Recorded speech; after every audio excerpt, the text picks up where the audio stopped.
Yo, we are back at it again. Here we go. Let's get the party started, man. All right, so what are we working on today? What are we doing? What are we working on? What's the plan? What's the deal? Well, it's the same shit we do every day. Basically, we've got a lot of work to do. We got a lot of work to do and not a lot of time to do it. So let's get through it. Let's take a look at our cheat sheet here and actually see what is on our spread for today. Let me move this here, that over there. Got way too many windows open. All right. So, let's see what we got here. So basically what we're dealing with is, we want to try to clean up this RNG super system for setting up our missions. Maybe populate some other missions. I don't know. That'd be nice, right? Instead of just doing the same one over and over. Colony spawner. That's a big one. Some of this stuff is like I was saying before, they're all daisy chained together. So if you finish one, you kind of pretty much finish the other two. Because I'm working on all three at the same time. Loot collection. I don't want to do that yet. That's more towards the end phase a little bit. I could do UI chat. I had thought about this. I have a pretty good idea of how I want to do it, but I'm not sure if I want to do it just yet, because that's more like when I get towards my multiplayer polish. Bug package vehicle, if inside needs force out. I already did that. That's old. At least I believe. Actually, I can't confirm that yet because I haven't tested it yet. Loot crates need to auto stack if needs. Some of these are just bugs. I'm just trying to think about like what else we need to finish here and what else we need to do. I worked on the vehicle like crazy last night and into today, and I also brought in some more assets, got some of our platforms all set up, which I'll be using to construct some more of the bases and some of the the RNG structures. So we've got let's take a look at this vehicle right now. I'm having a weird issue where the lights aren't syncing correctly. Okay,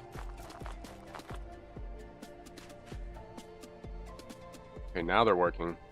Okay, so, well, they're not working, but they're kind of working. So it appears, unless it's bad weather coming in. Oh, it was bad weather coming in, so it's actually working perfect. Nice. Okay. So yeah, if bad weather starts coming in, the lights automatically all turn on. So it actually sensed it before I could even notice the weather effect. So that's cool. Yeah, if I change the time and we start to set the sun here, you'll see all the lights will come on. I added, these are all like super cool LEDs and lighting systems that I just built last night. So, I mean, these are like actual fixtures. You can get up in there and actually see it. It's hard to see, but if I flip the light around, there we go. Yeah, I built like actual lighting fixtures. So all these lights can be mounted anywhere in the world, whether it's vehicles, buildings, structures, people, it doesn't matter. And they will automatically know if it's bad weather, if they should turn on automatically, if it's nighttime, daytime. And I also rigged them to the vehicle, so the vehicle auto senses any accessories. So now it knows what it has on it and it can control it. I don't have any controls for the player yet, but that'll probably come later because it's not like super essential. Put a little bit of branding on it finally, and yeah, not too shabby. So yeah, I think it's definitely freaking cool as hell, that's for sure. I'm still having issues where the front lights are not actually emitting their spots like they're supposed to do. Like there's actual lights that come out of these. I don't know why they're not working, so I gotta fix that. That's like the last thing I have to fix, and then we'll be good to go on our sweet system here. Still need to do a little bit of tweaking with the weights, weight distributions on the vehicle. Still a little weird sometimes, a little wobbly, but I don't know, it's getting there. It's looking pretty good so far, so we'll see. All right, so yeah, we're not doing that though today. We are going to be working on trying to set up this other super system because we got to get this working for missions. So let me get this all straightened away here. Let me close the light systems.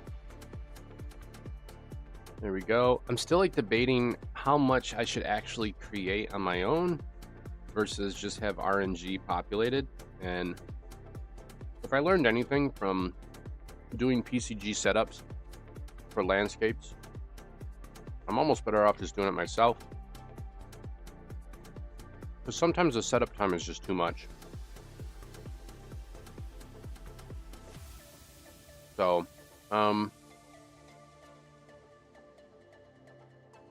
if that's the case, what I could do is I could actually just say, like, I'll just build a bunch of scenes. And then we'll just take those scenes and be like, okay, pick one. You know, just pick like a random blueprint and just throw it in there. So I guess what I'll do is, I guess just make like a blueprint, and then it just cycles through like a enum maybe. I'm just trying to think of how I should do it. Let's take a look at our mission assets here. We got like a desert camp like right here. This is kind of like all built in. This is like a mini demo version of like building a scene here. So I could do something like that.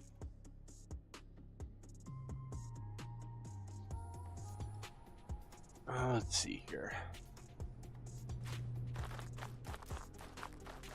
Got my little video board there, playing some of our other levels. Yeah, I mean, some of this stuff, I don't know. Like, I guess I could just build a scene up and then just have the scene randomly placed. That might be the best way to do it, because I don't think I'm ever going to get... I'm trying to be, like, realistic with myself. I don't think I'm ever going to get PCG to be the way I want it to be. So I should probably just build scenes and say, fuck it. So let's start with enemy base.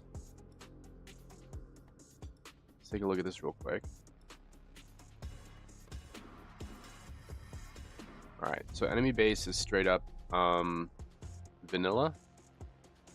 I don't know what exactly I'll put in here aside from a selector, like an array of assets. So I'm trying to think of the best way to do this. Maybe I should do a data table.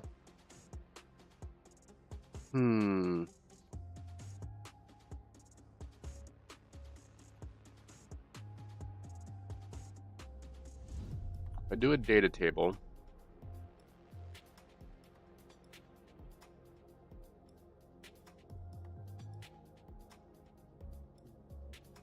yeah, I guess I could do a data table, because then I could actually, like, data tables are actually pretty good.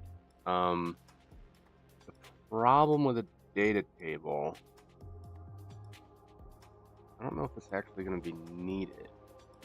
It'd be easy to populate, that's for sure. And then I could just have the master pick a random, and I could put that logic inside this master, so I don't have to put it inside the actual server. That would be cool. The server just says, yes, there's supposed to be an enemy base that goes here, and then the base says, we might have to call this up in Obsidian here and draw this out. Wow, that's really bright. Okay. Let's see. Populate mission-specific assets, and then we're gonna say enemy base camp, whatever. It's gonna be a part of this, obviously. And then this would be another one that would say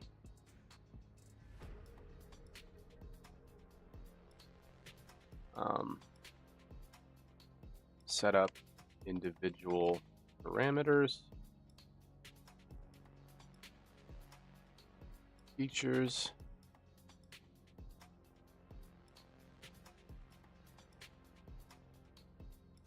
enemy base camp, and then we could say enemy base VP will, the enemy base parent will pull a random setup from its data table and apply its features and unique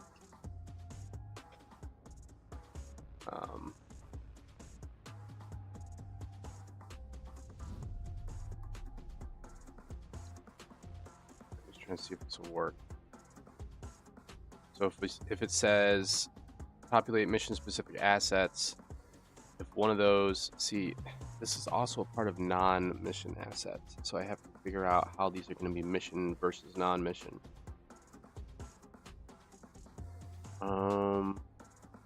Maybe like an enemy base versus a camp. So like an enemy base.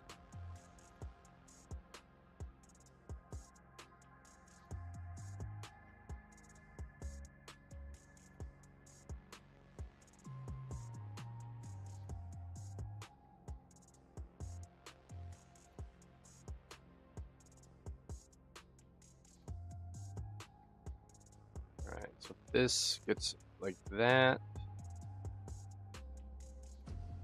And then we put this like this. Let's see. So mission specific assets.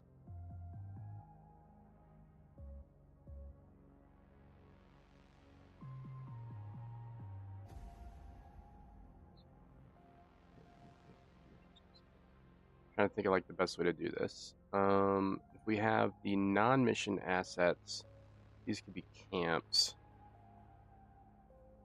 You could say like enemy camps. Just try to write this out. I'd rather write this out here than fuck it up later in code. Enemy camps. We'll just say wildlife creatures, both hostile and passive. And loot, random loot, junk, salvageables, fucking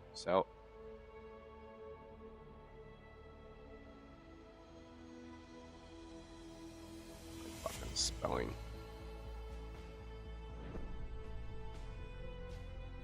Whatever. Okay, so there we go. Enemy camps.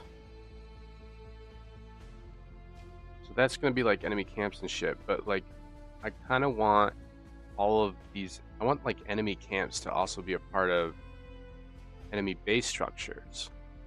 So what can I call that from?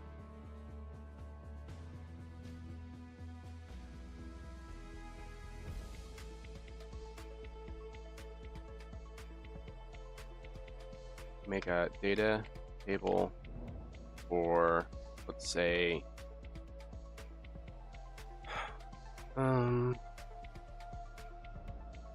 POI? Map POI. There we go. I like that. All right, so map POI could be a data table. And then that way we can set up whether or not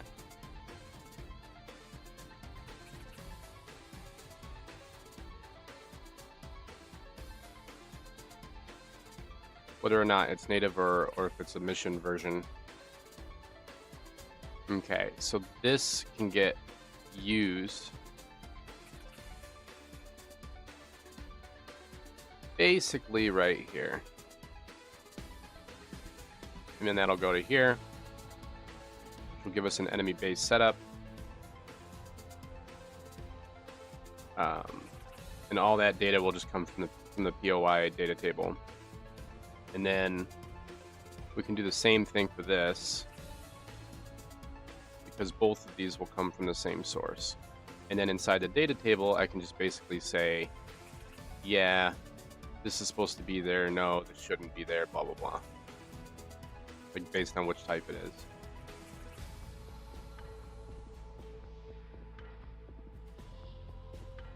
Yeah, I think that'll work. I think we're onto something. All right, so data table is probably what we'll do. And then, so all the data table is going to do is just have like a list of like, essentially blueprints. And those blueprints will be pretty simple. I don't think it's going to have too much data in there. Just need something to grab. Let's run it through our AI just to make sure that it is an optimized way of doing this.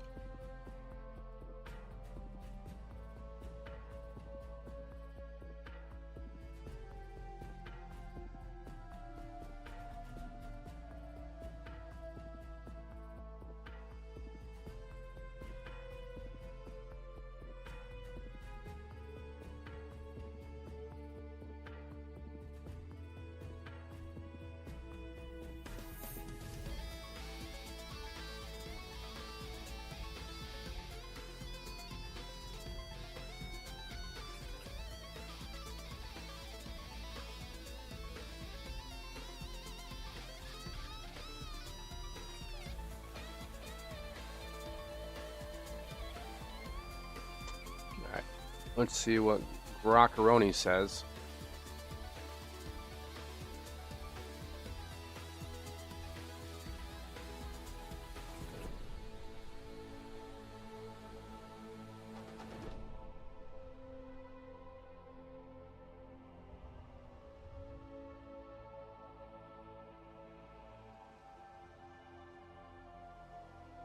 Native approach to optimization. Pros using a centralized data management, fast access.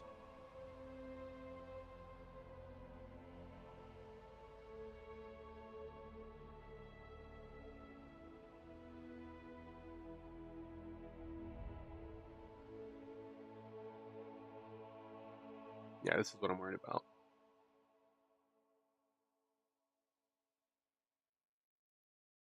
Right. Yeah. This is what I'm worried about.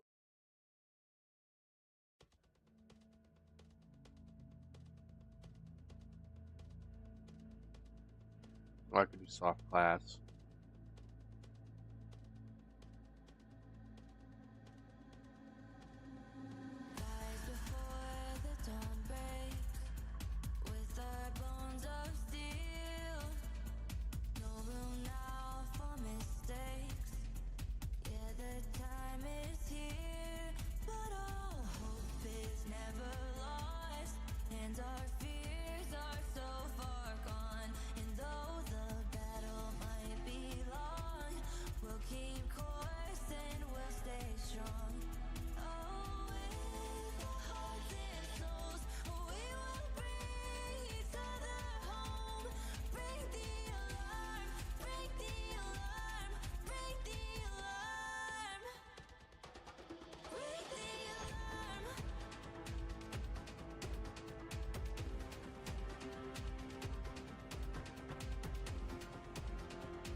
That's an interesting approach. Just do level streaming and just turn them on and off. I didn't think about that. Yeah. Screws up my location randomization. That could be good for dungeons or like, you know, like a special POI that you go inside and stuff. Obviously, I'll use level streaming for that shit, but...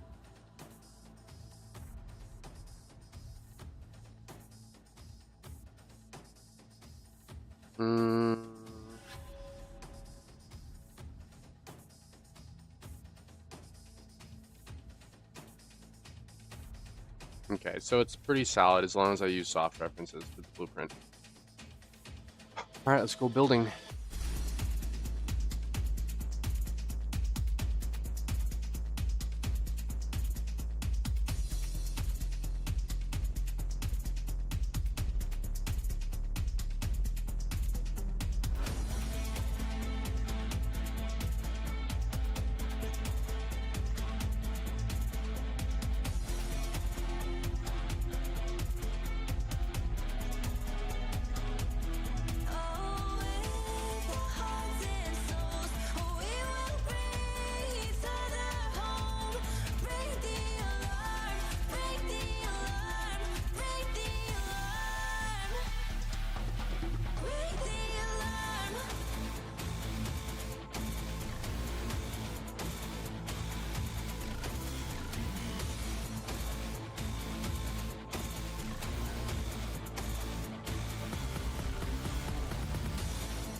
E underscore enemy DOI type.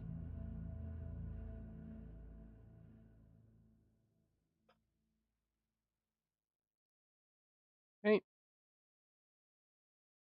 Enemy DOI type.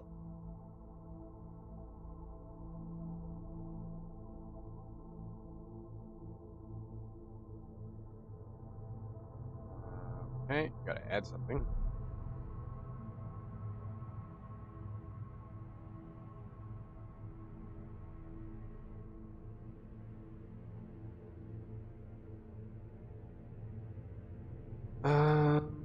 Let's see.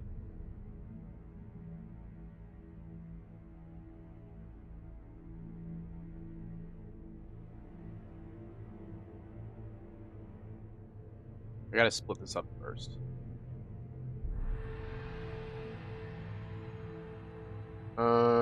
Let's do it the other way. Let's do structure,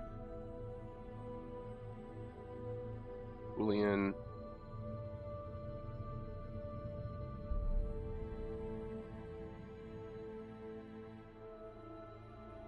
Okay. So we can now say this will be nothing. Or we'll just say default. Well,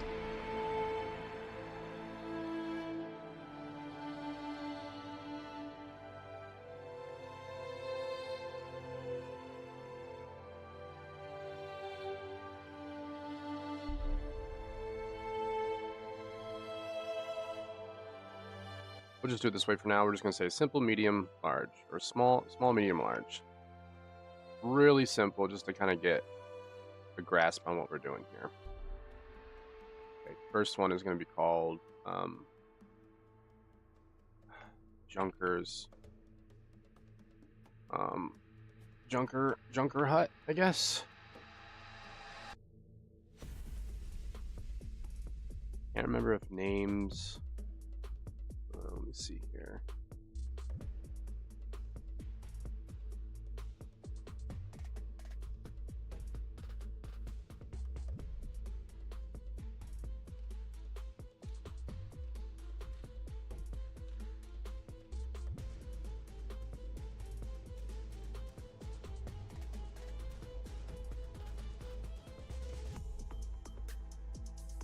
I gotta use an underscore, and then I'll have to convert it and append it later.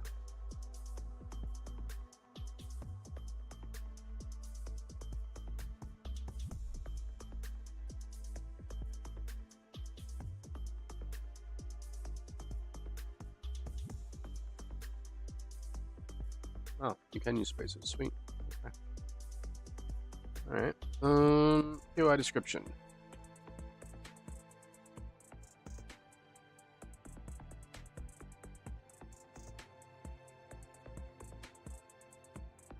Small base. Not going to be mission specific. All right. So that's easy bullshit. Now what we have to do is we have to take our enemy base, which is going to become VP underscore master enemy POI.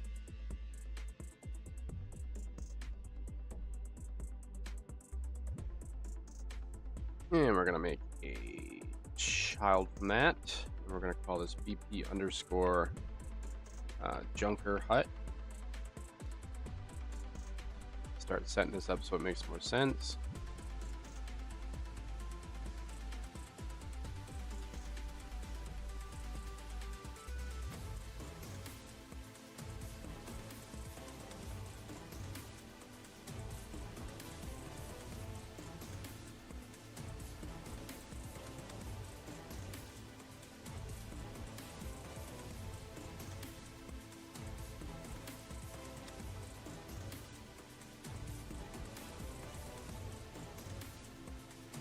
All right. Now the master is obviously always going to need a static mesh.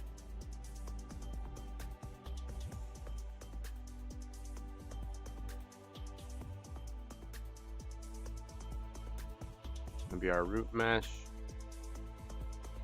Okay. Doesn't mean we have to do anything with it. It just means we got to have something there. And then we're going to set up some crap here. So let's see how we want to deal with this.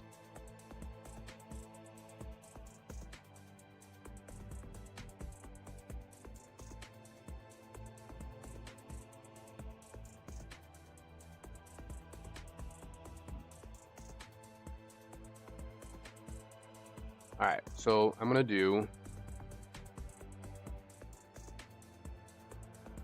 shrink this up real quick.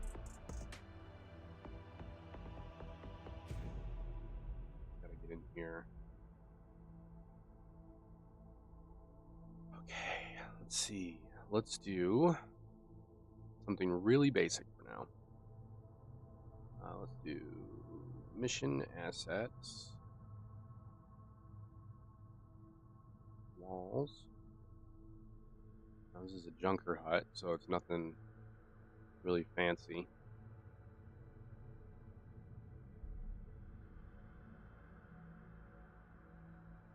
Just go with something like that for now. And we'll grab this. Actually, let's just make this our main route for now, because why not? It's there, we might as well use it for something. Not ever going to move anywhere. That's going to be like our central core of the actual asset itself. Okay, and then we're going to do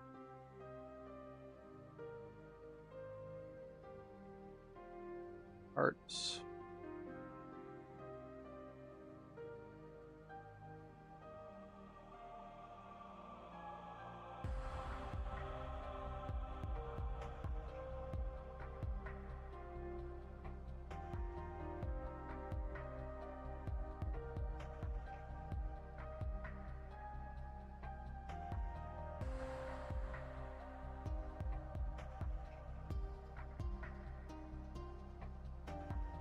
It'd be nice if I could like build the scene in here and then like just export it to that. I wonder if I can do it that way.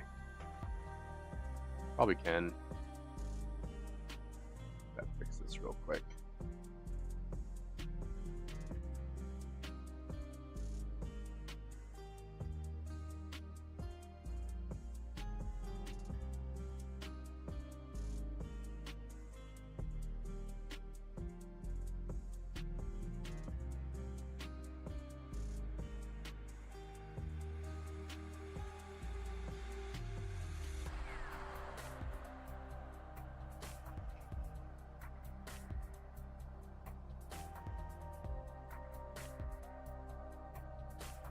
Let's do a test.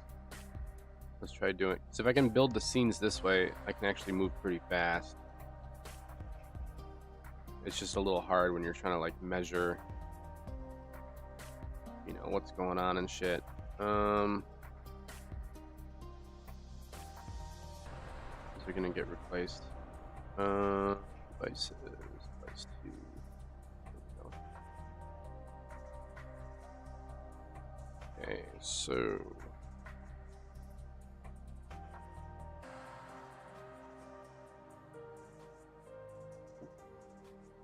rather than dick around, let's just ask.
Hmm.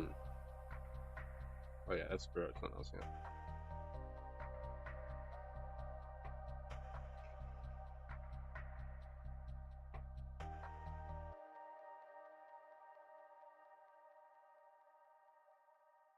Really?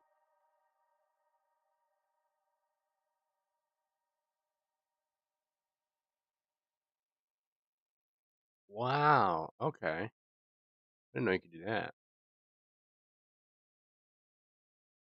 Huh.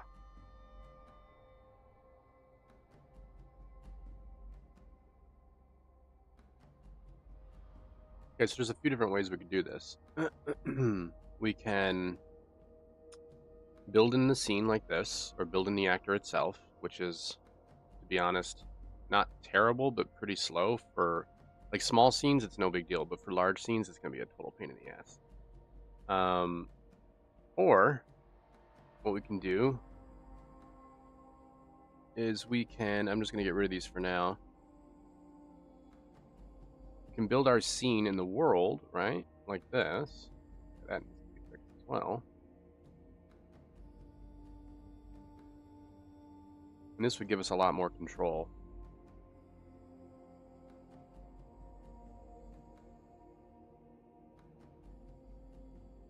And I can either A, just group them and throw them into the system, or B, I can actually convert them into a blueprint straight up, which is pretty crazy.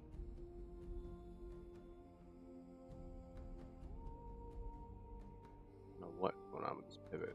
It's being annoying. Hold on. I want my assets to kind of go into the ground because I don't like it when they start floating. They look ridiculous. All right. So that's all like saved and shit. So let's try building the scene here. So let's do yeah, let's do some shit here. So this is like supposed to be like a small junker camp. So I'll just do some basic crap here, nothing too fancy.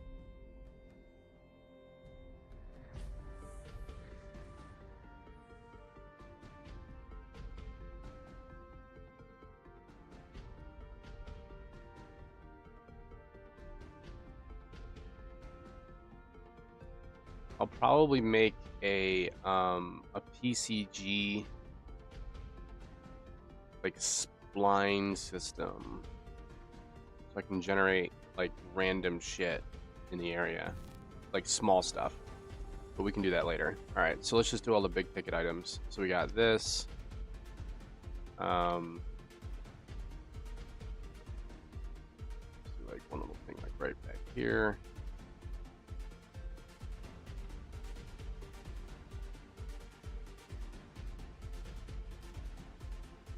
And let's give them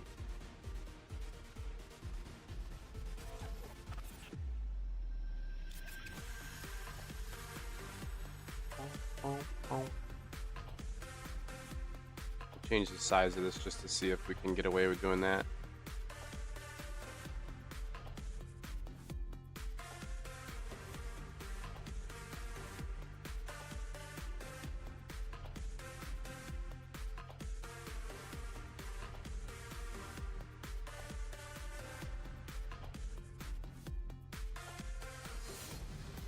All right, let's bring in some lighting. Let's change the time of day so we can actually do lighting.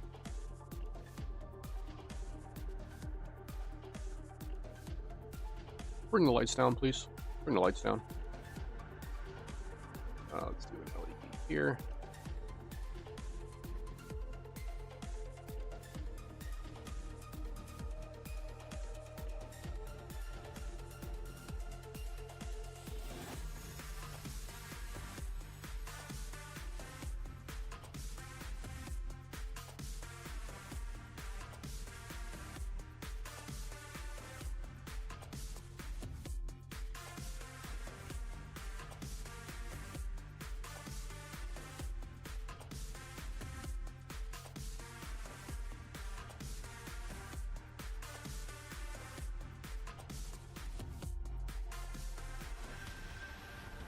Maybe we'll make like a little rotator.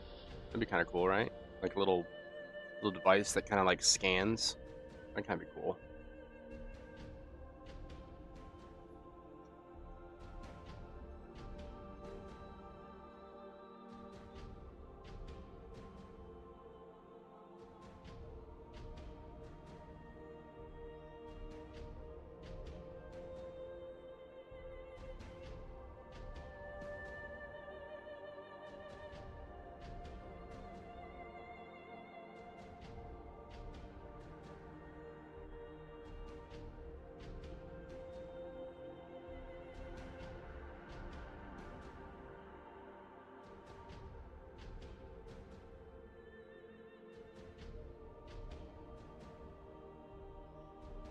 Let's see how this will look.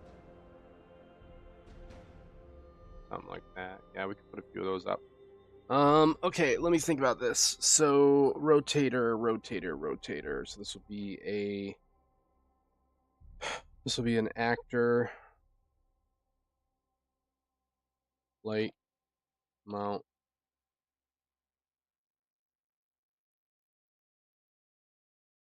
BP light mount rotator. Incoming raid party. Raid party? Is that a ghost? It is a ghost. What's up, dude? What's shaking, man? Thank you for the raid. Appreciate it, man. What's new? What's happening? What's popping? Give it to me. I'm doing good, man. I'm doing good. Just chilling like a villain, brah. We are setting up scenes today. Making a few scenes real quick. The fun stuff. The shit I had to work 4 years to get towards. Junker hut. We don't want that. We want mount rotator. Open the blueprint. There we go. Yeah, dude. So what are you working on? What's new with you? Working on weapons and making a rangefinder? Oh, that's cool. Okay. You're gonna go through the lonely path of dealing with bullet physics, or are you just gonna do line trace shots? Dude, I still couldn't figure out my damn problem with the bullet thing. I had to just settle for line trace.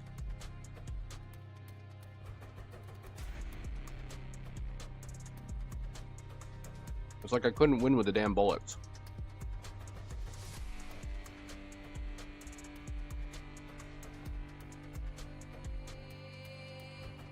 I need some type of like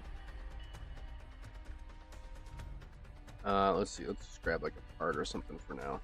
Oh, framing will work nice. Shit, no, it's gotta be a gizmo. I don't know if I have a gizmo.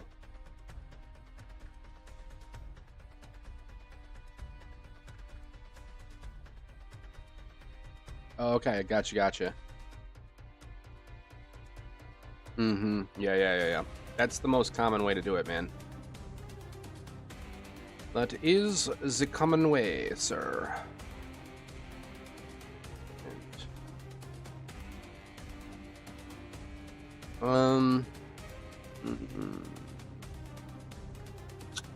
About that. But yeah, we're building some scenes today, so this will be interesting to say the least. Yeah, let me grab this. Hold on.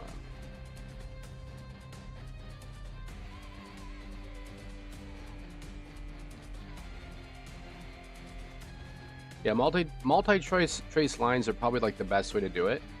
Because like if you do, I mean, there's like several ways you could do it. Really, you know, like you could do like a million different things. This thing looks weird.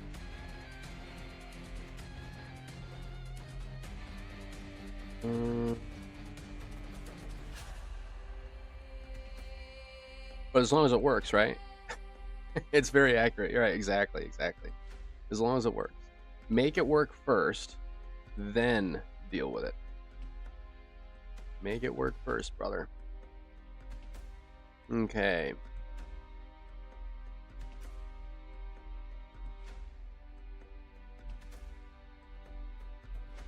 Let's see what we got here. Hold on.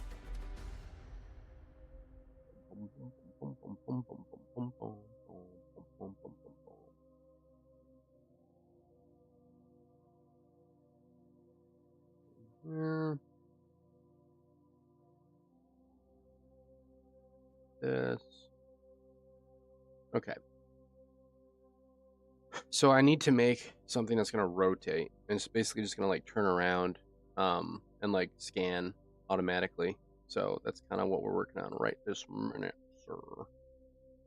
It's just for like a light system. Dude, I spent so much time the other night working on like light fixtures and shit. Like holy crap. It was redonkulous. Redonkulous. I can show you here in a second. Yeah, wait till I show you this shit. Okay. Right. Yep. You want to make it so you can customize it later, of course. There we go. Okay. So here is the new and improved EXO. Whoops, as I destroy it, and it's gone. I still haven't added physics yet to it, so yeah, we're gonna have to work that out. Alright, let me fix this up here. Okay, so all the lights turn on automatically. I made a new smart system. Let me fix the weather and the lighting here. So as soon as it gets dark out, it should automatically know to turn on the lights. There they go. And all the LED bars are fully customizable, any color you want, anywhere you want them, doesn't matter. And it's not just for vehicles, it's for anything in the entire game. I made them, it took me all night, but it's pretty sweet. So it's like an intelligent lighting system. So like if you want like an LED somewhere, you just slap it on there and forget about it, and it will just automatically like do whatever it's supposed to do. So it's like super like fire and forget. Like I made the actual lamps in there, those things are all custom. These things down here are all set and tweaked out and ready to go. So everything's all intelligent, and it all syncs with the asset, whatever the parent is. So it knows like if it's UDS to do it. Yeah, it syncs to, for like the weather and the time. Yeah. It syncs to Ultra Dynamic Sky for that. Yeah. So I just hook into Dynamic Sky for the time. I mean, if you're not using Dynamic Sky, you can just easily say, you know, make your own math, right? Like 24 hours time, whatever. Because like Unreal actually has a timer built in. But yeah, so as soon as the sun comes up here, these lights should automatically shut off. They'll be like, okay, it's getting a little bright out. Time to shut the lights off in a minute. And they should turn off. I've always like manually changed the time, so I just want to see if it naturally happens. It should. But yeah, so it's pretty freaking sweet, man. So it took a while to get those lights to work, but there they go. They automatically shut off. So it's just like real life. If I get out of the vehicle, they'll always shut off. And when I get in, it automatically senses the timer and everything, so it knows if it's supposed to have light. So yeah, I'm loving this these new lights. And I can put them anywhere, which is what we're doing right now. We are adding... We're going to make a scene here. This is for the Junker tribe. Yep. Yeah, there you go. There you go. Yeah. UDS is pretty stock, dude. It's pretty standard. I would be shocked if they don't eventually incorporate UDS into Unreal Engine. Because, like, I know they have, like, their own shit, but, like, UDS is probably... I mean, I've had it forever. Like, when it first came out, I bought it, and I was like, holy shit, it's amazing. But, like, UDS is, like, very well done. There's not too many plugins that are that good. And that easy to use and that high in demand all at once. So whoever made it, like, they did a great job of just, like, making something that people need. What's up, Oxido? What's shaking, dude? UDS is ultimate, or what is it called? Ultimate? I keep forgetting. Ultra Dynamic Sky. Yeah, it's this plugin right here. I always forget if it's like Ultimate or Ultra or whatever the fuck. When I see it, I was like, yep, need that. Yeah, exactly. And they keep updating it. Exactly, dude. I know, because that's the biggest thing. Like, I don't like using shit. So I'm in 5.6 and it works fine, which is great. So that's a really good sign. Like how many times you've gotten a plugin and it's like, oh, now you gotta like dick around with the settings and something broke and all that shit. So yeah, they're on top of their shit. They definitely do a good job of that. It's pretty standard. Like most people, I think, use Dynamic Sky now.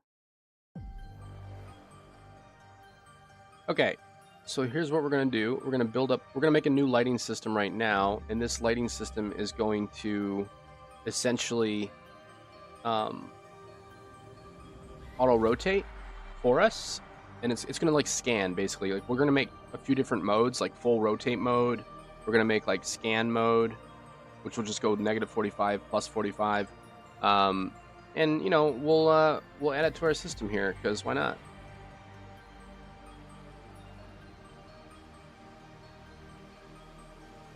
I'm just getting a few things organized here. Okay. All right, let's go back to our devices.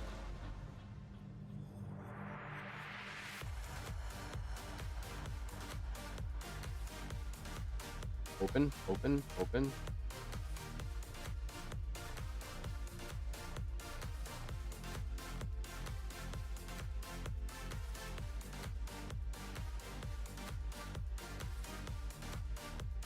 Okay.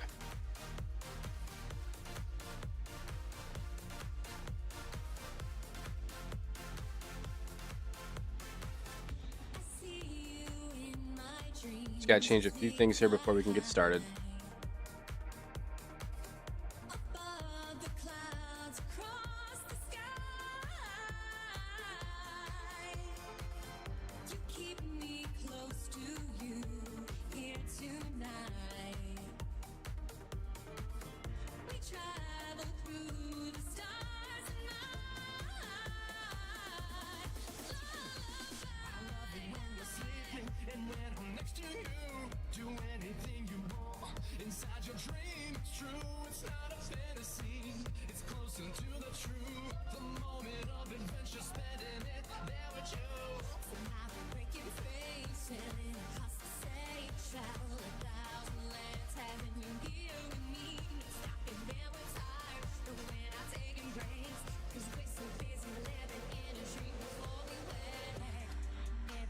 So this is gonna be our light fixture that's gonna spin around and do shit.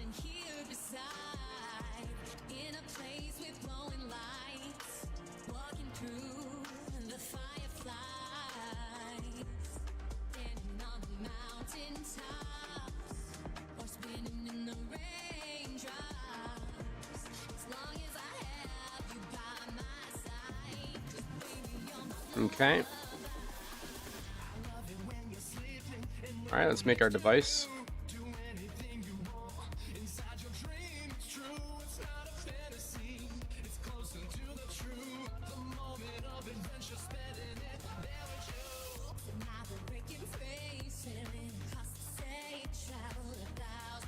Lighting.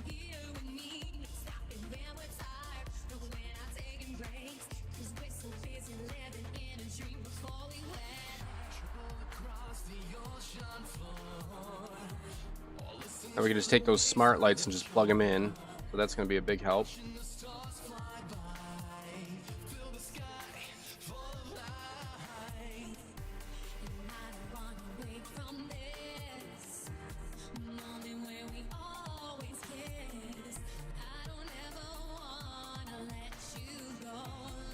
Okay, let's set up our light.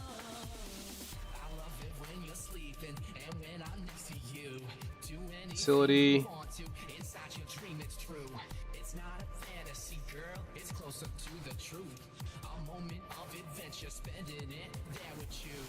We're gonna go to our Junker hut. We're gonna add well, let's do this first.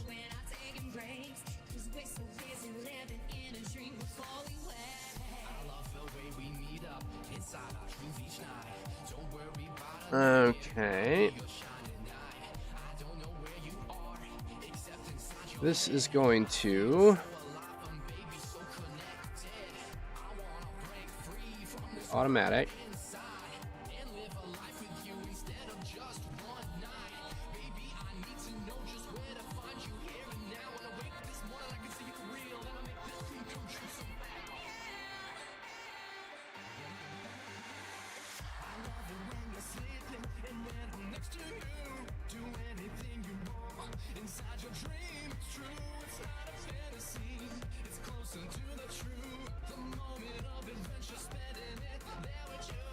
Okay, we're gonna add a rotator.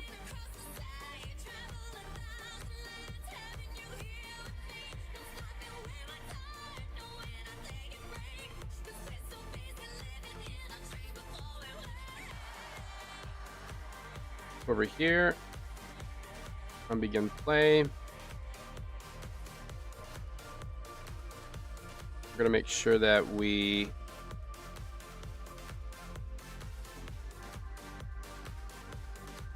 turn off the registry.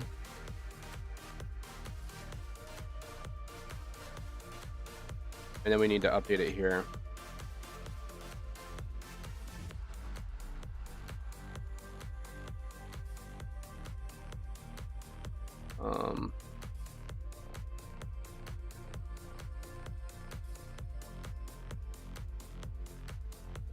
What is it?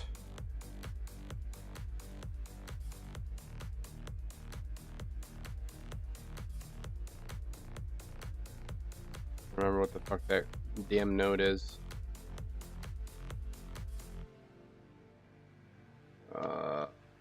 Register. No, fucking hell. I think it's this way.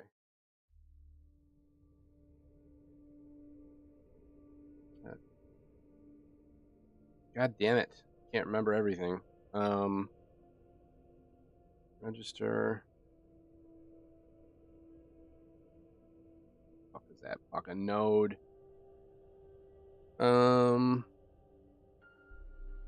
It's like register or something stupid. I can't remember what it is.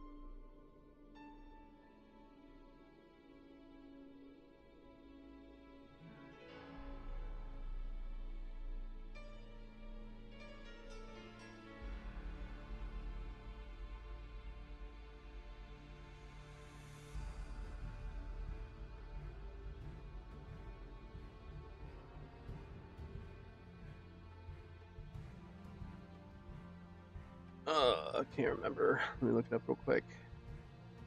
Set update component.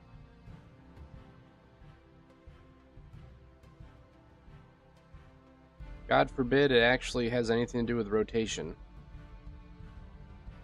It says nothing about rotation in the node, but whatever. All right.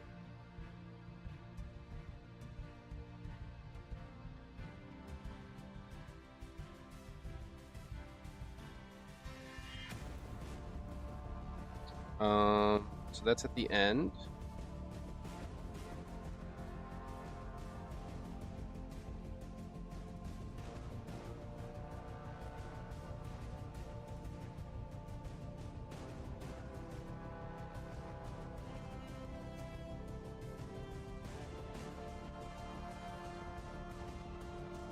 Okay, so let's see.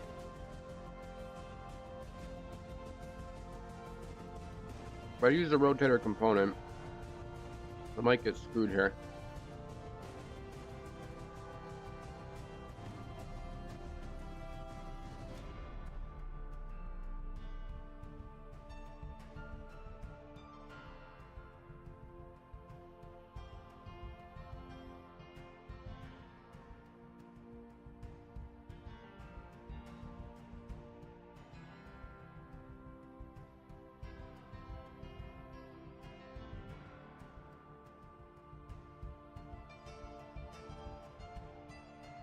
Eh.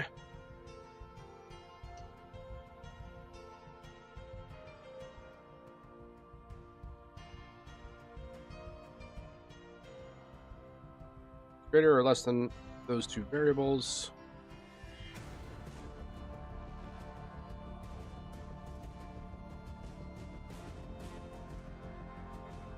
And we're going to want to stop and go back the other way.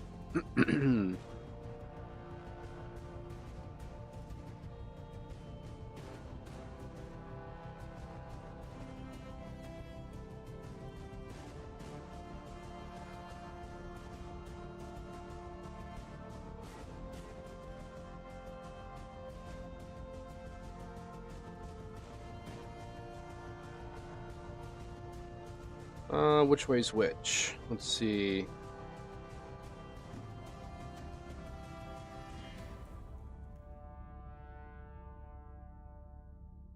All right, negative is left.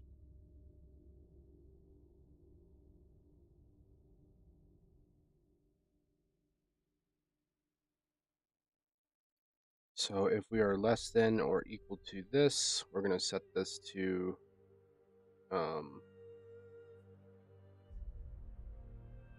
true because we want to go right.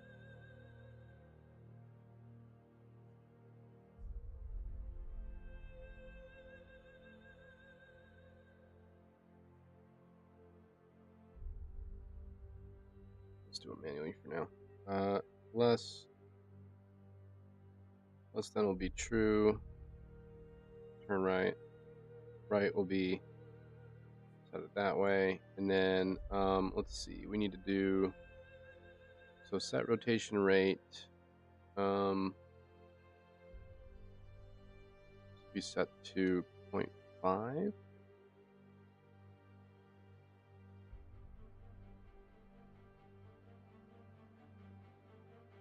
If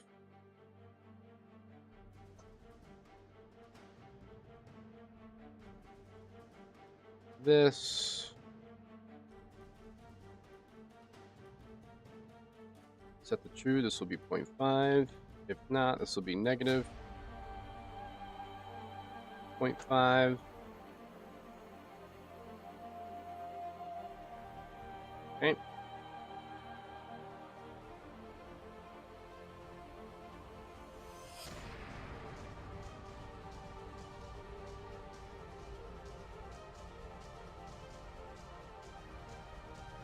And then we're going to say if our current angle, so I need to get our rotation.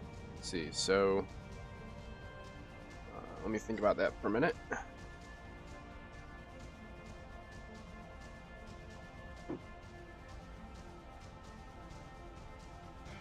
Really no other way to do it except for an event pick. I guess I could do a timer. It doesn't have to be perfect.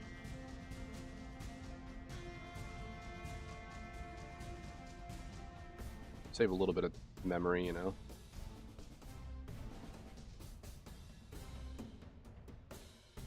Just check every second. It's gonna be moving really slow.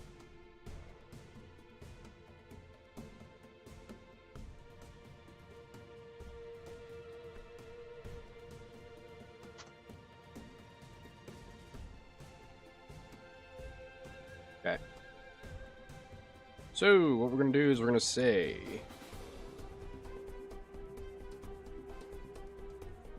if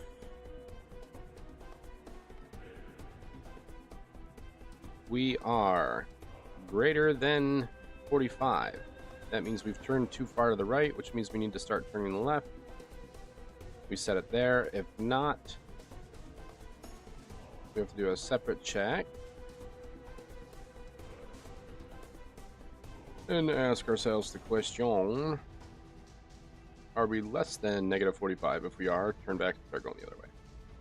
And then this rotator will always be moving in accordance to whatever we say.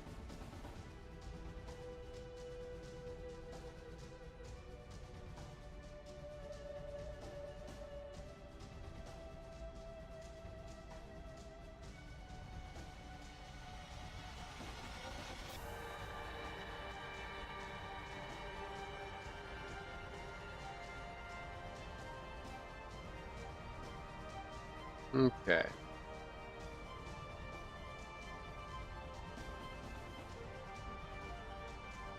So on begin play, we're going to assume that we are set to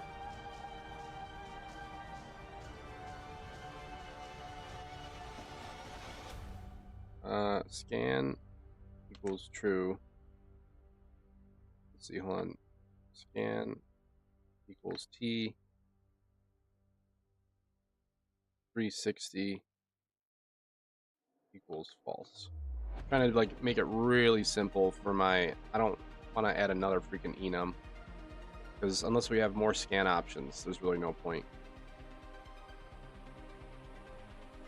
Okay, so if this is true, then we want to start this timer. this is false, then we don't give a shit about that timer, do we? Instead, we want to say this.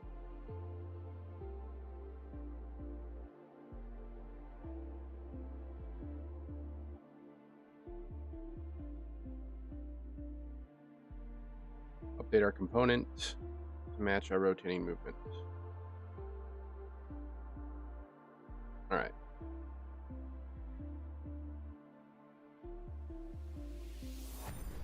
And we'll just respect whatever our rotation is. Hold on. Oh, just opened the wrong thing.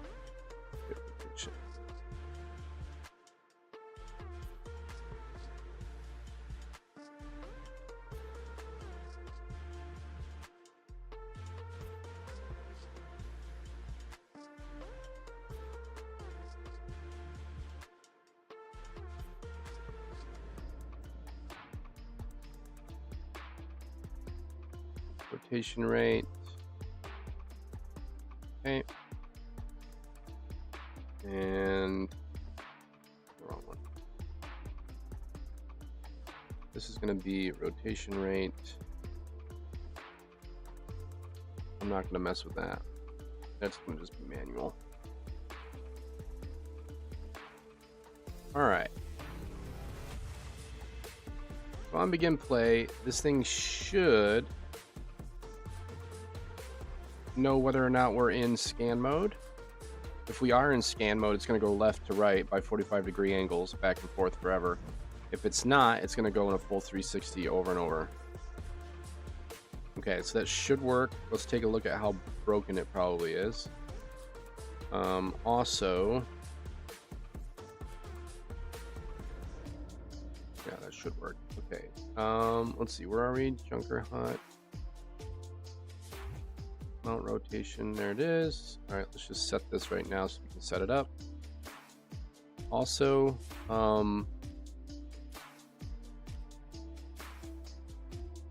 collision should be set to absolutely nothing.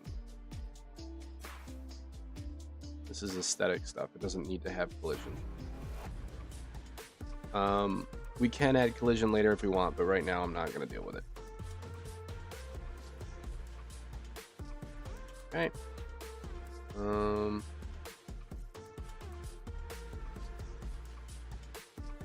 Facility, flat plane, that looks good. Light. And then we'll go back to our mount.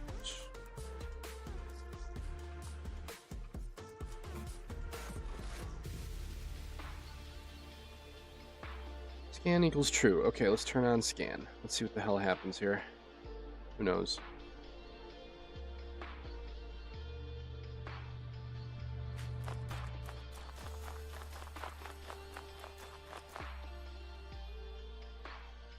Okay, it's not moving at all. Awesome. Typical. Begin play.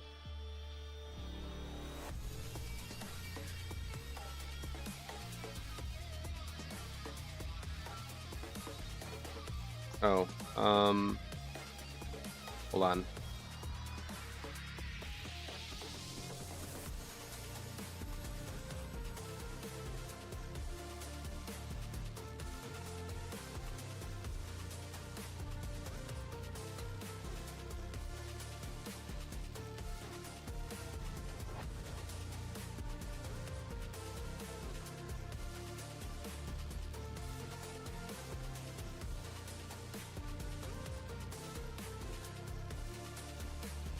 I'm actually gonna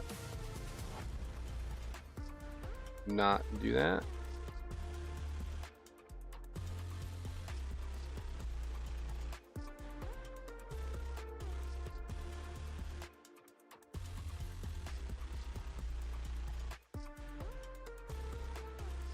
Really no point. I'm not dealing with multiple parts or anything, so it doesn't really matter. Also, I don't want a default scene route, I don't think. Well, maybe I do. I can't remember.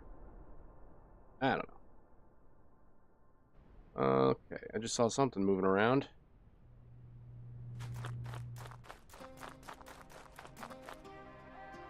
So it looks like it moved to its designated location.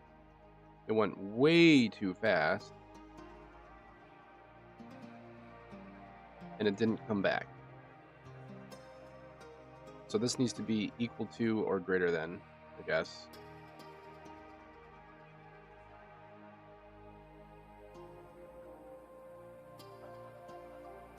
Let's just make this a variable and we'll call this max left.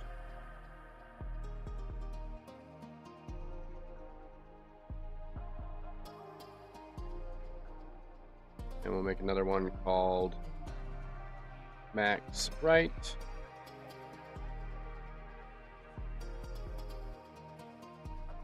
Greater or equal to max right.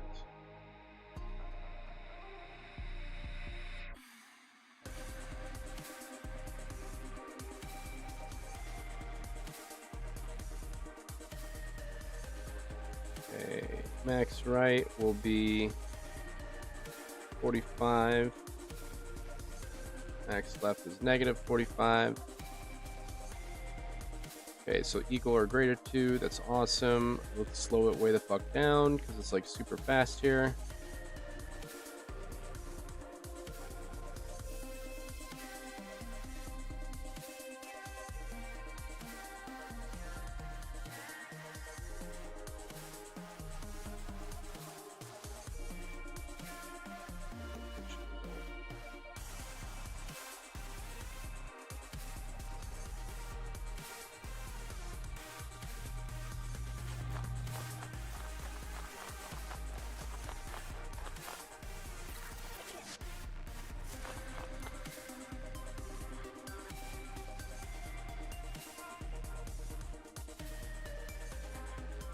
Might have made it too slow. I don't know.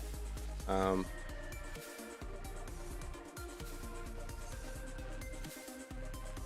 degrees.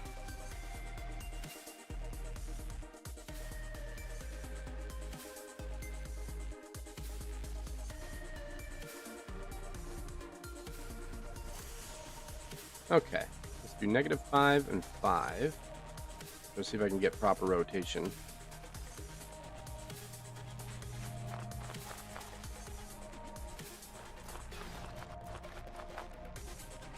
It's working.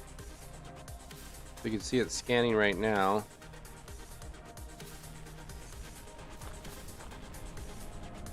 Now it should come back the other way once it reaches a certain point.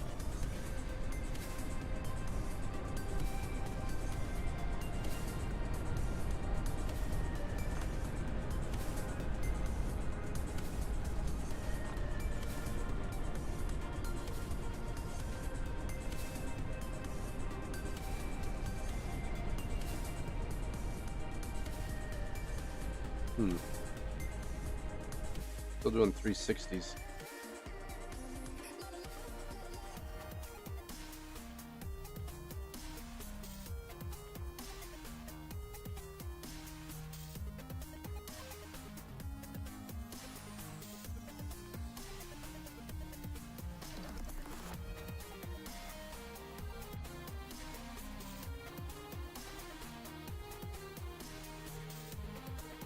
Make sure we're getting the right data here.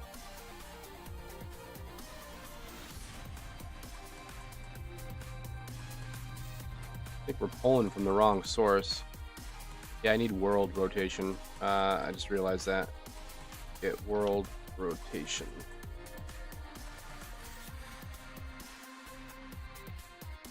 That would be why.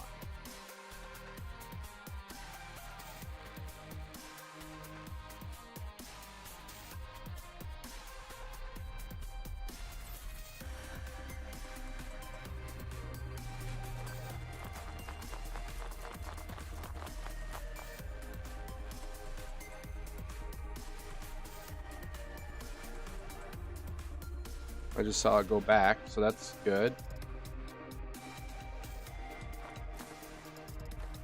Scanning that way.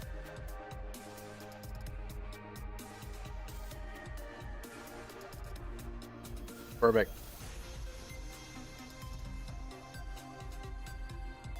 And there you have it. We just made a scanner.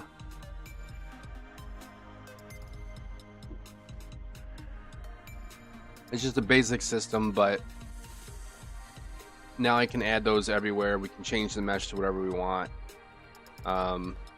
We can scale it up to make it a really good functional.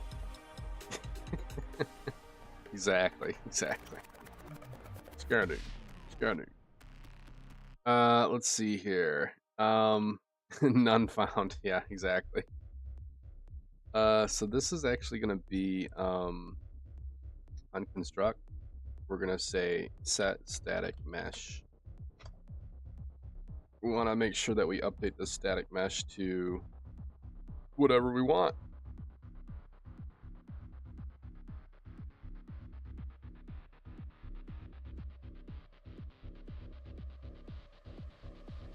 And the default is going to be device 3 small.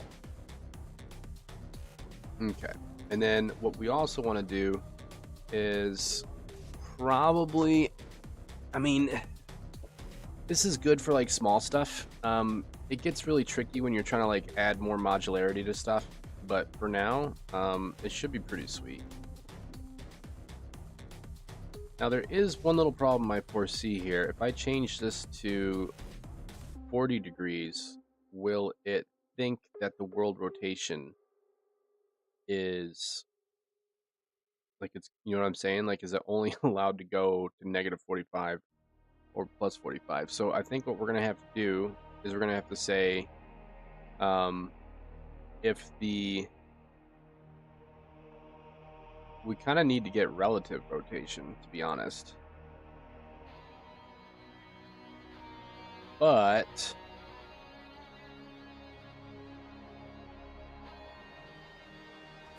it can get a little tricky.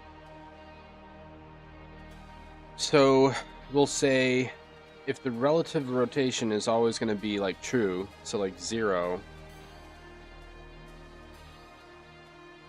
are we changing our relative rotation, or are we changing? See, this is changing our, I think, our world rotation.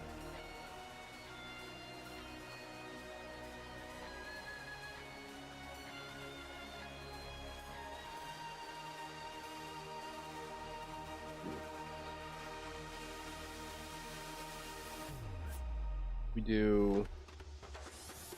Well, let's test it first. I'm pretty sure it's going to have that problem. If it doesn't, then we won't worry about it. But what I'm worried about is it's going to say, "Oh, I'm already at my maximum, so I can't go any further." So what I did is I artificially turned it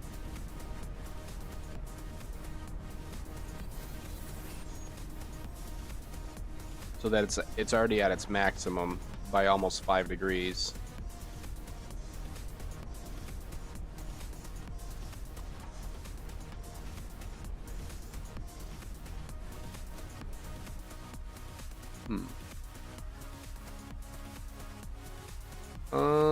Alright, let's try this then. Let's see if it'll completely ignore this. If it doesn't work, it will just snap back to the original spot.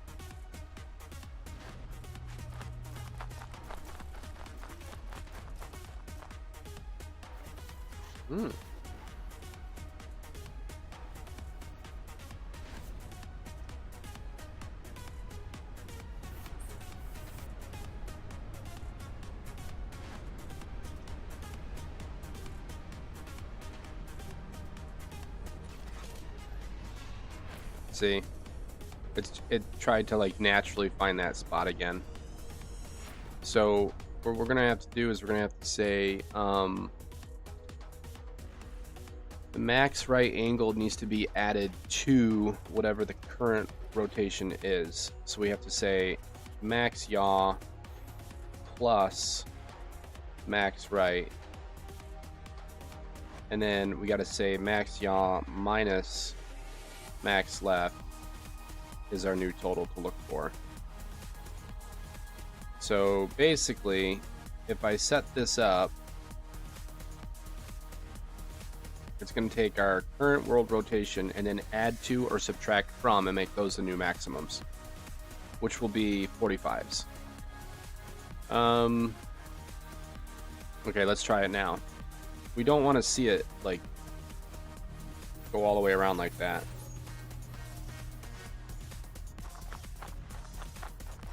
It should stop, like, right here. And, like, go back again.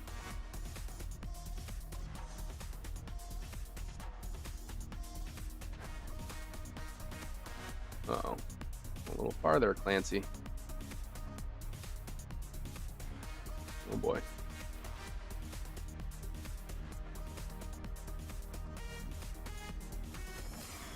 Okay, we accidentally broke it. Alright, so relative rotation. Maybe it's max. Get the current plus the relative.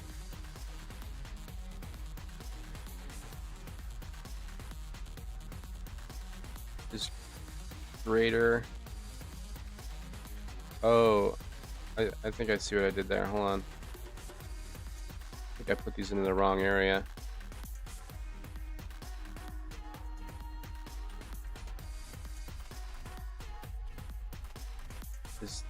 Is this plus this greater or equal than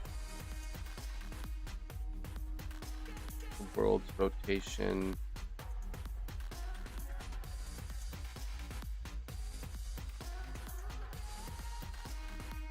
Fucking math, man.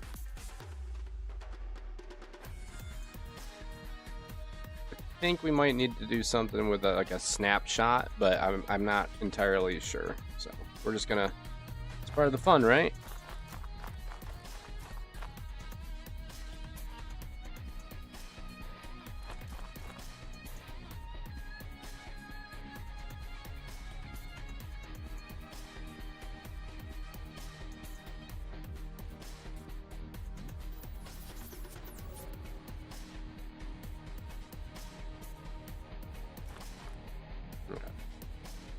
So I think we're gonna have to say take relative rotation because that's always gonna be our current yaw that we want.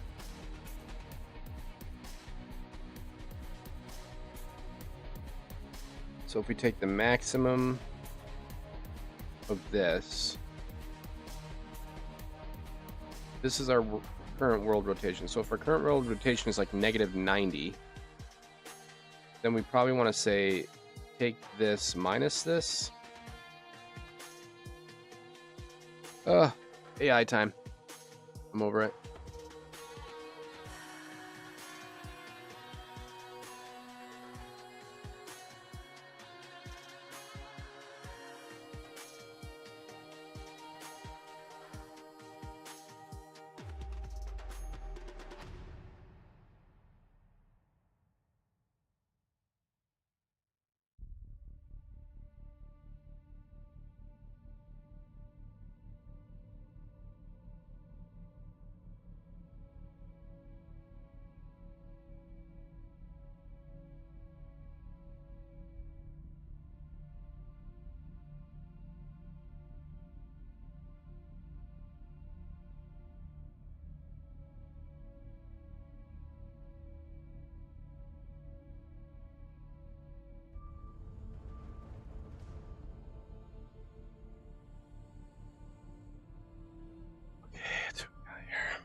Oh yeah, timeline. I didn't think about that. Looks like it's time to turn on the AC again. Oh.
Okay, let's try this again. So if we do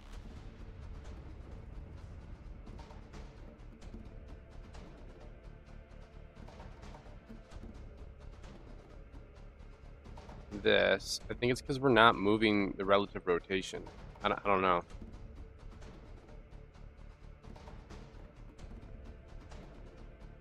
Is there a way to make sure that this is relative?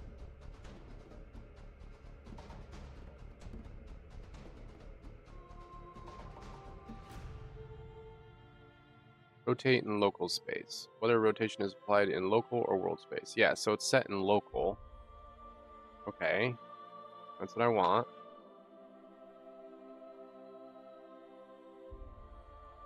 I think.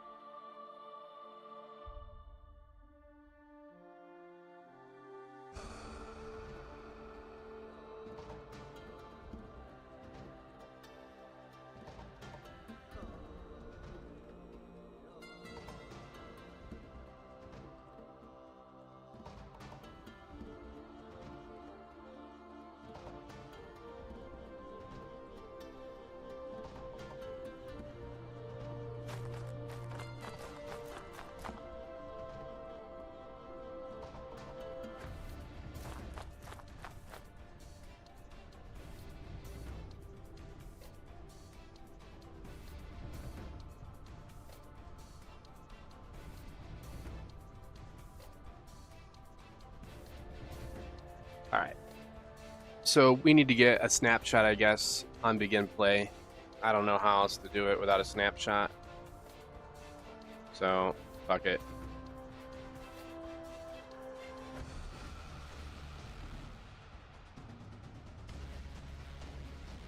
So on begin play, get actor rotation. We got to know where we started from, basically. So we're starting here, which is wherever we're placed.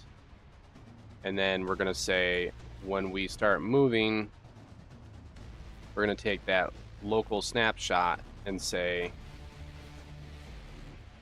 that's what we're going to use. Like that. Based on our local variable. There's really no other way to do it, I don't think. I mean, I could do the timeline thing, but that seemed a little daunting to have to do that.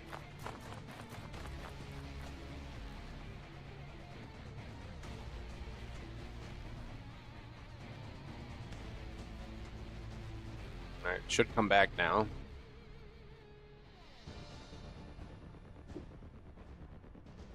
Or not.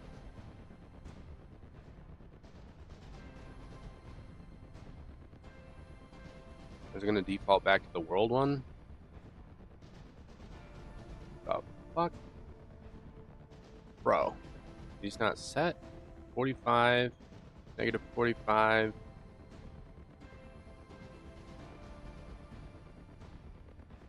Oh, these are set to 0. God damn it. If this current...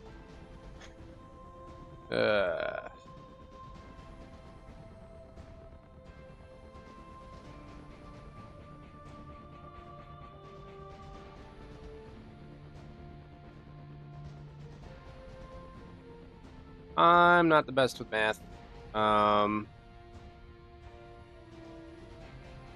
Clearly. But we'll figure it out. It's either this or I gotta just type it in like normal.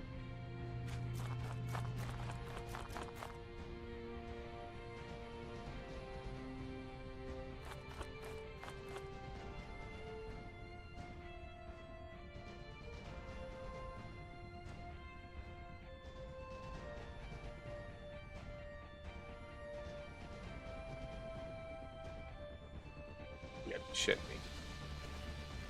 Alright, so it's just going to be this then. If our current...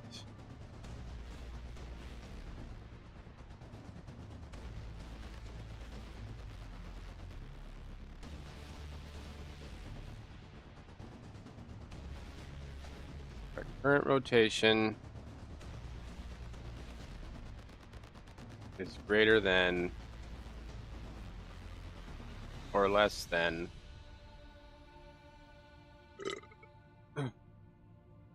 our snapshot location plus max right minus max left.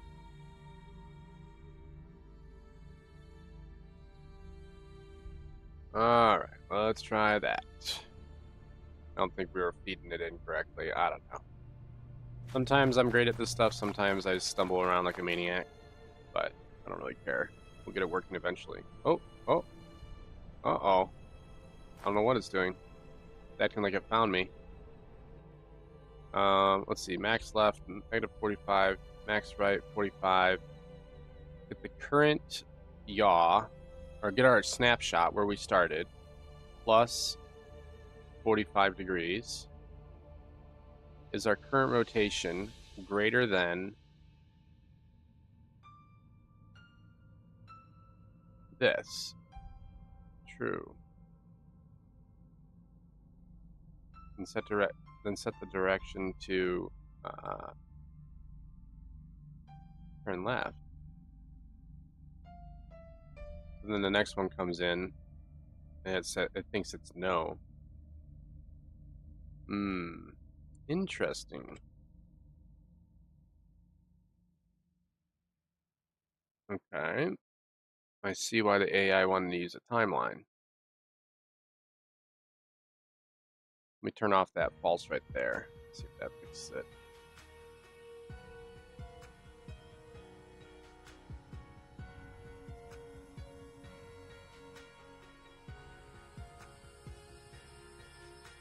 It's like every second this comes through, it's like combating its own logic. That's the problem.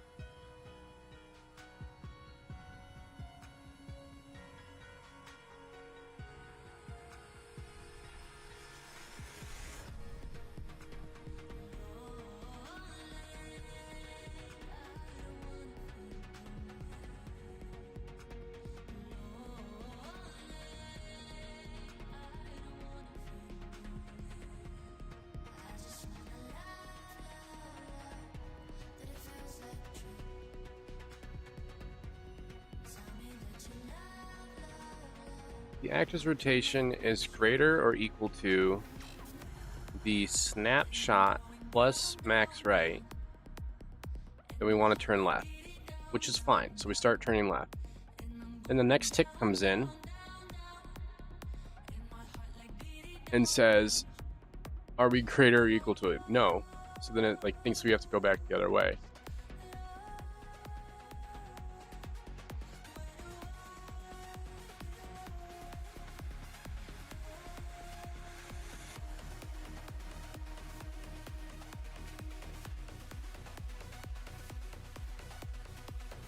We could say, what's our current direction?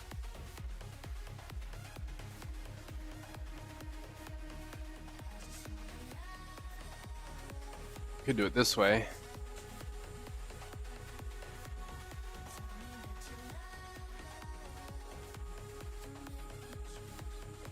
All right, are we currently turning right? If we are we greater or equal to this? If we are, then do that. We're currently turning left.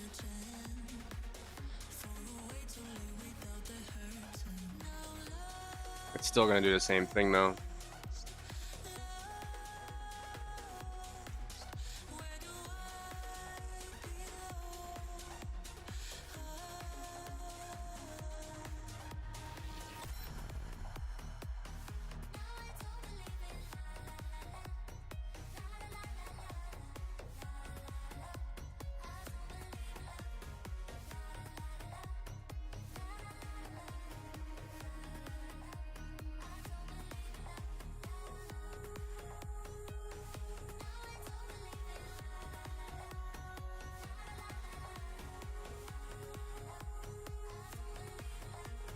I don't know, that might work.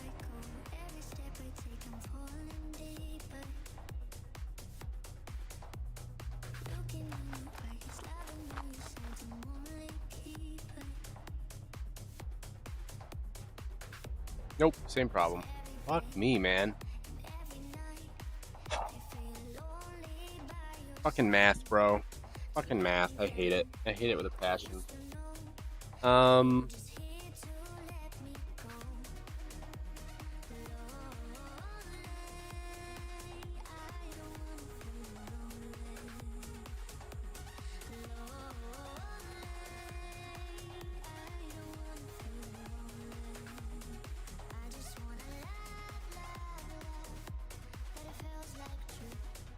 There's really no way out of this, I don't think.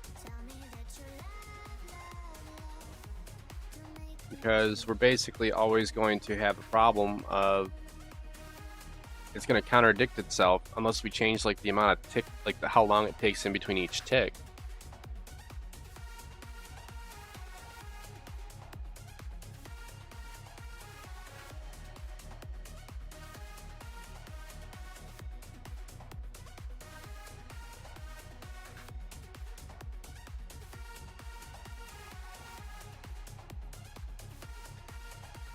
Pick our current yaw plus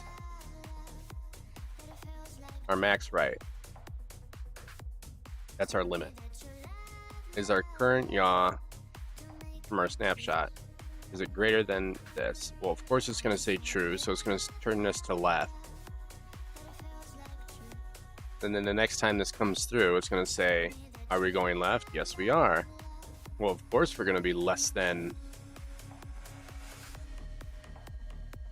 max left. Pick our current yaw, pick our snapshot yaw, minus the max left.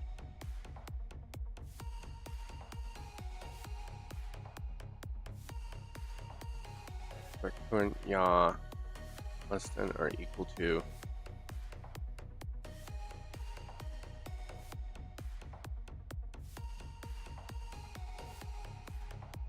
wait, I don't think this is right.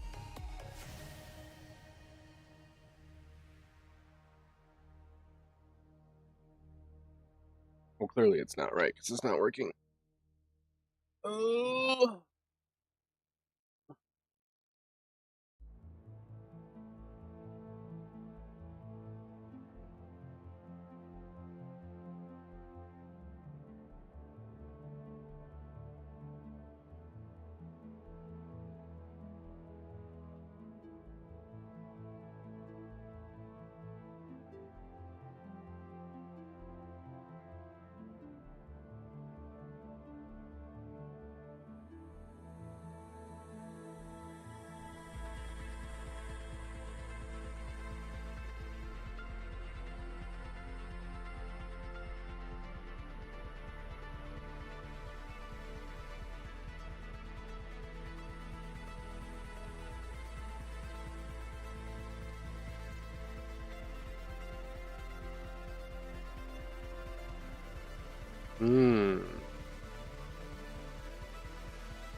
This is subtracting.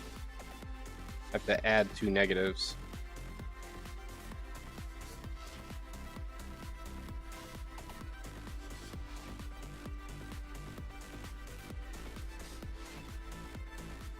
There we go.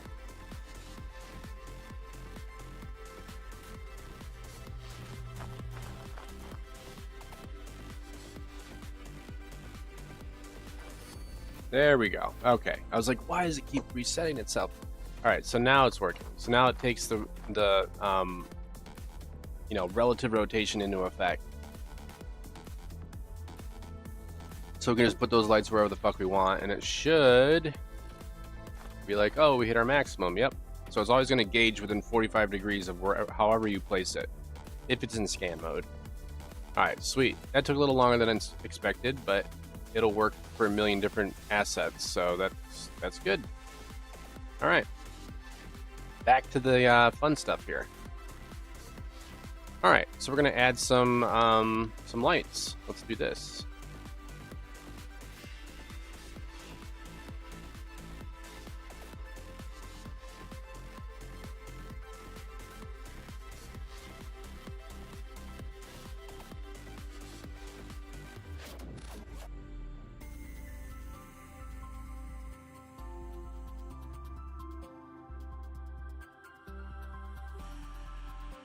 It's going good, Nash. What's happening, man? What you doing? What's new? We're just building out a scene right now. Nothing too crazy.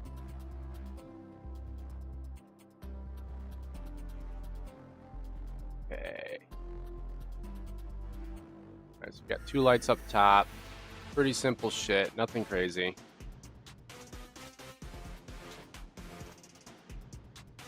Let's see.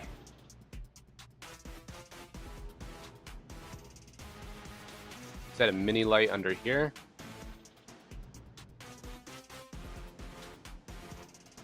Degrees. It's gonna be mount type.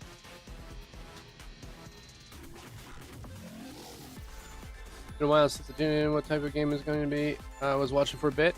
This is going to be a action third-person shooter multiplayer. So that's what we are dealing with today, boys. Pretty crazy shit.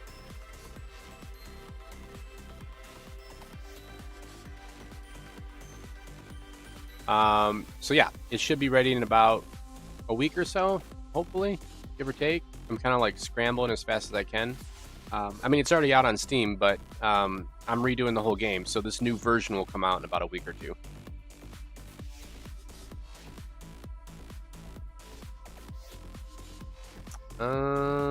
Let's do one more thing to this LED. Let's change under the bulb settings. LED bulb, spotlight, right here, IES texture. Let's add a custom here. Let's see, it's gonna be bulb, beam mode. This right here. Let's do custom. Now we'll have all the options. There we go. And then we'll go back to here, and if it's set to custom, we'll make this a variable, and we'll call this custom IES. We'll make that editable. There we go. Okay, now getting back to this, I can just take this light now, and I can set this to custom. Where the hell is custom mode? What is that under? Beam mode? Do I not have that on? Or is that beam mode? There it is. Okay. So I set this to custom, and now I can just say, sure, make it something like that, or whatever. That's cool.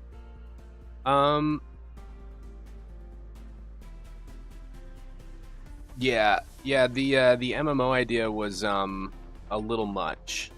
It wasn't necessarily impossible to design. It was just you know, the server stability is just so much. It's just too big. Like, you need to have a lot of front money for that. So, unfortunately, that did not work out. But the good news is, I recycled a lot of what I was doing with it and turned it into a different game. So, we're doing fine. So, no big deal. Why am I not seeing the intensity in here?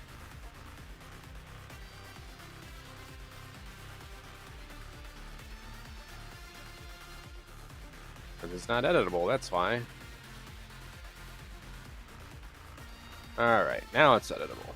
It's like, what am I missing, dude? We can turn down that light so it's not as obnoxious. Make it nice and subtle.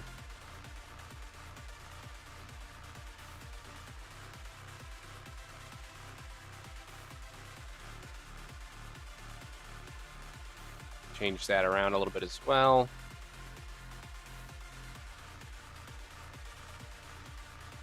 Yeah. I'm in a great spot. We'll be fine. This game is it's fucking slamming, man. Like, there's a lot going on with this, so I'm having a blast. Okay, let's see what we got so far. So this should look kind of cool. I'm just working on like a little like junkyard area. Those are scanning in different directions. Let me change the lighting so I can actually see it.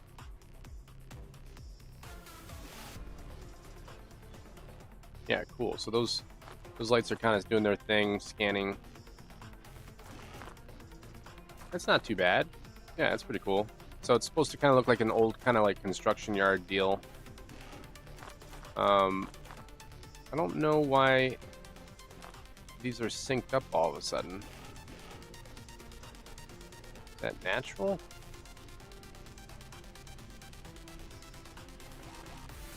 Oh, I have one set to full rotate. That's why. I forgot to turn the mode off. So we're gonna set scan P360 to false. Wait, scan equals true. I don't know why I did that. That was weird.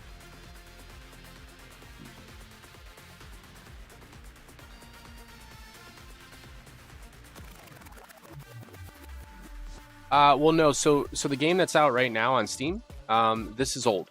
So this is like super duper going away.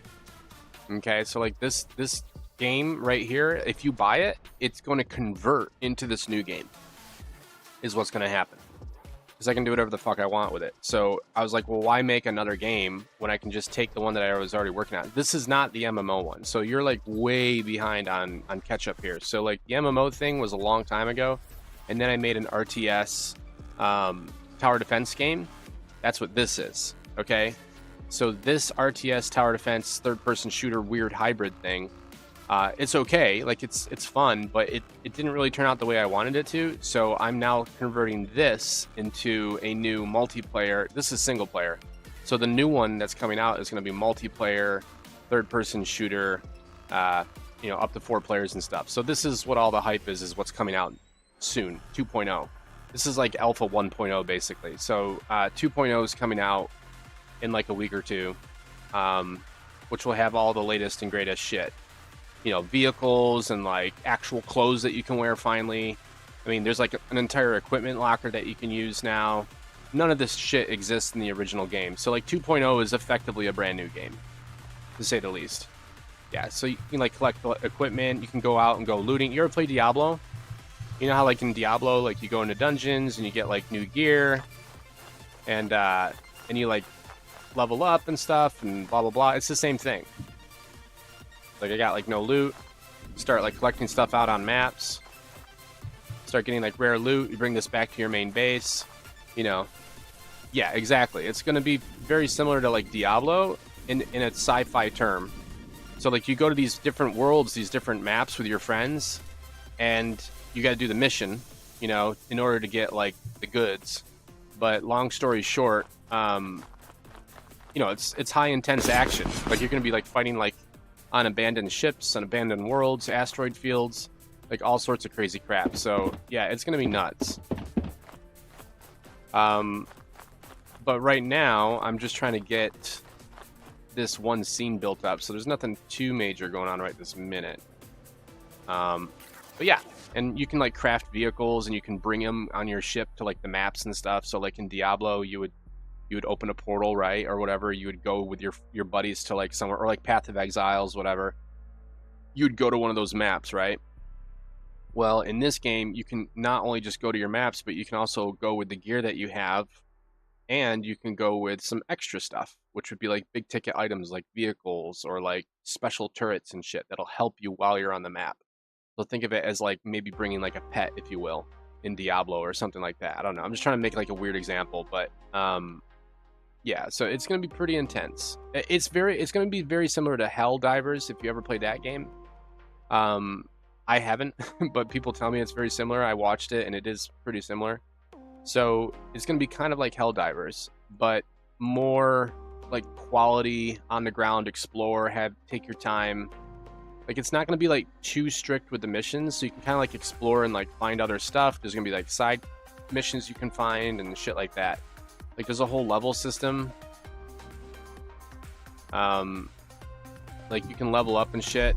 You can choose like professions. You can choose skills. These skills let you do cool shit. Like I can like blast ahead like that. There's cooldowns for your abilities. All sorts of shit. So yeah, it'll be pretty intense.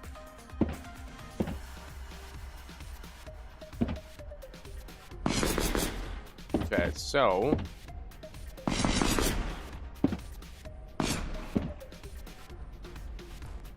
what we're probably going to do is junk this.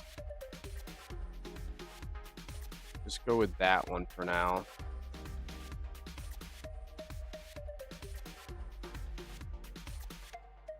Oh yeah. I'll play it like crazy. Yeah, of course. Yeah, so you take all your stuff and you bring it back to your base. So like, let's say this is a map. This is just a demo map that I experiment in. This is not a normal map. But let's say I'm in a map, blah blah blah. I blow a bunch of shit up. I get some loot, right? I can package my vehicle up, right? So I can like package this. I can't do it right now because this is not a normal vehicle, but I'd be able to package my vehicle up. I can put it back into my storage crate, and then I can just be like, all right, call ship, let's get out of here. And it will like package everything up and get me out of here. It'll move the whole team out. So this is how you like appropriately leave a map. And then it takes you back to the main world, which is where you're just like in Diablo, where like you do your crafting and shit, right? So this is where you like check out all your loot. You see what everything that you got. You can do your assortments, whatever you have. You can come over here. You can be like, oh, let's put a vehicle in here for next time or whatever. Let's check out which map we want to go to. You know, you can choose like different maps and shit. So yeah, that's pretty much. And then you're going to be doing crafting here as well. So no, there's no C++ needed. No, C++ is not needed for this. I've learned so much now. Like, yeah, it's you can do everything in blueprints. There's absolutely no need for C++. C++ is needed for some things if you want to like really optimize on like major structures, but you don't need it. No. So it's all multiplayer too. So, but yeah, man, it's freaking crazy. So we'll see how it turns out, man. Yeah. I'm back for sure. I took a little bit of a break there. I took a break for like 6 months, I think, because like I made the game originally, and I wasn't like excited about it enough to like try to promote it. So like nobody really knows that the game's even out there yet. You know, just a few people, like a handful on Twitch. But once I'm ready, I will make some noise, and that's when, you know, we'll see some real traffic come in. But I just didn't want to like, you know, advertise it if it wasn't ready, because, you know, then you get the other problem. Yeah. Just click on the Steam thing in Twitch. Oh, okay, gotcha. Yeah. That'll take you right to the page. Yep. Yeah, so like if you get the game now, like you'll have it. And then like once 2.0 comes out, the whole game's going to convert. So like right now you can still play the old game. I'm just playing on a dev branch right now. And once it's ready, the dev branch is going to snap over to the live branch, and everyone's going to update, and they'll all be able to play 2.0, and then we'll carry on from there as we like make changes and stuff. So yeah, big time. Yeah, a lot of work. It's more work than I ever thought would be possible, that's for sure. But yeah, man, so that's kind of where we're at. That's what we up to. All right, so we've got ourselves a junk kind of yard thing here. It would kind of be cool if I could add a PCG system for this. Yeah, it is. It's crazy stuff is what it is, man. Like, it's just been nuts. It's been crazy, bro. But yeah, I'm just, you know, slamming through it, just getting work done. I spent like all night last night just getting like smart lights created, so now we can use like intelligent lighting for everything, and this is kind of a carryover of what we were dealing with last night. So fun. But yeah, man, you know, I'm always on Twitch, so yeah, feel free to stop in whenever you want and see what's new, see what's happening, man.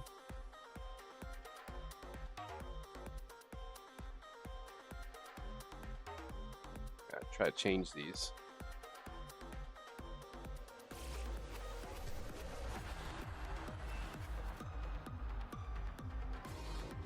No, I don't want to inject color on this. No, I don't want to do that.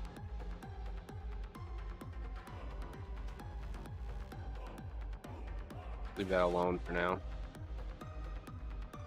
Yep. Yeah, it's coming, man. It's coming. It's going to be fun. Or it'll be chaos and terrible. One of those two things will be happening. We'll see. I think it'll be all right. I think people will like it. It's just, it's right now we're in the end game phase where it's like I'm trying to like actually crank out, you know, AI, like make guys like work and do what they're supposed to do and all that stuff. So it's just like, ugh, a lot of moving parts to say the least right now. But it's exciting and it's fun. So, all right, where is this little bastard? There it is. I'm gonna change this. I'm gonna change this to texture color.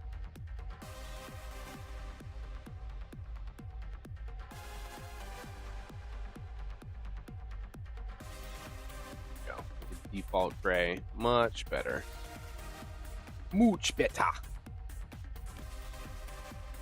Okay, so that's done. That's done. Don't need that. All right, so those are our new light systems. Those are pretty cool, man. I think those will turn out pretty nice. So those will automatically rotate. I can change them. I can adjust them. I can do whatever I want. So that's pretty cool. Just make sure that these are properly fastened down. There we go. So those just kind of like scan around, do their thing. Let's do some other bells and whistles here.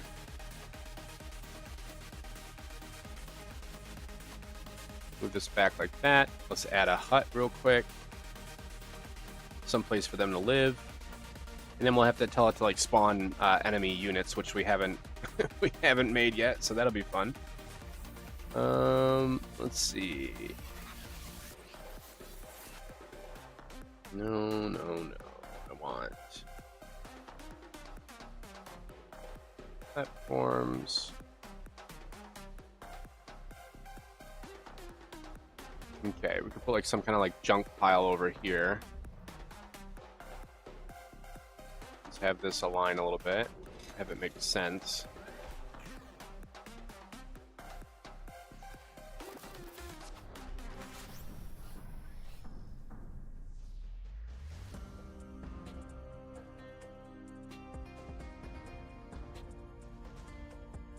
Okay, I'll have to get some more junk and stuff. I still gotta put that in there. But in the meantime, now let's add a little hut somewhere.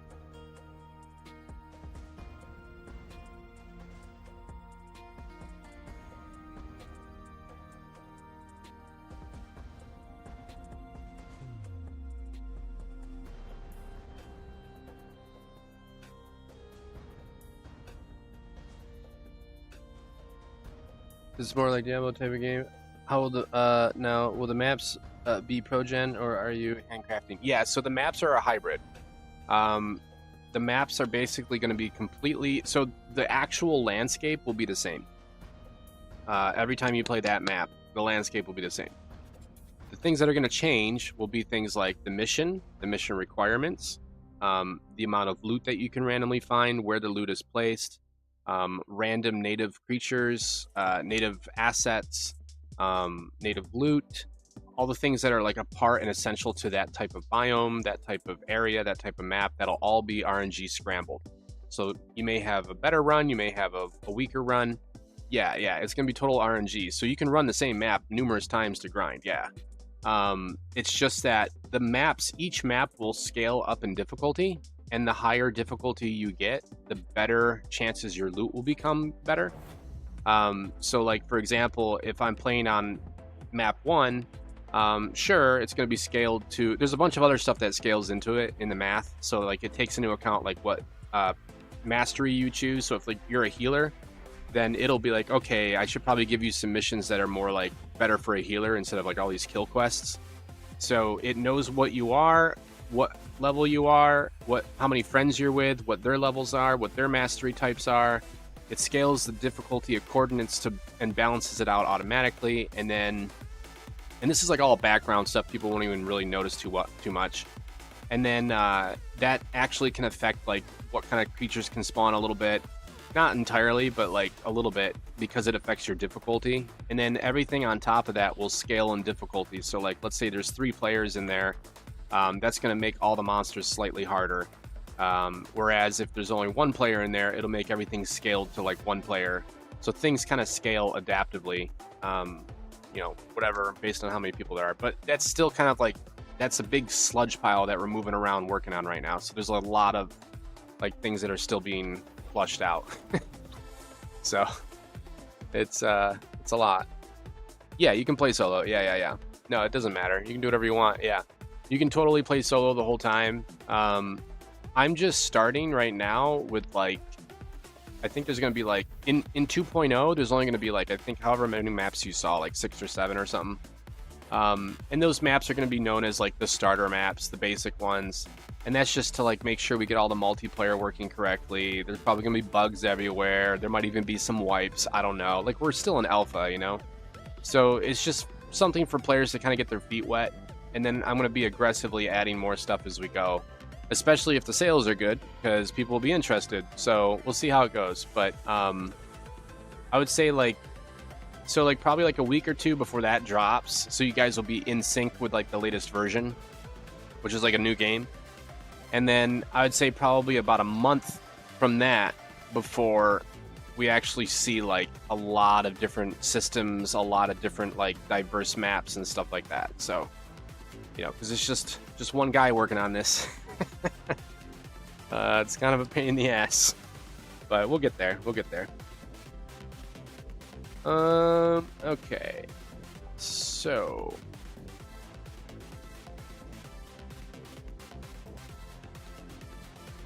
wondering if I can do, I'm like starting to notice things that I have to add that I haven't added yet.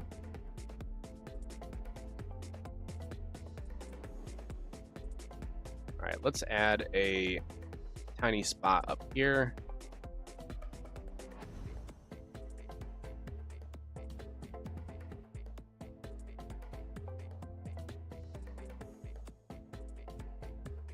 Just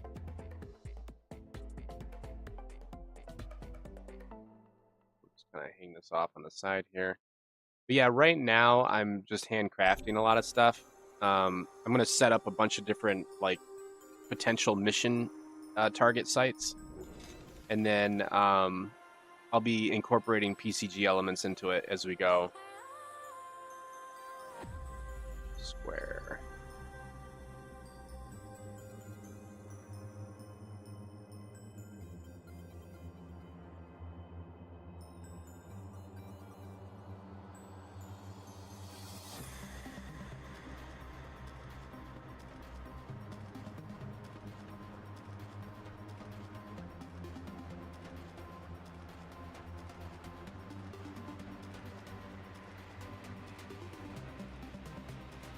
Way down. Yeah, sounds good, man. Thank you. Yeah, we'll see how it goes. I'll take all the support I can find right now. It's gonna be a wild ride, brother. It's gonna be a wild ride. Okay,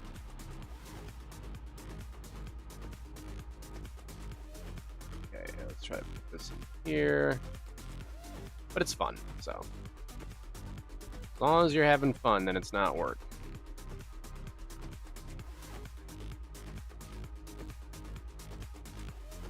That's good. Okay.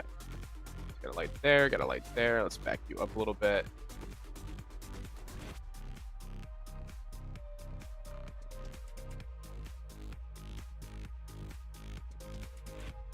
Okay, let's put you on.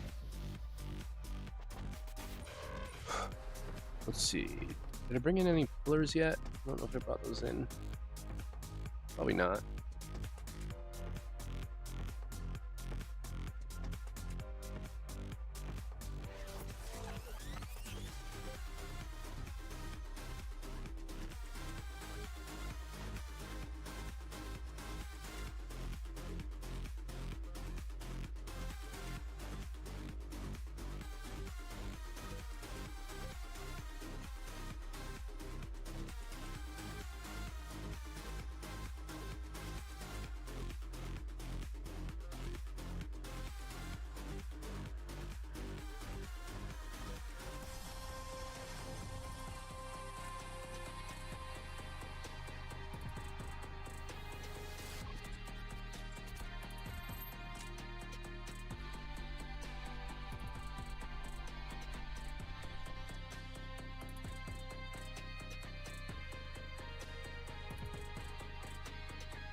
All right, we need to have like some walls or something, I think.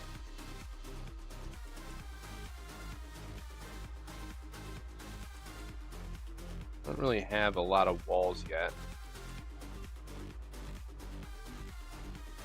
These walls are way too advanced. I gotta add new walls. Okay, let me bring in some assets, I guess, that I've got. I have so many that I haven't brought in yet.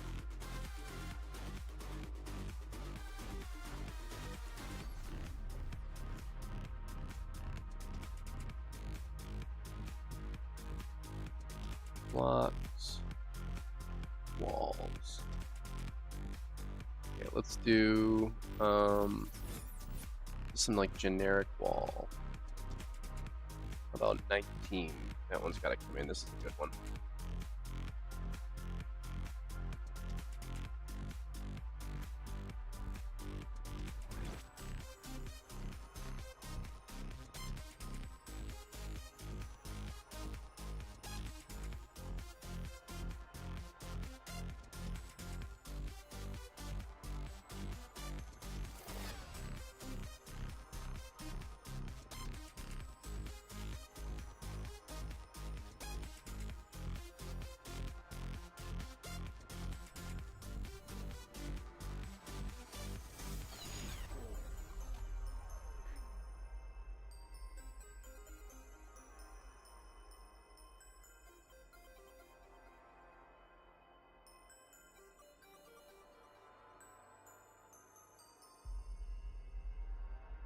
Like that.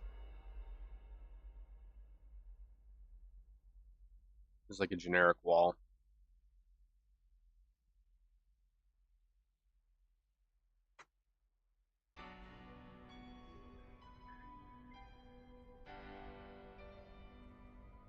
Pivot, center, bottom.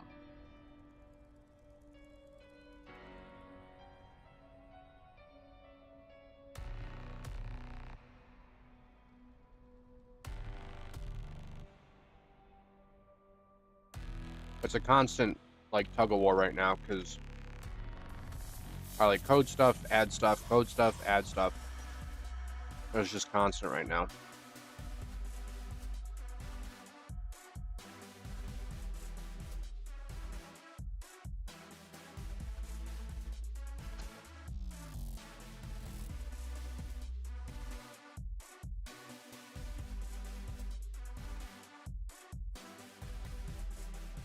Okay, let's go like this, this, this.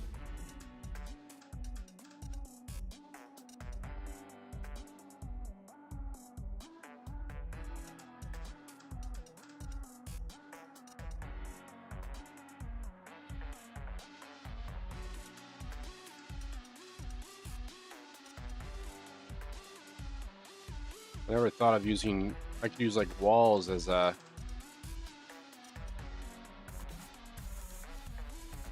platform too.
Okay, let's see here.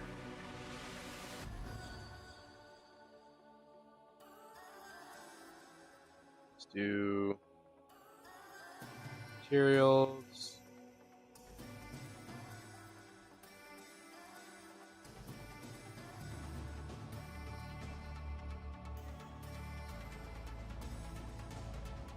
What's going on? You're here for the daily. That's right. Why doesn't that work in Unreal Training? Yeah, buddy. Yeah, buddy. That's pretty much how we do it. That's how we do it.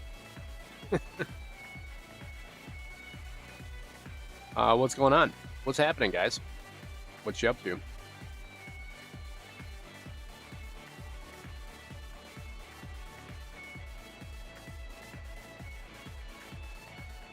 Okay, let's do 90.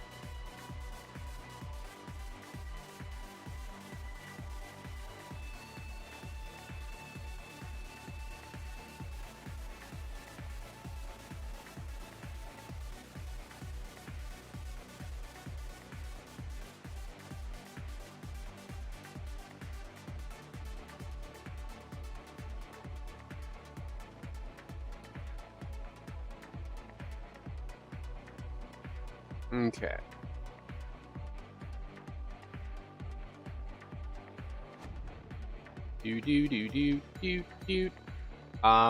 What we're working on today is starting to get the asset systems working so that we can finally have like areas to go to on the map, like missions and stuff. So that's kind of what we're working on right now. Nothing too crazy. I got new intelligent light systems working, so that was fun. Yeah. Been a bunch of shenanigans. Dudes. The big one? Yeah, there's a whole bunch of cool assets that are coming in that I'm trying to get set up here. I'm just trying to think of like it. You gotta start somewhere, right? Like you just have to start throwing assets at the ground eventually to see what works. Okay, now let's go nighttime. That big ship right there in the background is from. I made that a long time ago. That's from when I was working on the MMO. I figured I'd just put it in the distance just to kind of leave it there to see what it looks like. Okay. So yeah, these new lighting systems are freaking awesome. I can turn these all into smart mode. So if I turn on smart lighting, which they all are supposed to be, except for the scanners. The scanners are going to be like 24/7. So what smart lighting does is it makes it so that all the lights come on when it's nighttime or if it's bad weather. So like right now it's nighttime, all the lights are on. And then as it turns to daytime, they will shut off. There you go. All the lights shut off. Perfect. Except for the red ones, which are fine. Those are scanners. We'll just leave those up there for now. I guess I could build in a system for those too, so it knows to like just shut off or stop moving or scanning, whatever. But I'm not too worried about it. There's still a glitch with these. I just made these rotator scanners, and they're still having some issues, so I'm gonna have to adjust a few of them. But we're getting there. Okay, now the other question I was gonna ask is, did I end up finishing my loot system for crates?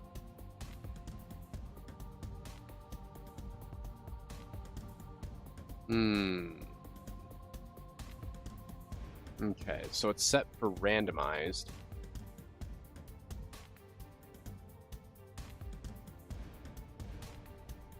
Yeah, so that'll just change the actual asset, which we don't really care about. So I want to like set basically like customizables. So what we can do is we could say give this... We're going to have to go into our crate master real quick and do some adjustments. Give this default mesh, first of all, so I can see it.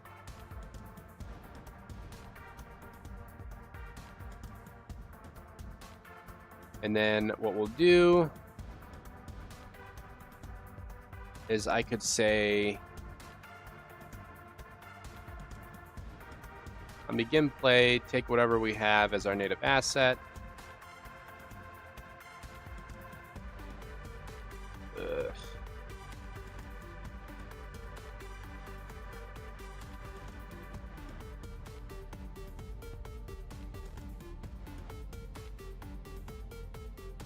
I'm just like debating how I want to do this because it might be easier. Let's see if we do data asset.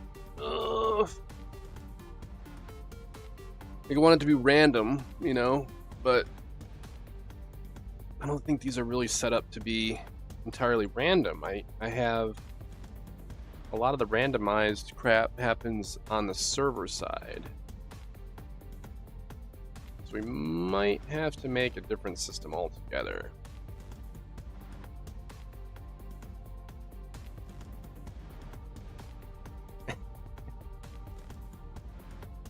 Yep.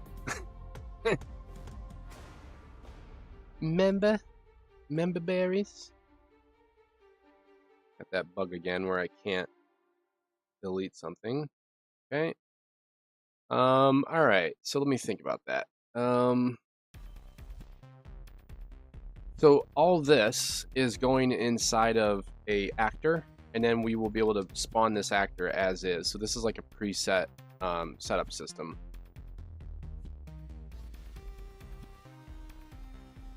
Essentially.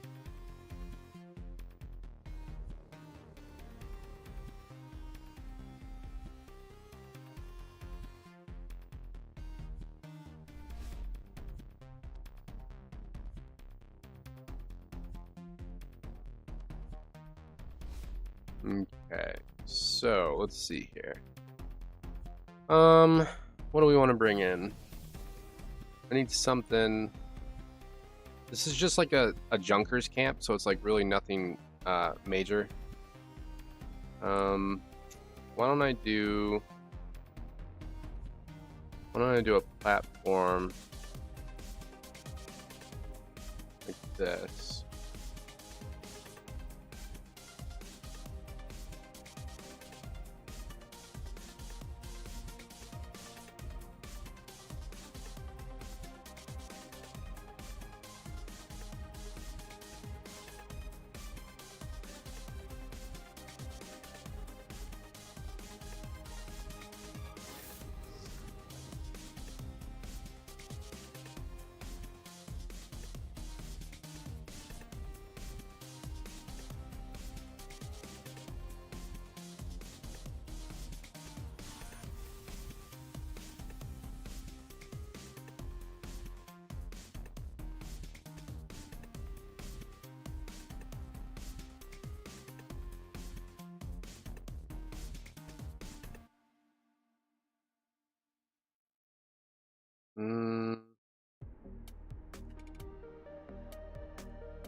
I was thinking as I was going to put like some junk piles on these.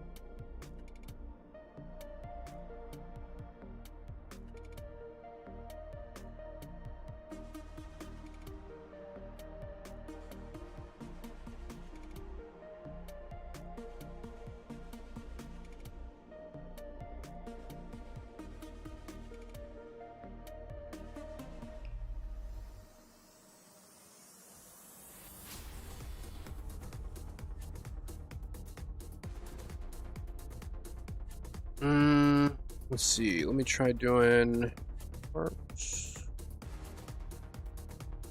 framing. Need more junk.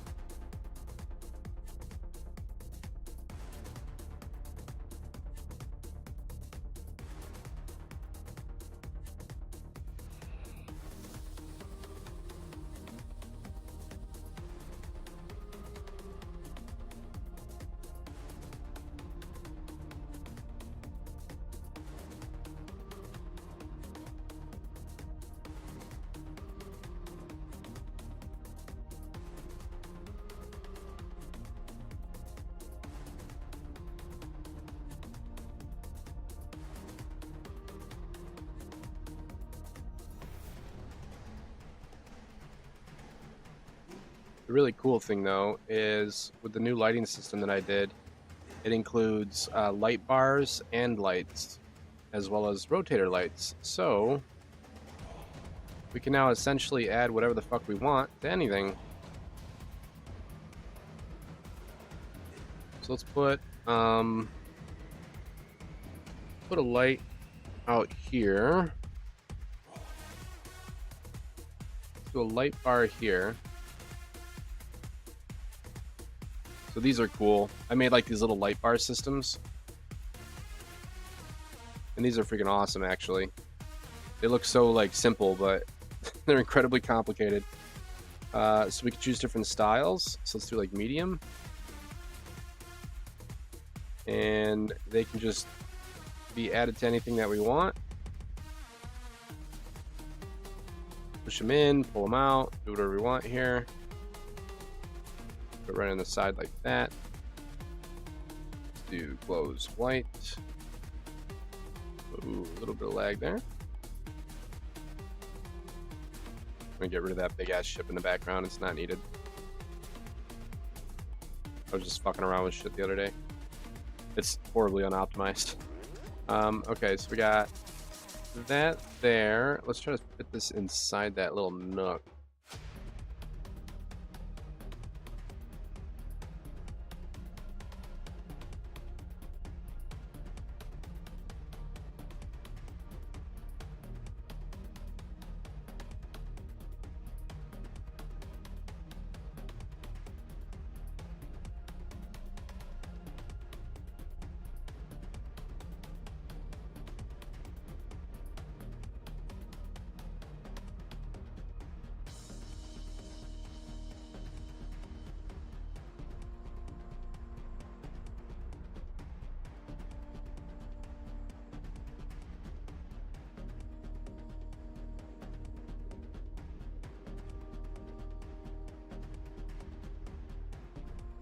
I don't like it better on the outside.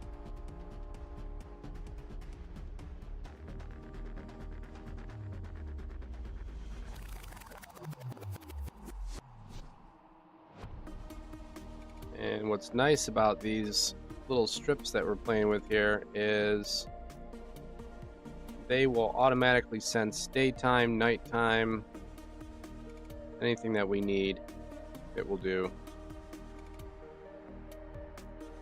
So they will automatically turn on and off based on whatever is going on with the weather. Blah, blah, blah, blah, blah.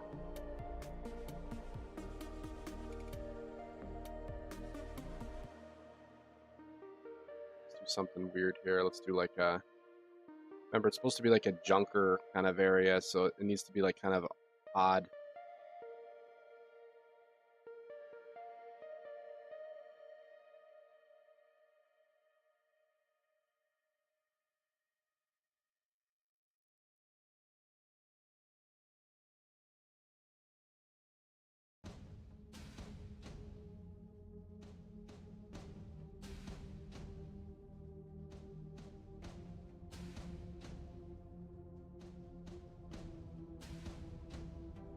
Okay, let's see what I got here. Parts, platforms.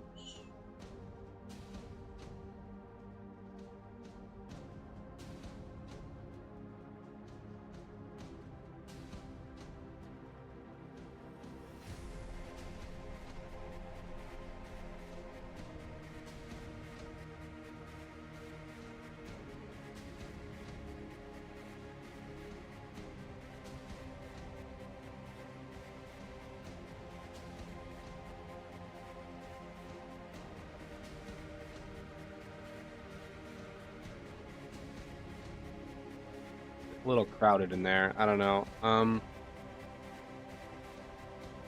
Let's get rid of this. Let's put this back here.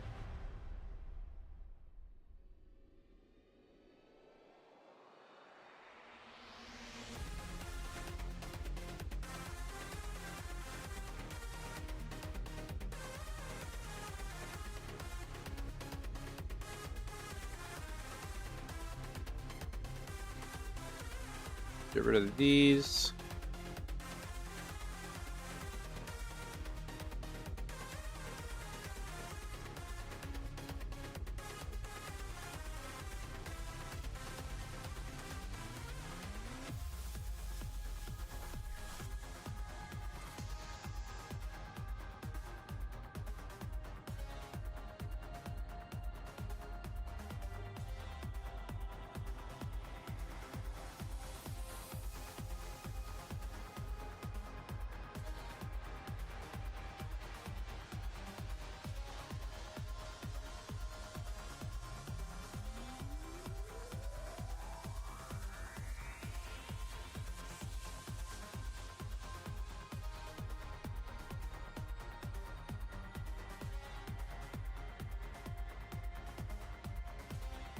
Alright, let's make these intelligent.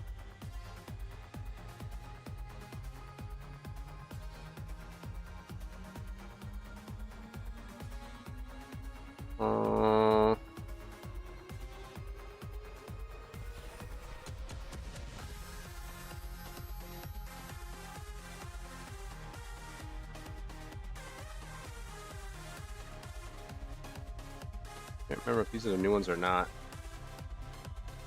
I don't think they are.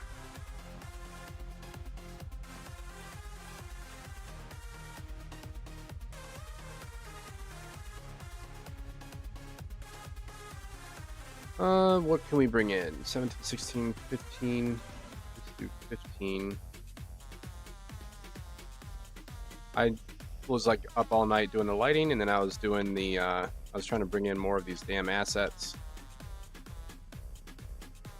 It's just like, can't work fast enough, you know? Then I blinked and it was like 6 a.m. Like, oh wow. There it goes all the time. Import. This is fall 15. Yeah, this will be a good one for the junker.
Okay.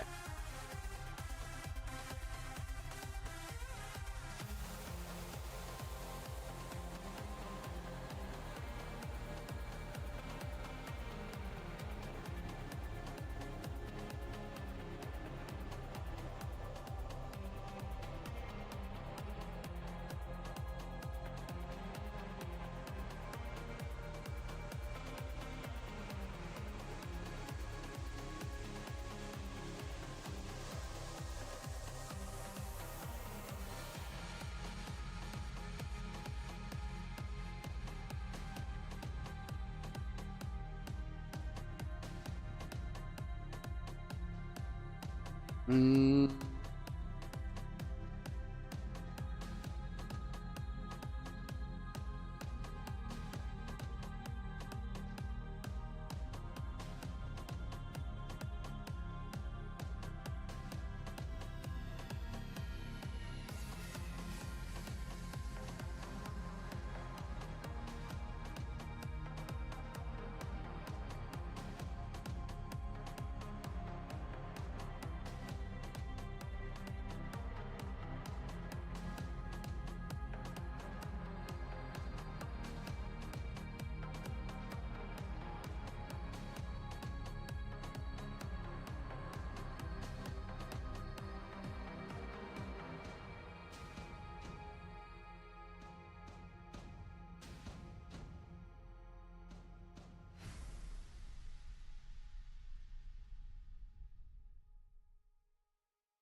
Bastard. Why is that not coming in right?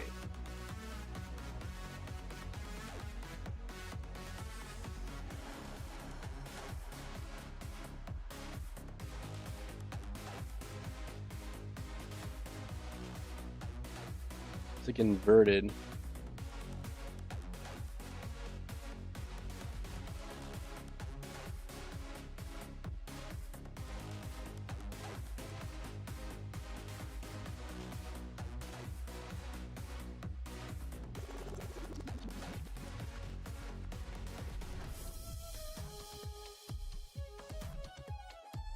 Pixel animation. You can do pixel animations inside of decals now? Okay.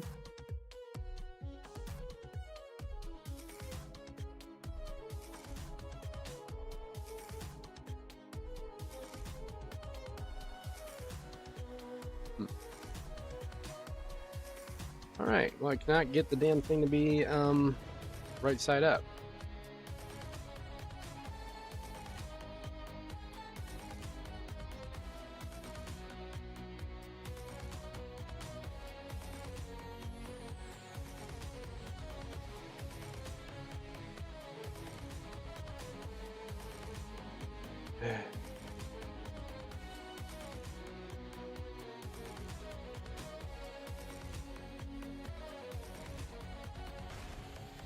Can't win.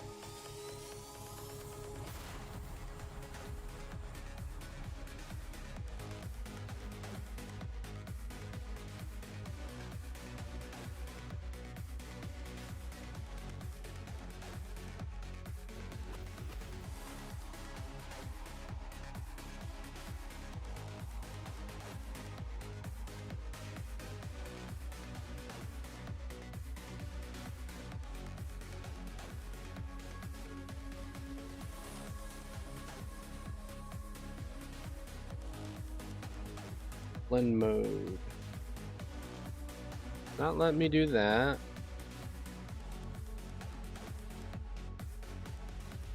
Translucent, elf composite, or modulate. That's all I can do. That's translucent, which is not correct. Modulate, which is not correct.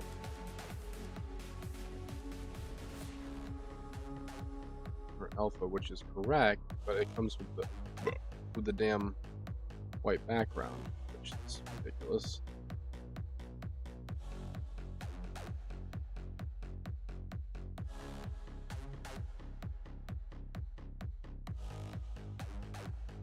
Alpha. All right, let me fix something real quick. Try doing that.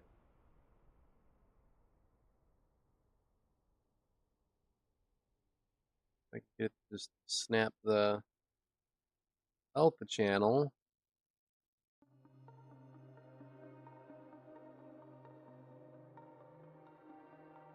God damn it, man.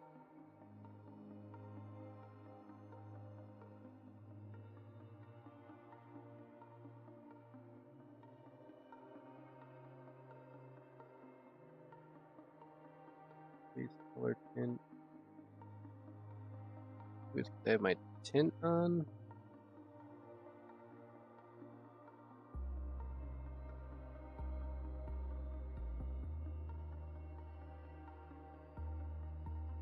Nope.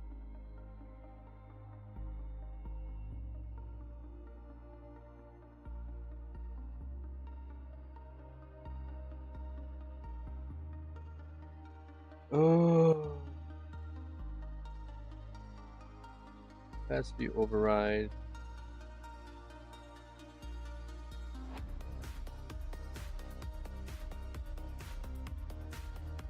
Has intensity.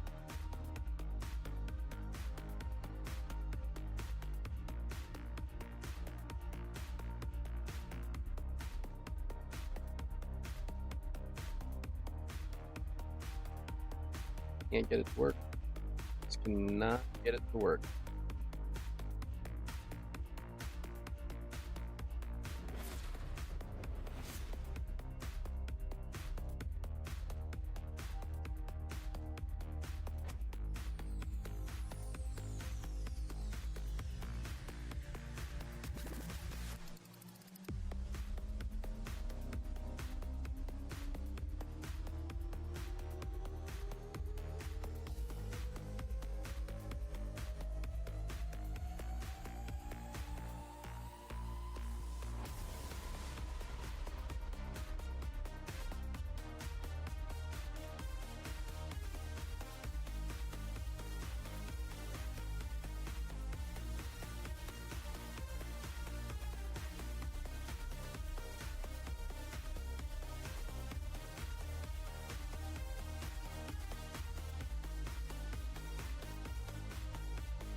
Um.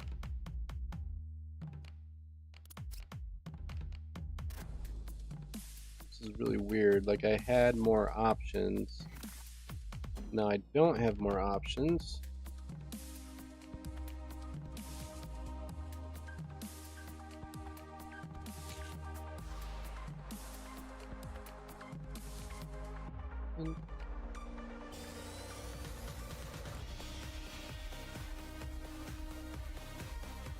Okay.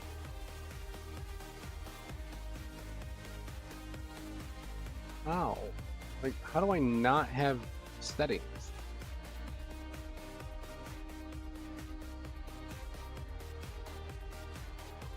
Oh my god.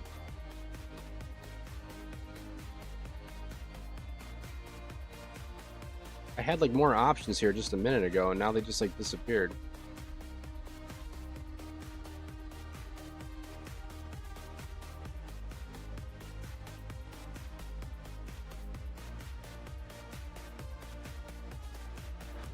Capacity should come from here.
Taking our alpha, I want the RGB alpha. I want that.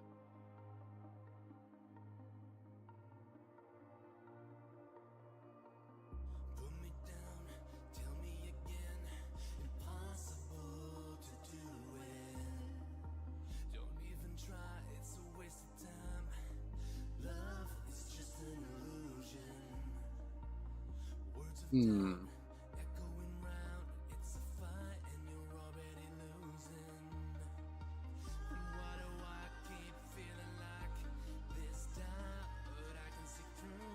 Now we're gonna get stuck on decals for 4 hours.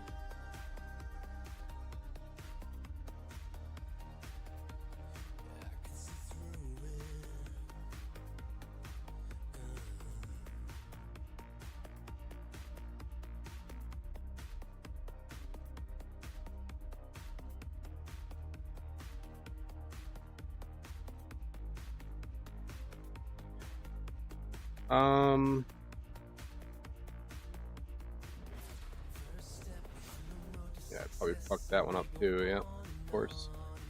Of course. Of course.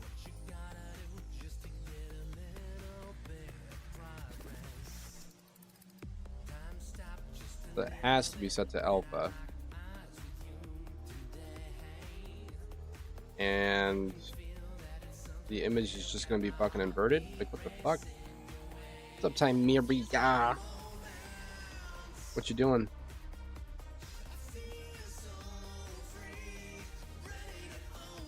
What you doing?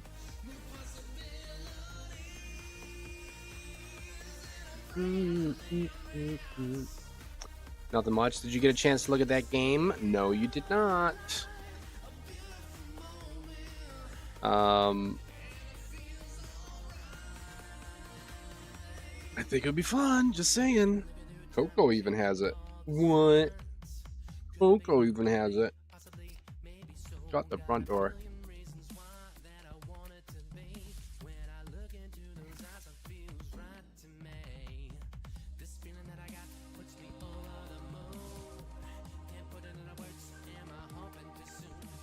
It's called Bitcraft. It's like a huge like MMO that's coming out. You can build whatever the fuck you want, do whatever the fuck you want. You can master in like fishing, animal taming, lumberjacking. You can do whatever the hell you want. It's like a societal kind of builder MMO. It looks cool as shit. It kind of has like Fortnite graphics, but I've played it. It's pretty cool. It grows on you. It'd be fun to kind of like dick around, you know, have some fun here and there with some friends.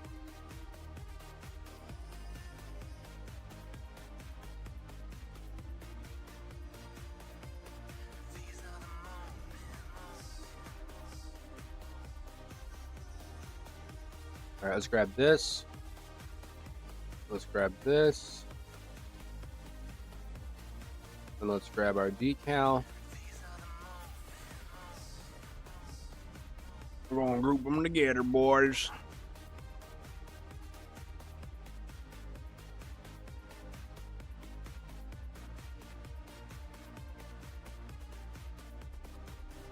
I can't figure out how to get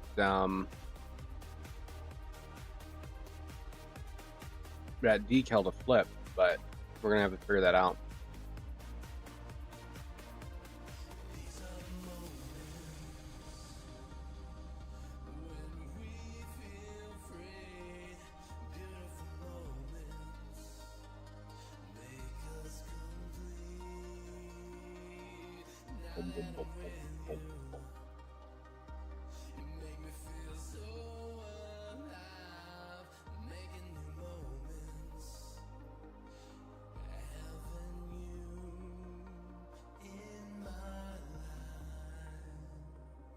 Shove this right in here. Fuck it. Fuck it, dude. It's a junker heap, man.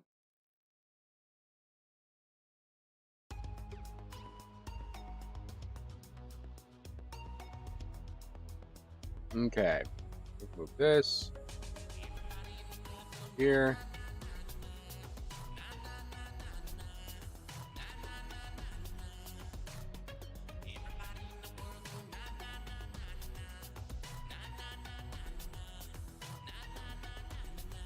Gotta get that thing to flip, dude.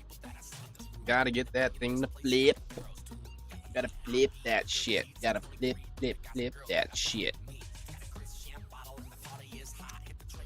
Okay. What do we got here? Groups. Group. Let's ungroup that. If it lets me. I don't even know if it will or not. Alright, good. It actually worked. Amazing. Let's grab some of these lights. Mix made.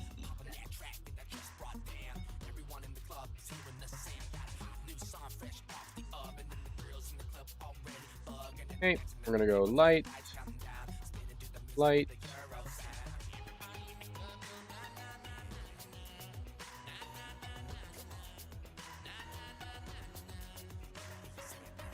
All right. There's a little junker area. Nothing too crazy.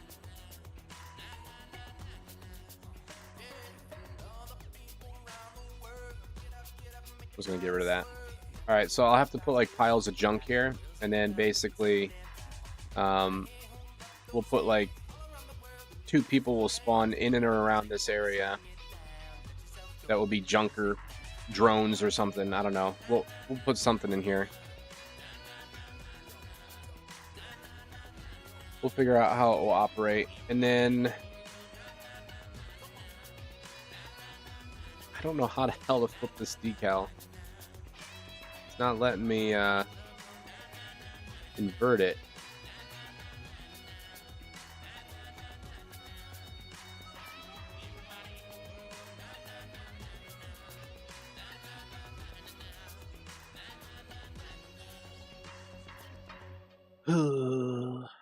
Let's try doing two-sided maybe? Nope. Fat chance. Okie dokie. I have no clue.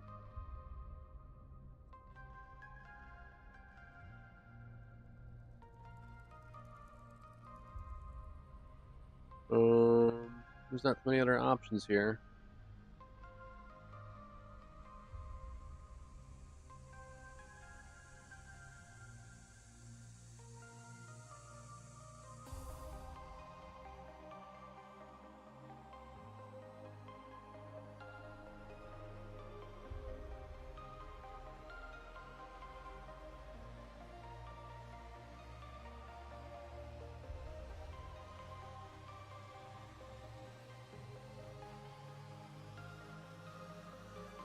Hmm.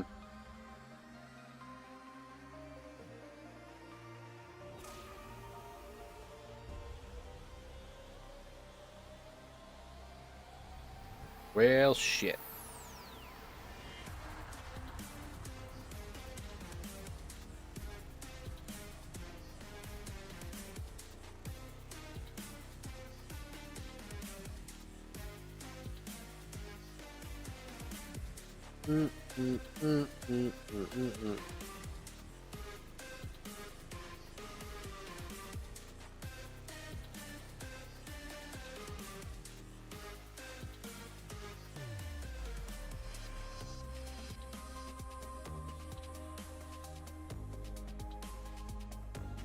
Whoa.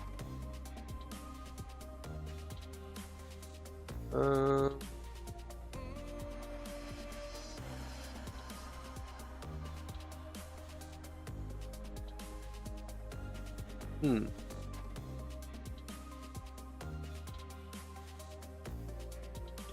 God damn.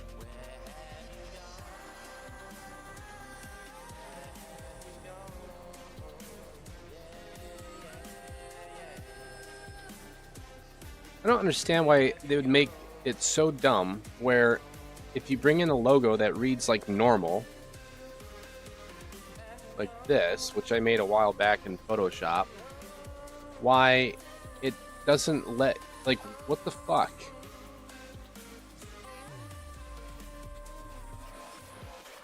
Like, why would they make everything so complicated? I don't understand.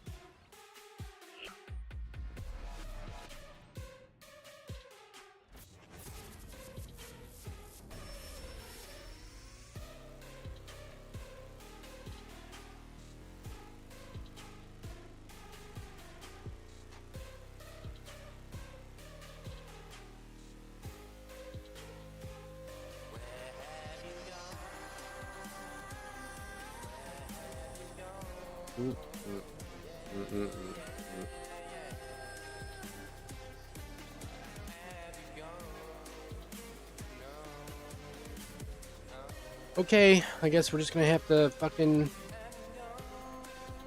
look it up, like everything else.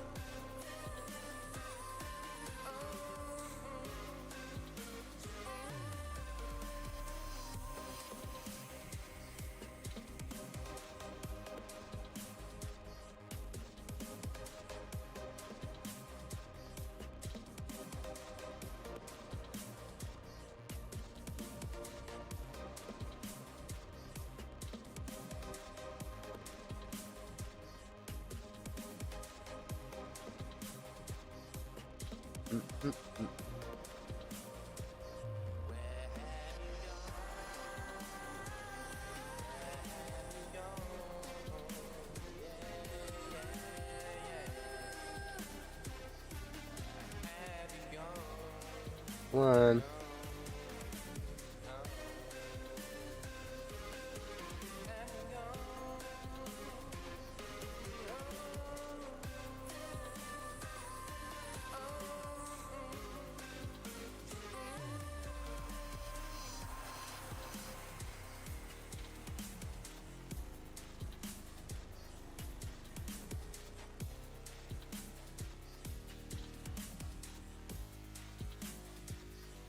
It's like...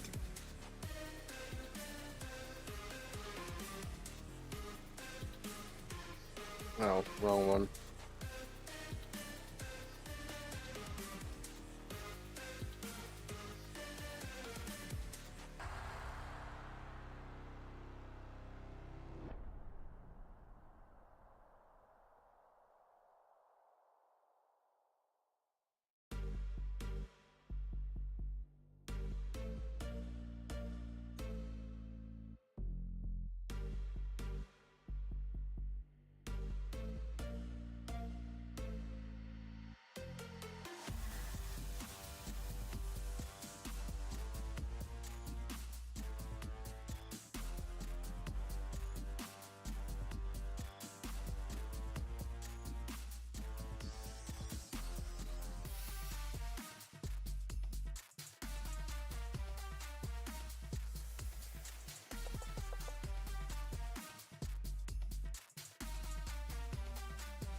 Ugh, God damn it, man. This is so stupid.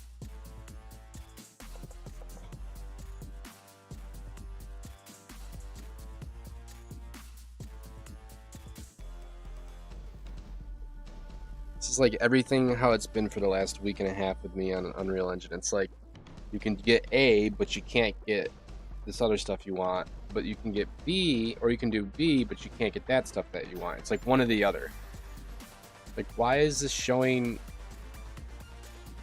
alpha composite pre-multiplied alpha? Okay, sweet. So you're doing alpha. Why are you fucking showing the white border? Like, what the fuck?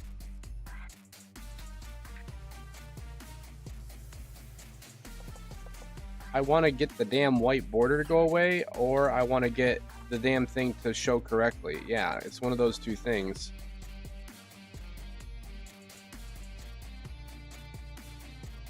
I keep having issues where it's not, it's like one or the other. See, it wants me to have a translucent gray transmittance, okay, which is this.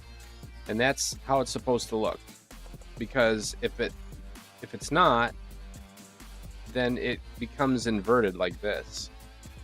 If I rotate this, right? So now it's like it's like mirrored backwards. So I want it to be from this angle, like that.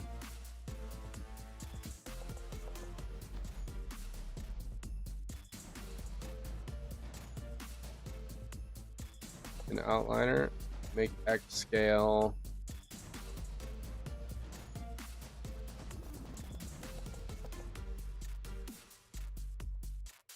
I'm talking about in here.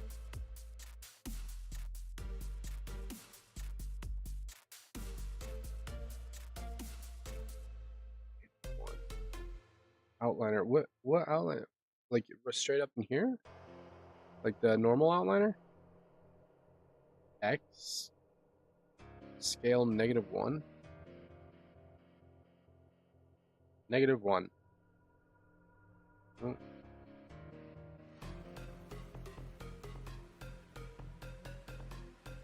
Why is it? Come on. Decal.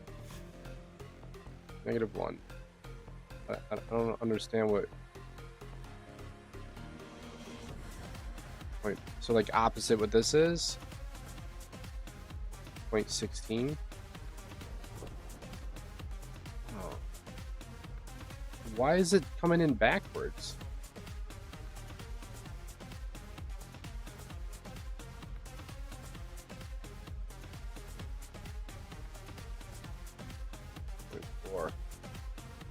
Oh, that's stupid as fuck. What the fuck? Okay. Thank you. So it's like just jammed? Like, that doesn't make any sense. That is dumb as shit. Okay. Well, at least we got that problem fucking fixed finally. I'm like sitting here forever trying to think it was like a master material problem. Ugh.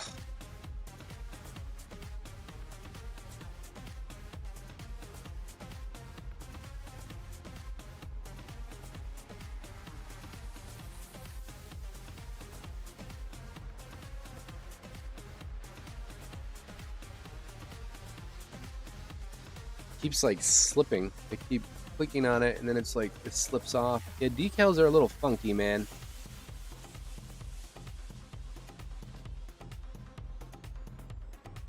All right, so we've got something there. We got lights outside there. Let's see what it looks like, I guess. I don't know. I'm just trying to make something, and then we gotta try to make sure that it goes into the blueprint correctly.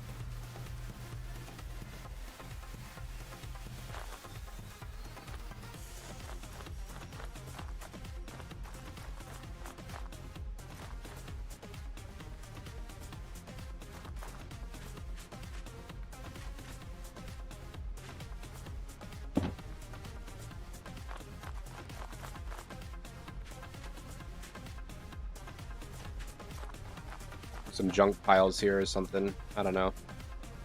I'll probably make junk pile assets that you can find that will be considered junk, which are salvageable, and you can just like pick them up and get like certain resources from them. It'd be like a different version of loot. But for now, we're just gonna leave it like that.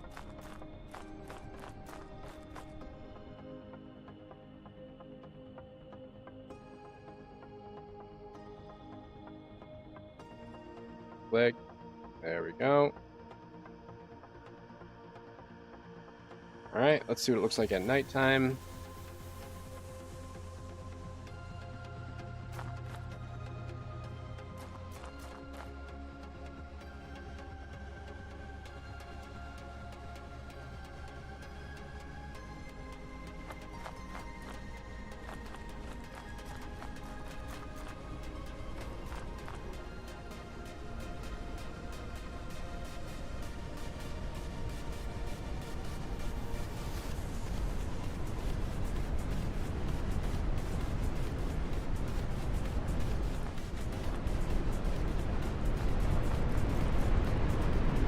What's going on?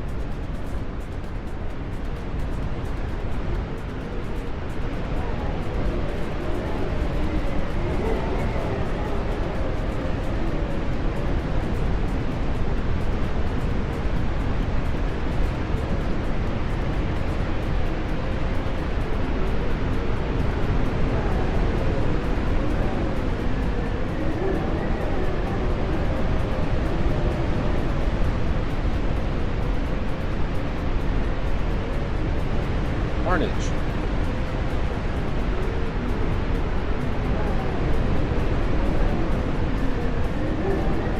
Okay, we need some lights on the outside. What's up, Savage? What's shaking, dude?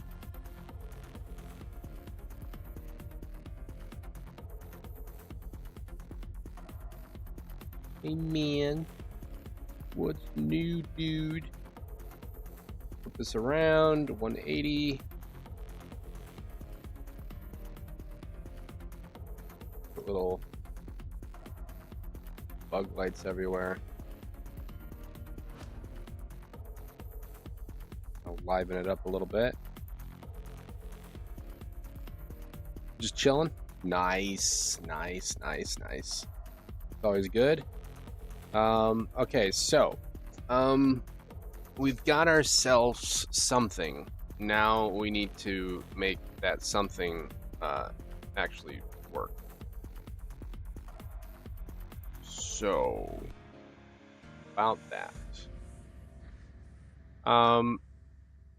Junk assets. Junk. Okay, so if I make a salvage system, a salvage asset,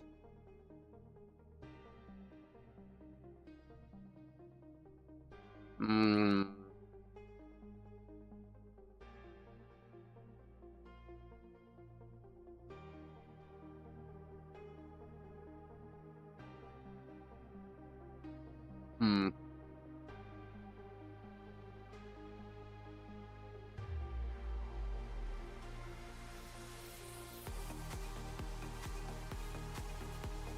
Well,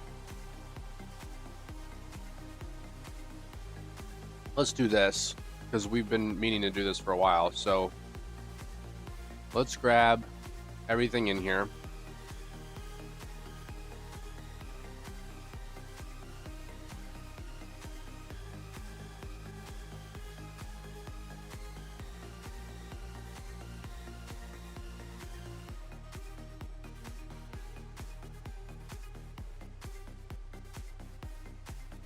Yeah.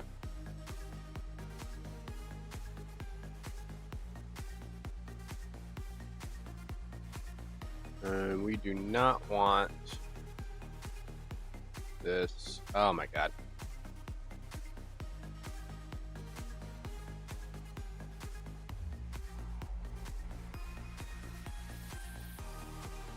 Can I lock this thing? Of course not.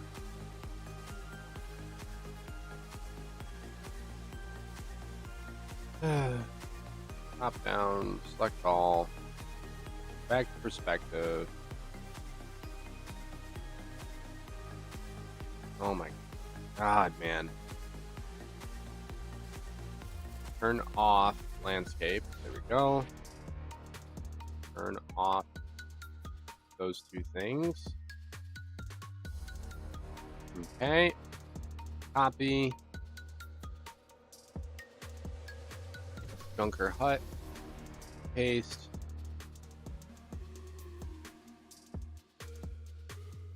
Well, that didn't work for shit. Okay. Fantastic. Let's try doing group.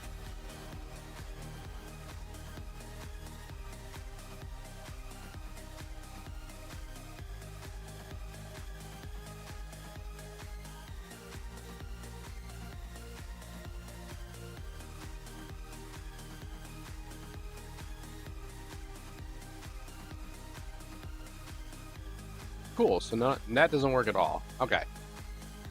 Cool story, bro. Okay, let's try doing this.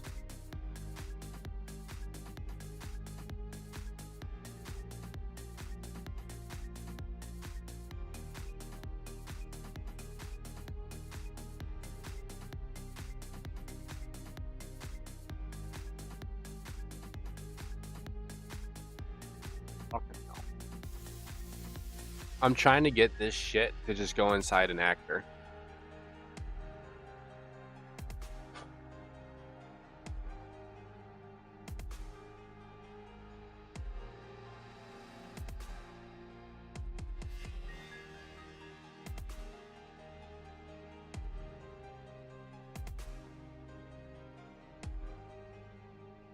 And like, if I try to group all these,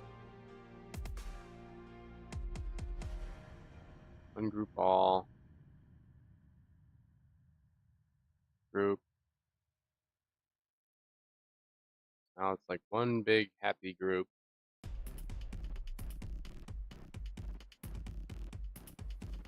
Copy, paste.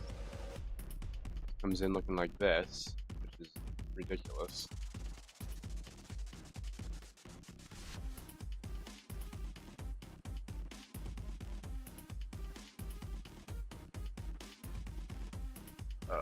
Why did I make everything so complicated? Supposed to make it easy on game devs, right? That's what they claim to do.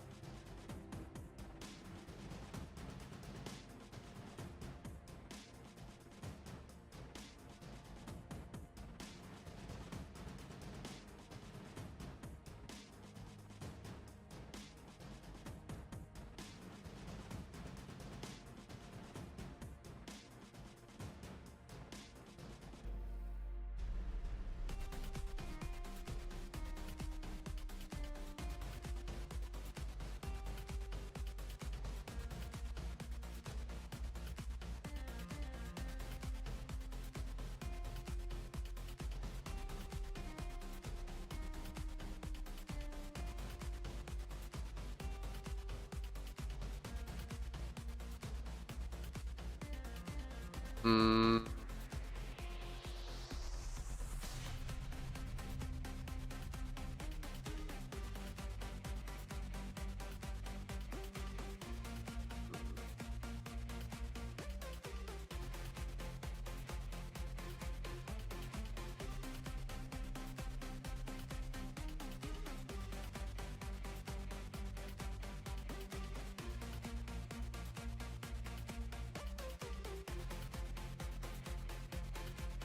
Okay, so is there seriously like no way to like move these into there?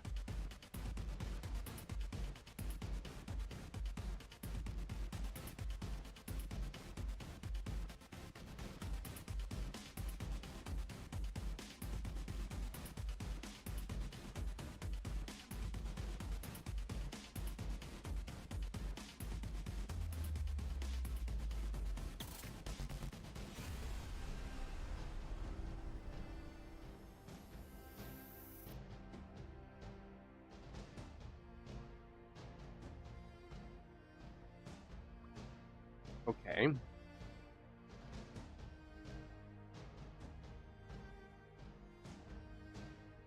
If I group them all together,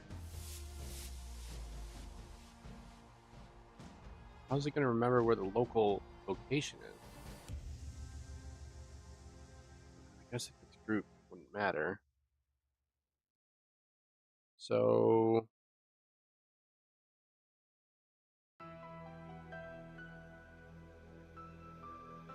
group them all together.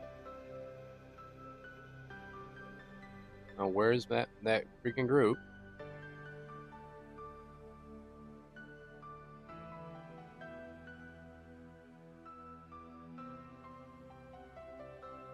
Where's the group? This one? This one. Now let's try putting this in here.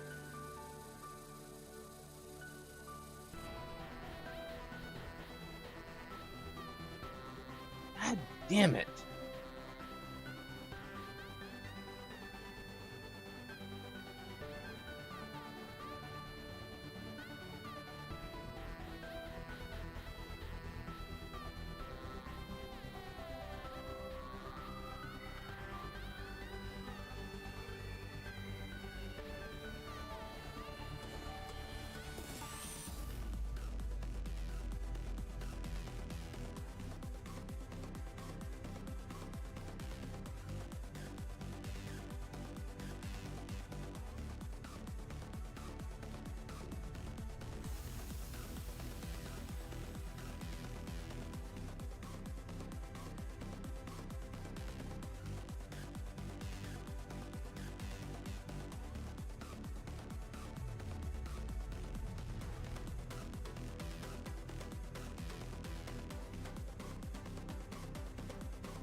Um,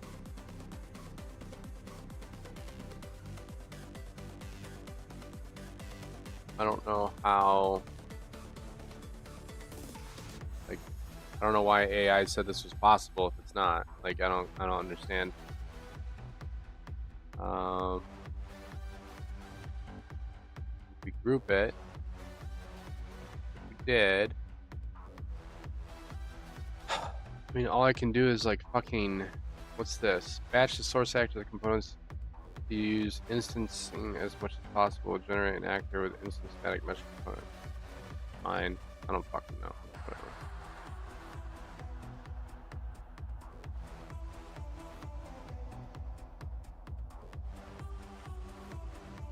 Yeah.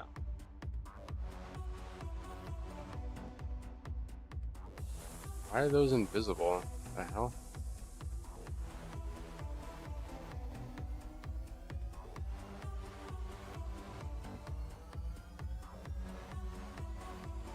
Group actor.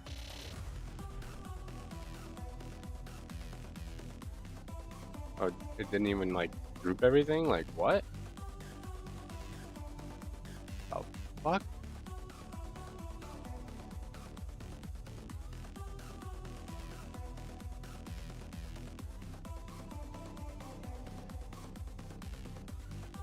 Why does it keep making everything invisible? What the hell's going on? Alright, ungroup.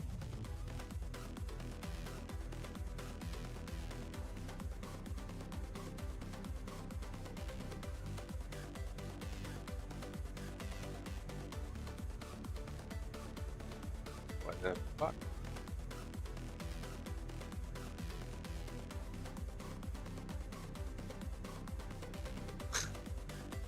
What is going on right now?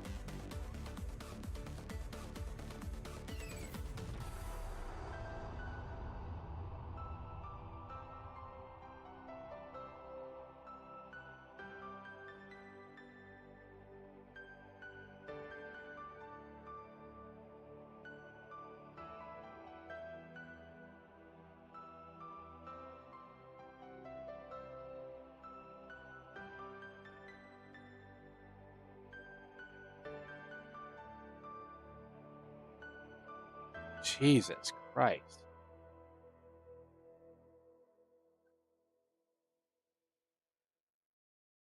All right, so I just want to get all these assets into an actor, and I don't know why, but it's like not letting me do it. So, of course, the AI was like, oh, just do a group, you'll be good to go. That's not the case.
This is saying to do what we just did, but differently. It says grab everything.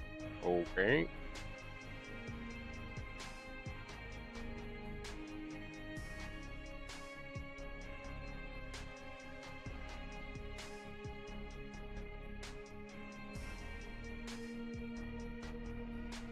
It says to add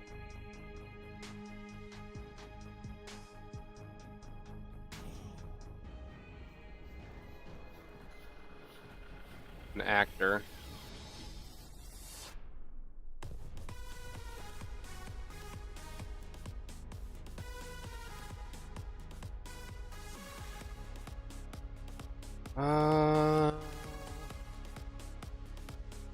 I don't know, maybe we'll do PCG at this rate, Like, this is ridiculous.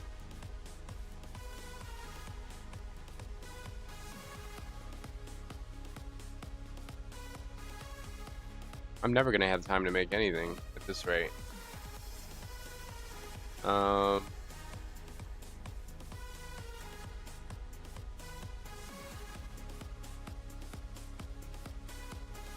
that off.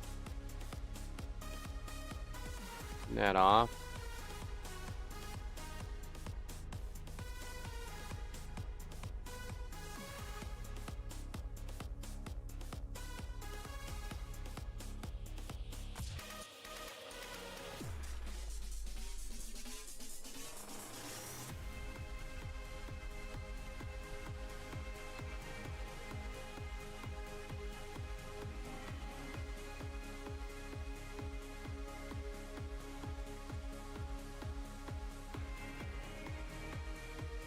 Dude.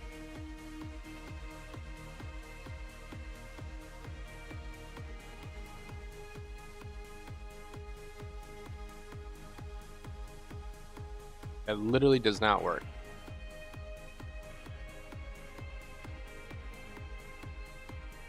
Static mobility.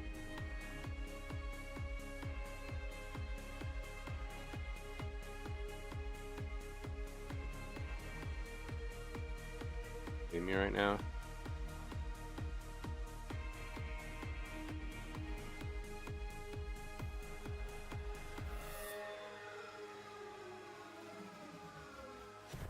Oh my god, this is gonna take fucking ages. This is gonna be like, this is terrible. Alright, I gotta think of a different solution. Maybe we'll just stream in levels.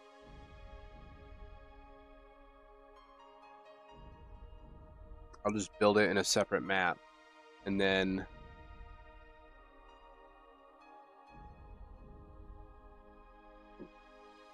This is ridiculous. This will take forever.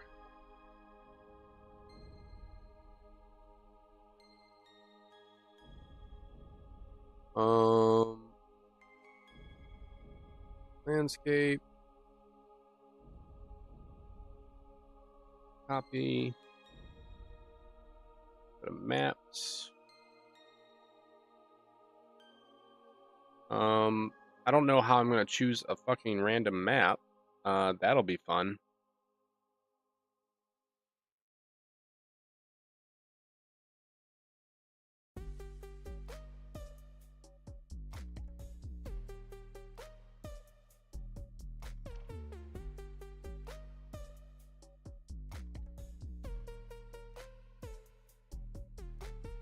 Partisans working so hard every day. Typical threats, get out of my way. I'm a threat unseen, if you know what I mean. Taking down towers is a casual thing. Can't prep for this, get ready for this. Last thing seen is a wound up fist. I'ma cut right through ya. Killers can't stop me blasting through ya. Boom, boom, blowing off artillery. Rain and fire from the heavens, no mercy. Listen to the sound of the multiple gunneries. Bunkers locked down, no fear from the enemy. Load you from the front to the back all day. Dropping them goods like Santa's sleigh. Logi is the key to the war, you know. Pushing B mats in my favorite Alto. Locked in, loaded and ready to go. Sandbag stack, let's start the show. Loading up is like Amazon Prime. Logi holding up the front of the lines. Boom, boom, blowing off artillery. Rain and fire from the heavens, no mercy. Listen to the sound of the multiple gunneries. Bunkers locked down, no fear. I mean, that's pretty fucking easy in my opinion. It's not gonna be random though.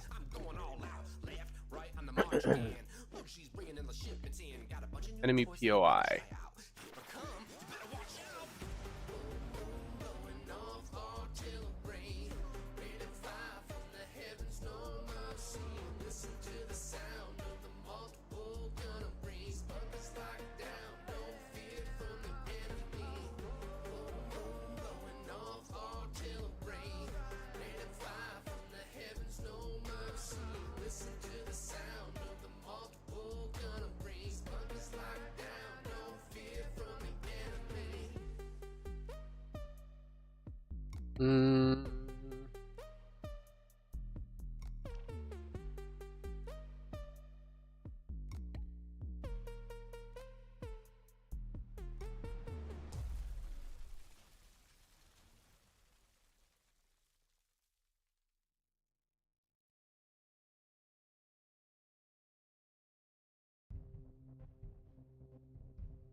Soft world reference.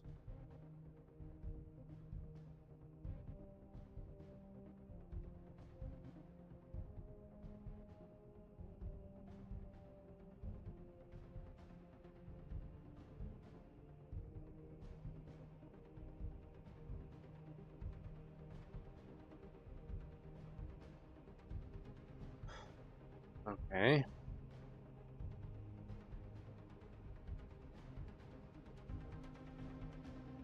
Stream base 2. Boom.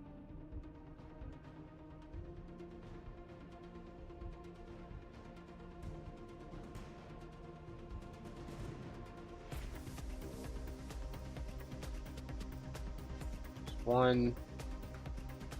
There's two.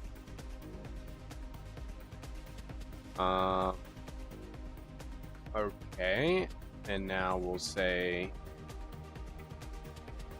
when we start, make folders an outliner. Yeah, I tried doing that, and it won't let me move it into an actor, though. It's just being stupid. I wanted to like put it inside an actor with all of its like native local locations, and I don't know. Let me see if this works real quick, because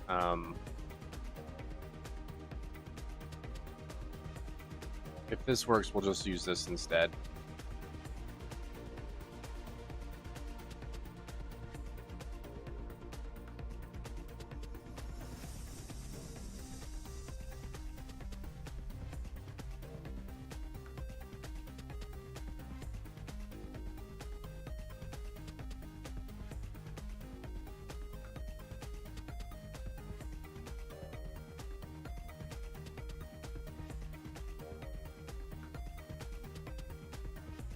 I don't know how I'm going to stream a level in, though. Load streaming level by name. Make visible after load. So I'm going to have them pre-placed. That's the only thing, right? Because, like, I would have to have the streamed level in a location on the map. And then basically it just decides which one it wants to be. Which is stupid as fuck.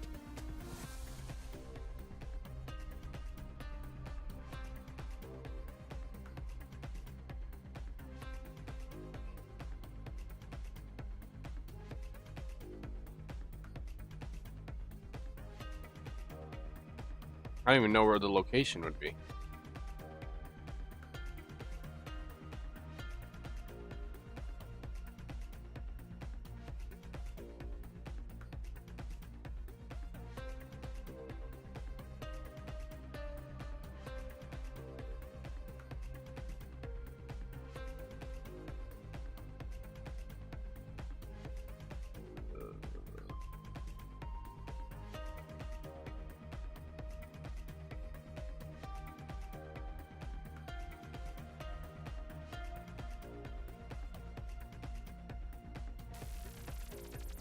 Like where does it spawn the streamed level?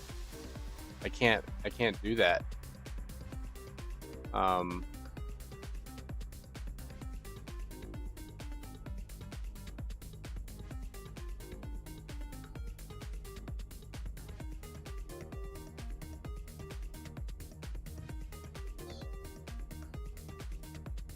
Like, you know what I mean? Like, it's just stuck wherever I place it. It's not like I can, like, tell it to, like, move locations. No, I know what it is. I'm just saying it's not going to do what I want it to do. That's what I'm trying to say. I know exactly what it is. It streams in a level that you already placed somewhere based on certain conditions. But I want to see if I can move it. Otherwise, I'm just going to have them in predestined locations and have the game decide which one it should stream in. That's what I'm trying to say. So I have this one. And I have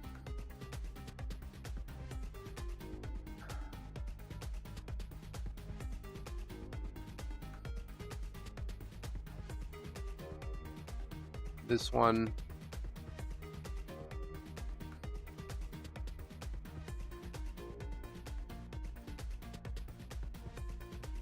Like, this is not going to work, I can tell you that much. But for now, I just want to see if this even does anything.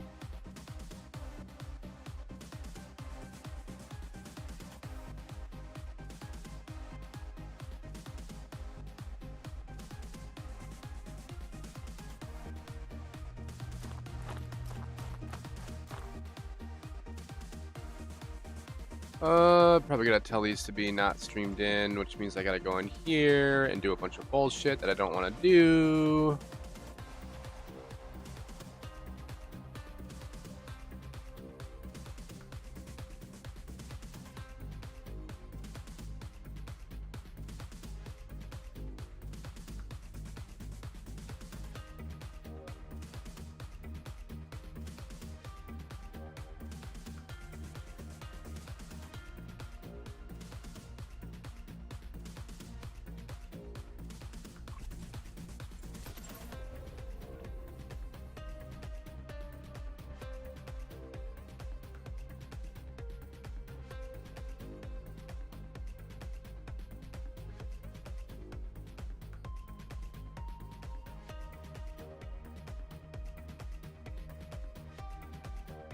I can't use stream. If I use stream level, I might as well just make every map custom tailored. Is the short version. That's the short version. Because there's no point in doing anything else. And at that point, the game will be out in 4 years. So, let's see. So, what I need to do instead.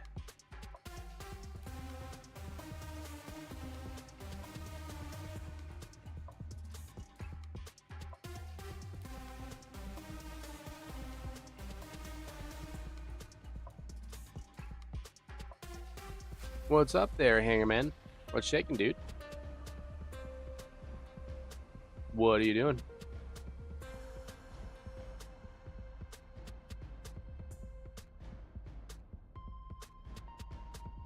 So back to the actor idea.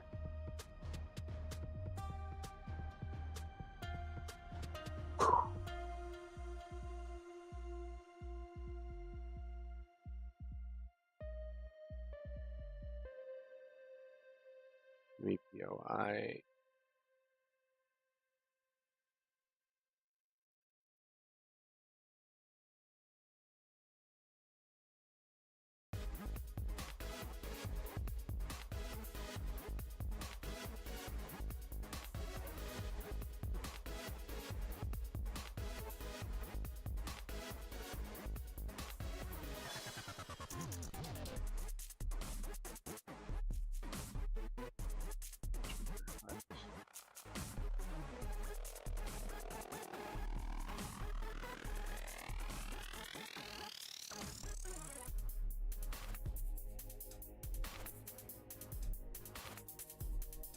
What's new, man? What you doing? What's new with you?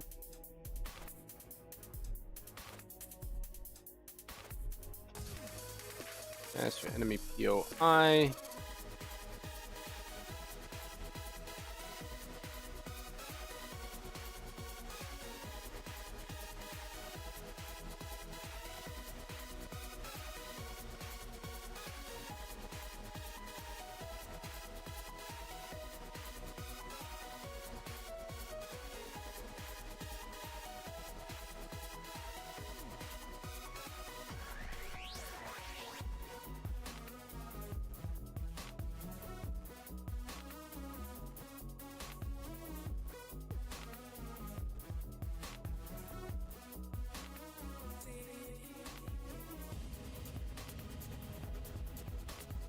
Class.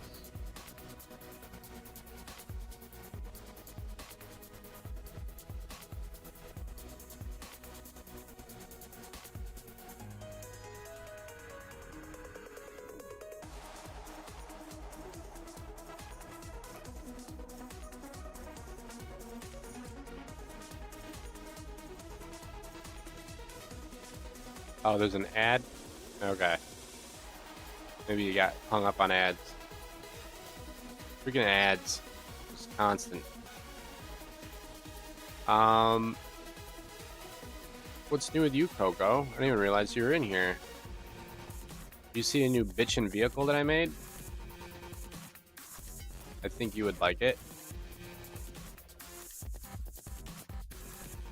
How am I gonna do this? Let's just do this. I'm just setting up a random ass test here.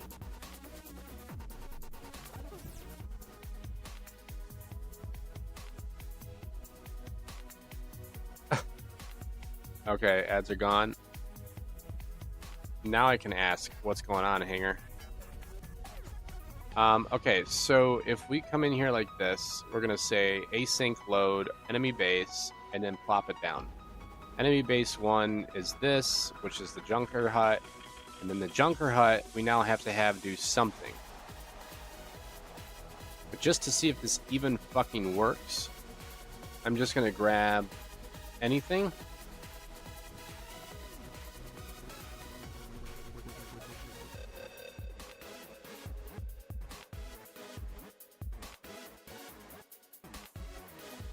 Grab like a tower for now, slap it in there, boom.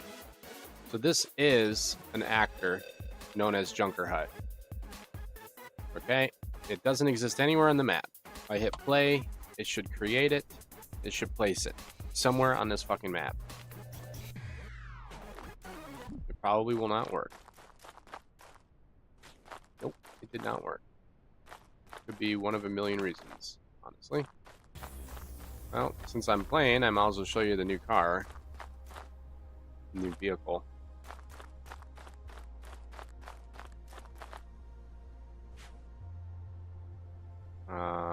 Why am I so laggy all of a sudden? Like random.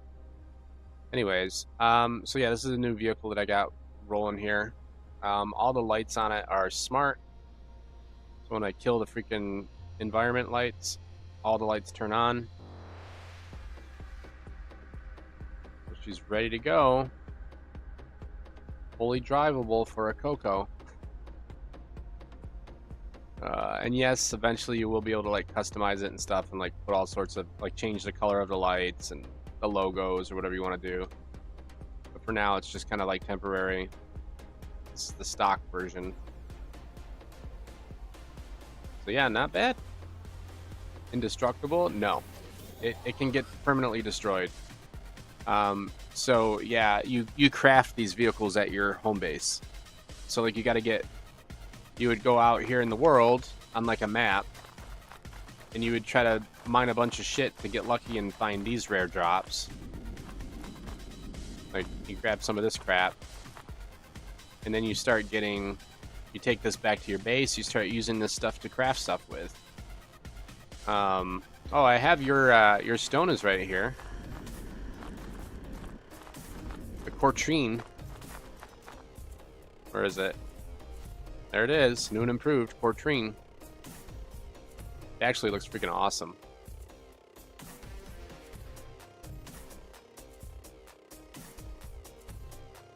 Oh my god, fucking camera. What is wrong with my camera? Like not... There it goes. God.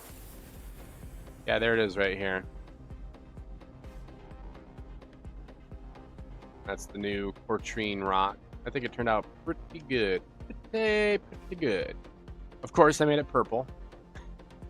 Because you're like obsessed with purple. Yeah.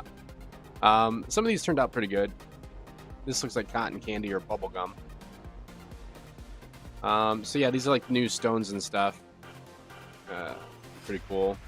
But anyways, these are the rare resources that'll drop. So in order to get these, you have to like, you know, go out and like go mining and hopefully you get lucky and you get a drop or something. And then you can come back to your base and start building stuff and crafting shit. And then you can take those cars out into the world. I thought I showed this to you, maybe not. Might as well just show people just in case who haven't seen it yet. So let's go back to our base real quick.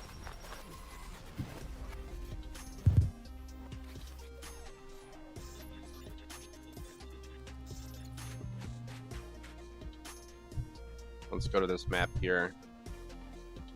La Beach Landing, which just had a little bit of a makeover recently. Nothing too major yet.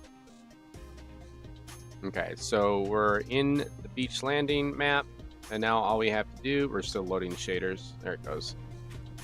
Now we just grab this new vehicle.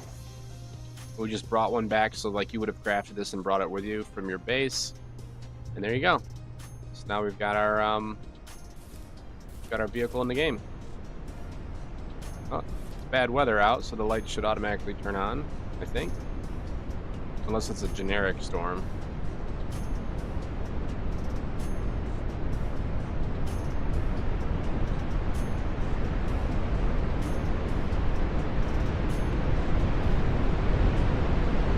Jesus. Oh my god. I want to blow away.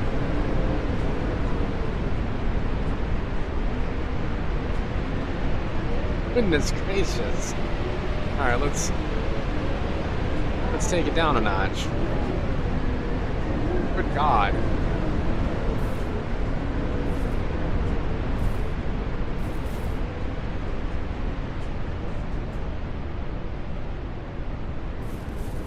And it's gone. Alright, well that windstorm definitely wasn't helping at all. People like make their first car and they'll just blow away. Light as a fucking feather. Yeah, we gotta add some we gotta add some weight to this thing.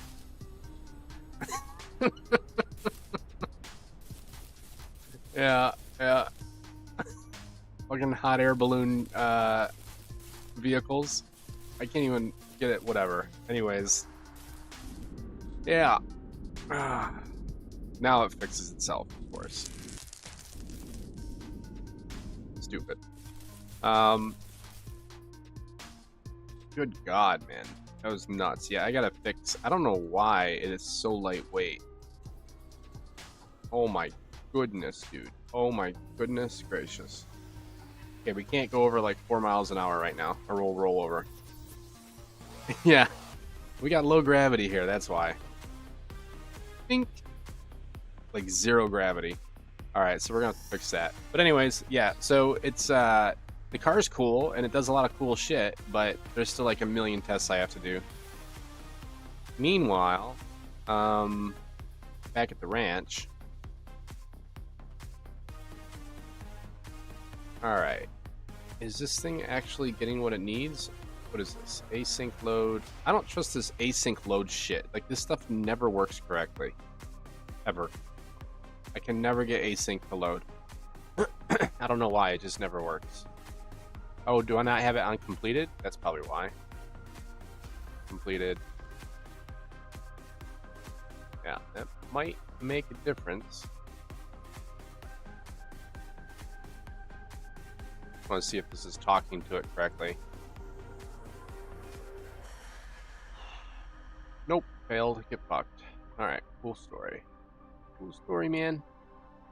Oh, we crashed. We just like hard crashed? Really?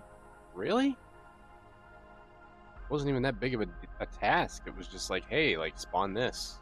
Like, what's so hard about that? Wow. Okay. Alright. Alright. Well, fuck me for trying, right? Yeah, I'll tell you, we're in the end game right now with like a lot of complex systems that we're trying to make, and I am just like, I'm tapped, man. It's getting really difficult.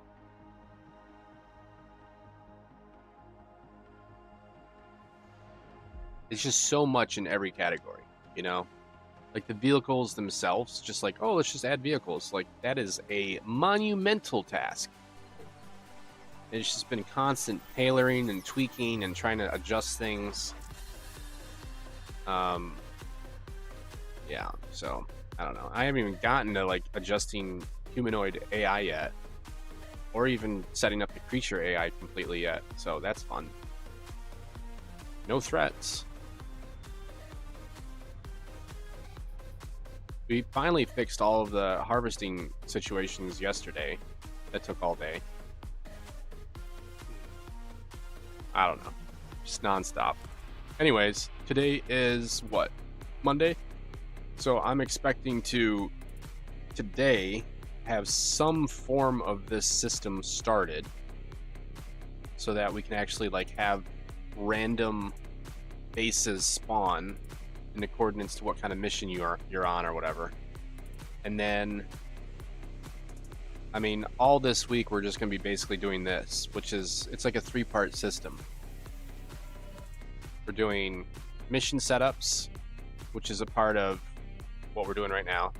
Colony spawner, which spawns passive and hostile creatures. That kind of is tied into this, but it's also tied into this, which is enemy AI system, which we have to redo. All of these are like 60%, 70% done. And then loot collection is the polish. We'll slap that on the end of enemy AI. So these 4 things will all probably get done this week. And then, hopefully, I mean, I don't know.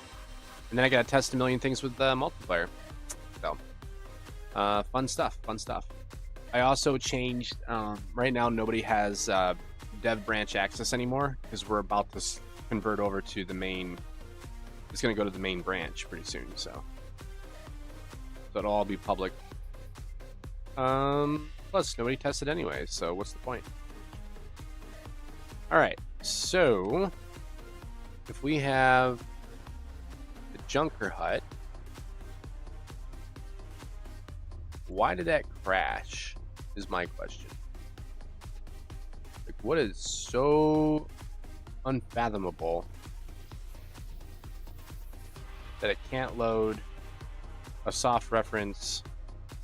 Like, how am I? Does anybody know how to like you properly call like a soft reference? Like, I thought that this is how you did it. I thought you just said, "Hey, this is what I want. It's time to load. Let's load," and then you cast to it, and then you do what you got to do. I thought that's all you had to do. Is that not? Am I missing something here?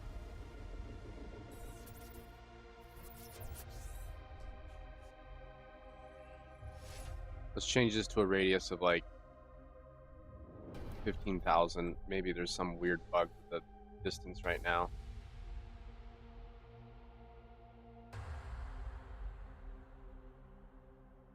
I don't know why it would crash here. I really don't.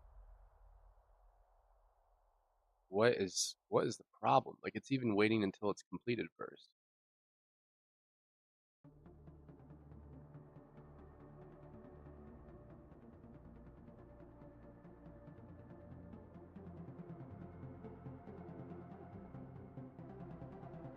I'm gonna put some checks in here just in case.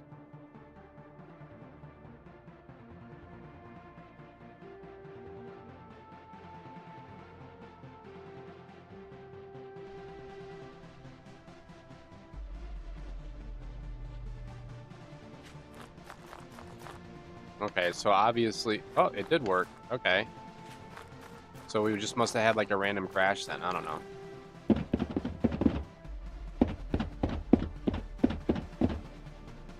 All right. At least we know that's working.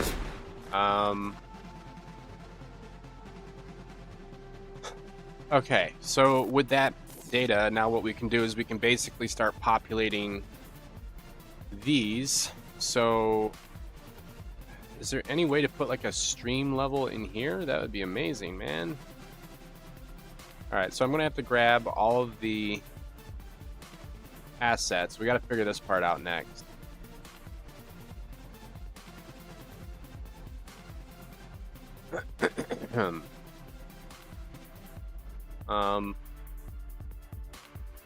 Now AI was saying to like grab all these things and like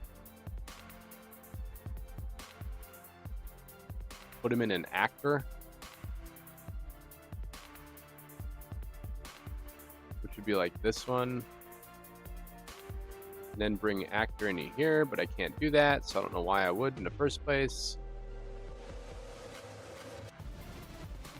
There's another option that I saw where they said you can like grab assets and like send, like turn a thing into them or some shit. I don't know. The only thing I can think of is this stuff up here, but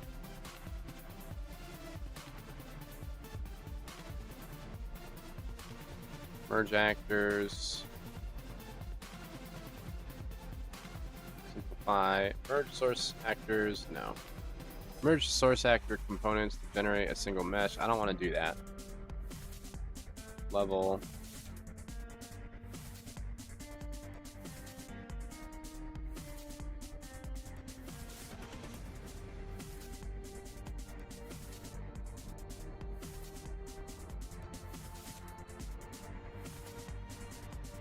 Create act level actor. Oh, what's that?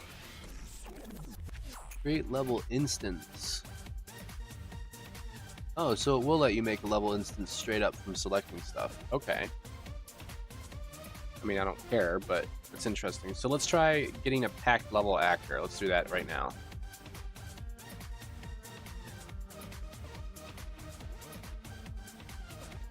Out of here.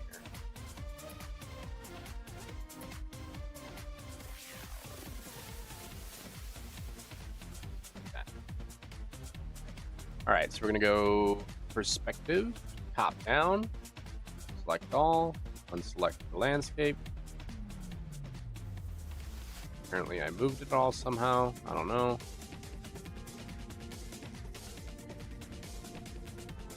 Landscape off, actor, merge actor, level, create act level actor. Okay, pivot type Z, sure, sounds awesome. So this will be an actor, I'm guessing. So I'll just put this in level streams for now. We'll call this. Wait, this says save level as.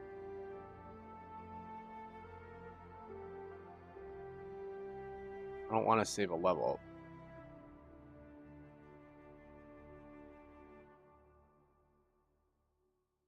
Test thing. Save asset as? Why would it save a map? Whatever. Holy fucking shit, what just happened?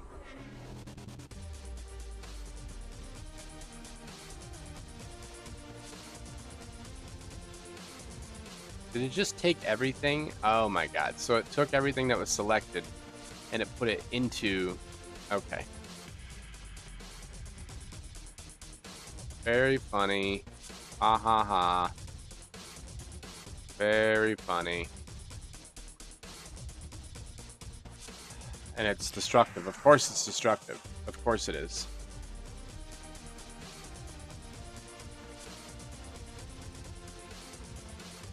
Of course. Of course.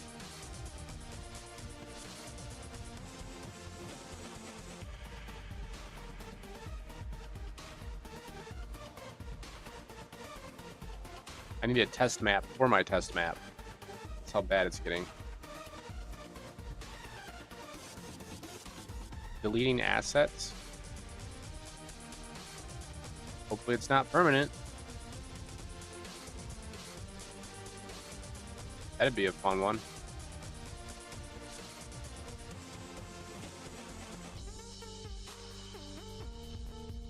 Okay, let's try putting our sky back together since we just fucking butchered all that shit.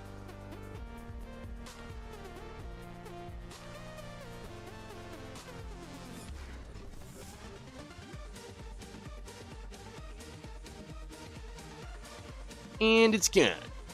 Alright, so what we're going to have to do is...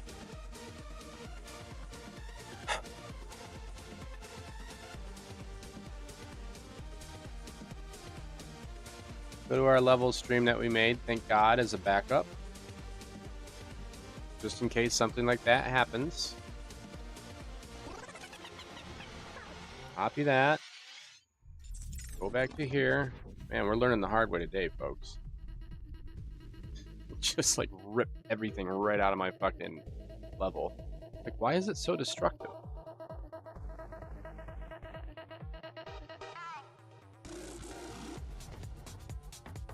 Okay, so I can still paste it for my level stream, so that's good. Alright, so now I want to take all this shit, save it, and we're going to go actor, level, package, create pack level actor.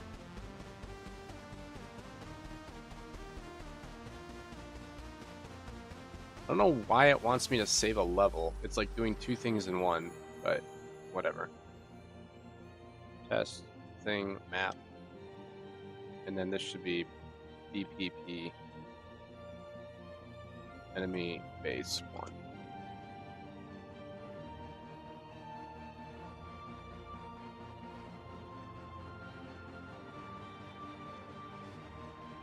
Alright, I have no idea what's going on.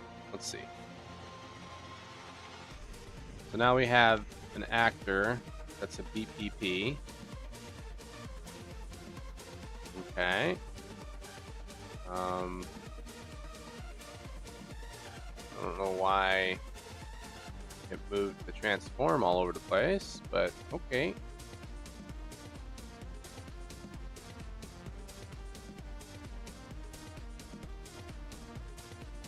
Okie dokie.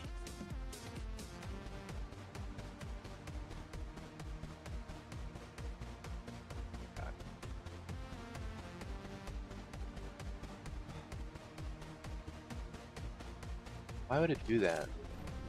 Like, why the fuck would it move my XYZ so fucking low?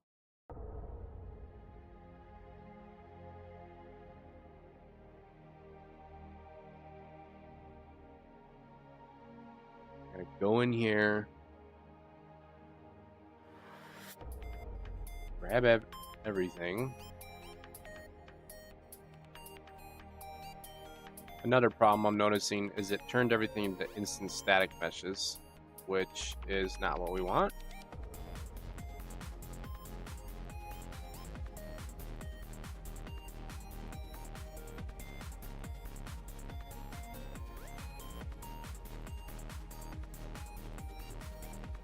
Okay, so I see what it's doing. So all this does is it makes a streamed level, basically. It turns everything into a stupid BPP, which isn't going to work anyways, because those BPPs are not going to be, like, the lights, for example, are not BPPs. See, it converts it into a static mesh. Okay, so that's useless. Can't do that. Good to know. Good to know.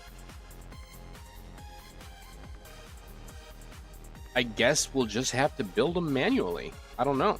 I don't know what else to say.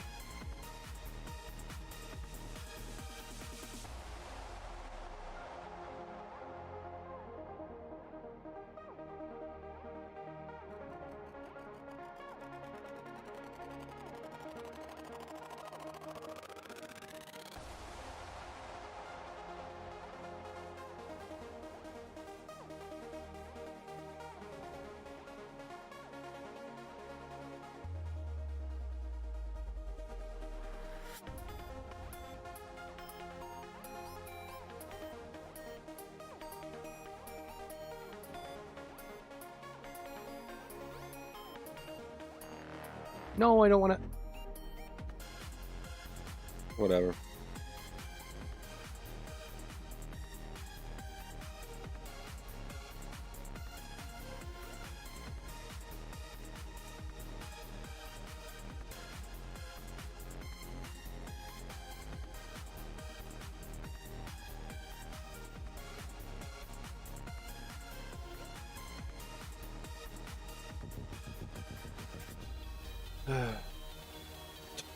Can't win. Alright, let me try another tactic that I have in my mind. What if I can grab all of these from a level stream? Because a level stream is technically 0, 0, 0. And now what if I can paste these into here? Really?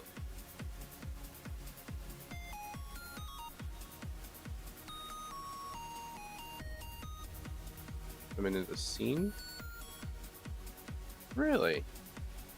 Huh.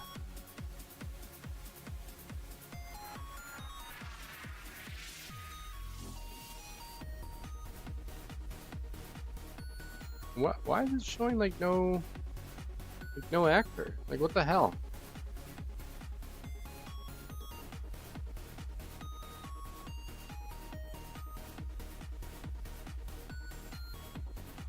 What is wrong with this fucking thing?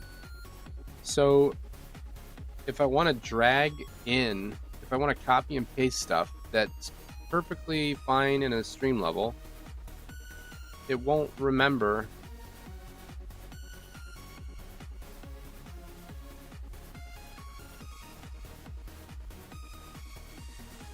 It doesn't remember the static mesh data,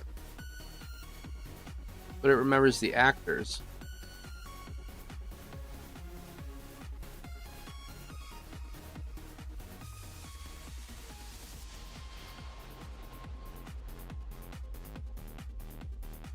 Huh.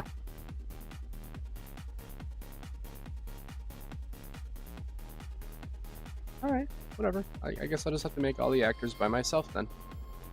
We're just going to have to, once again, adapt to the laziness of the Unreal Engine.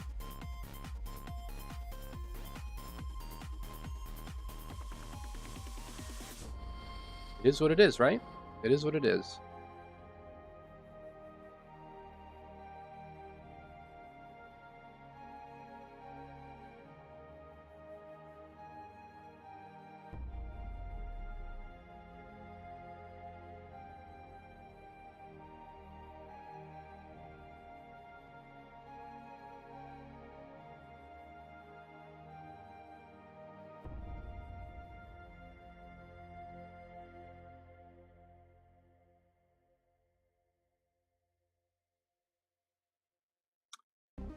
We gotta redo all that stuff.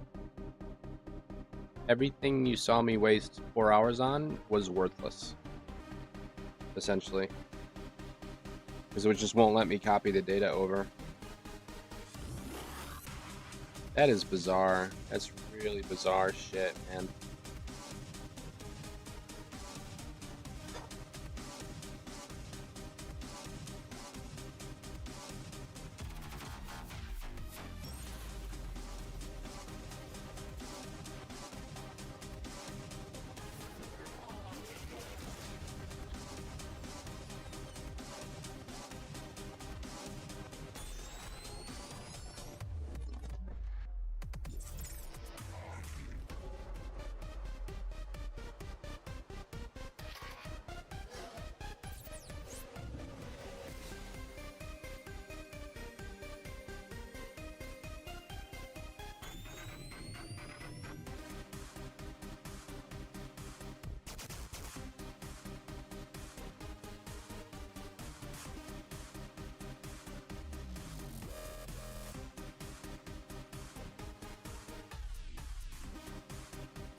Mm.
Of course.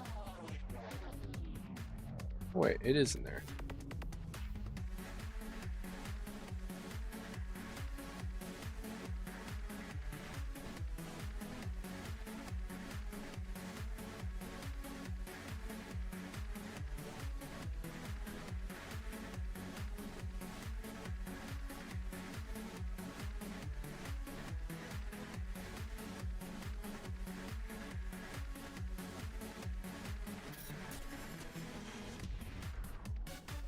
Okay, we're gonna do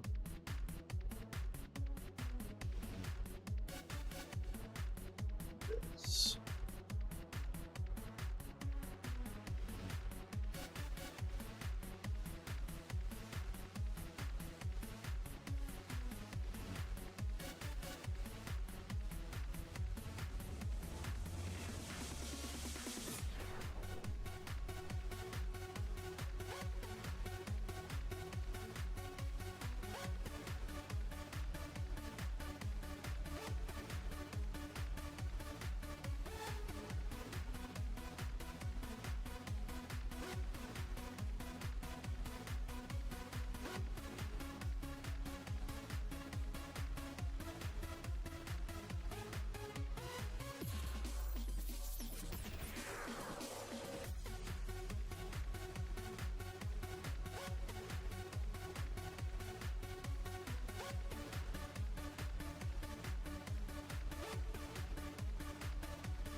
Alright, so if we have a junk pile like that,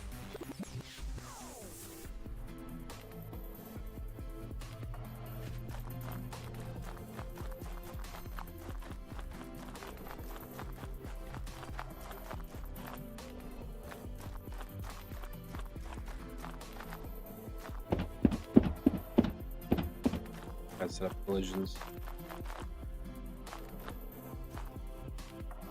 Alright, so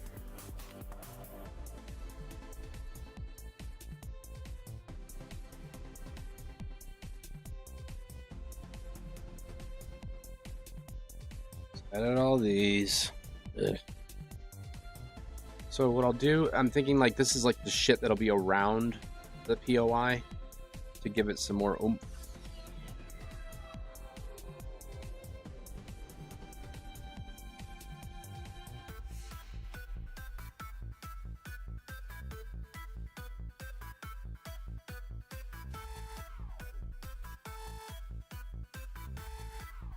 We'll just do block all, it doesn't matter.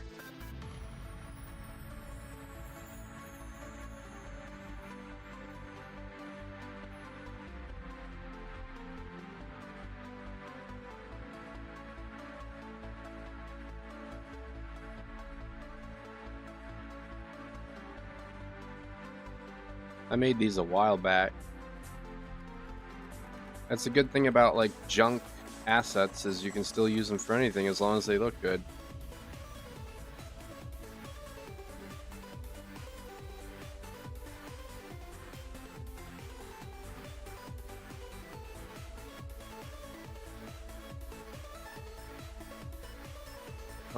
Let's take this now and let's change this to respect salvage.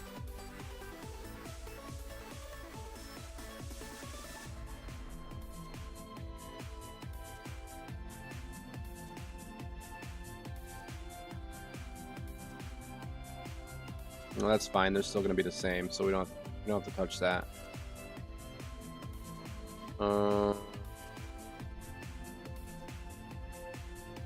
Yeah, I'll have to change these so that these are like normal harvestable objects, but for now, just to see what it would kind of look like.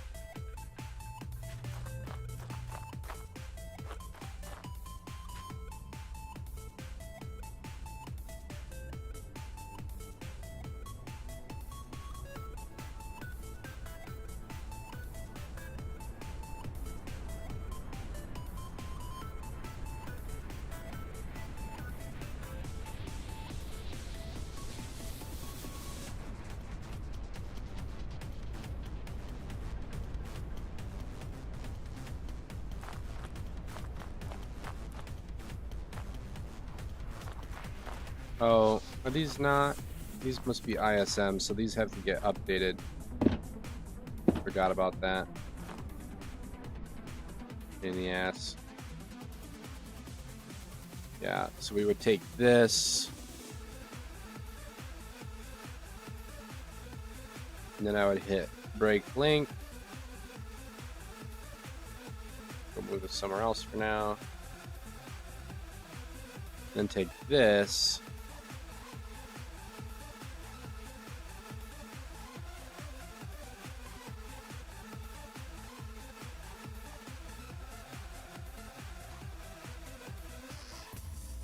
Collisions default.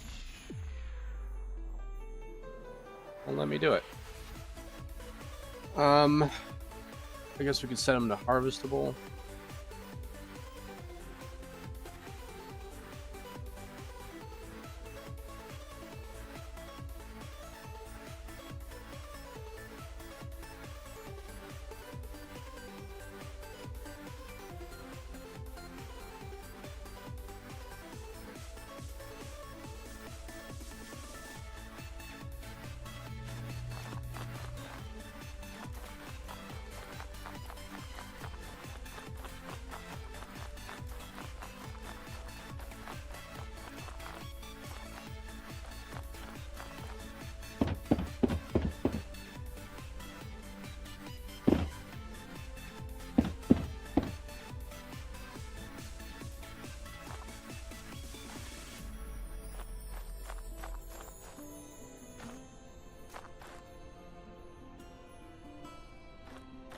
don't know why the steps weren't working on that one.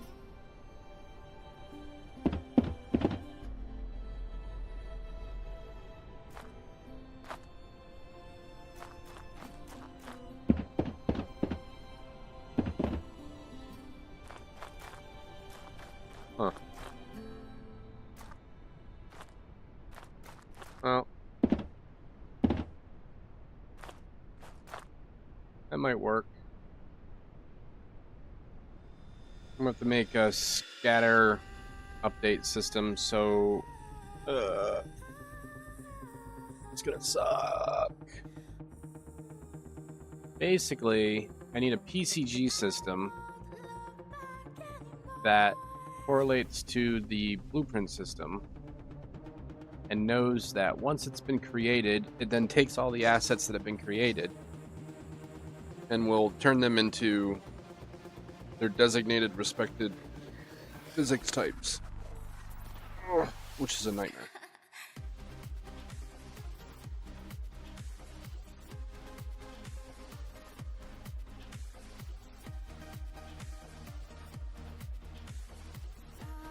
But once I get it done, then all that happens is, I guess I'll start on that first. We'll just have like the scatter effect working, and then we'll start telling the scatter effect to ignore like central things that are a part of that blueprint. And then I'm just gonna have to build the blueprints manually and just make them diverse. I don't know. There's no other way to do it really. But this will at least add some randomness to it.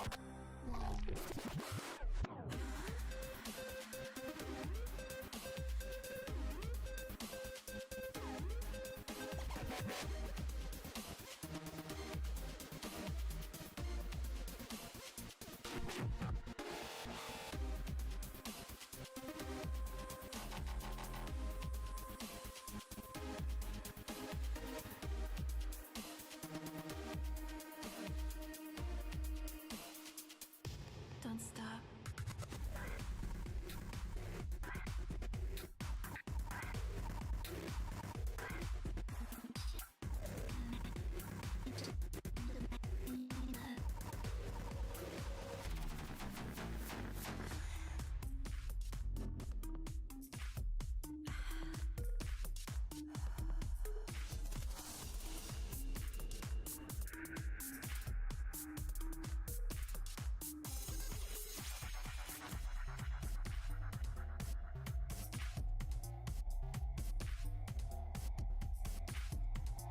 Alright, it's like 0.3 should be fine.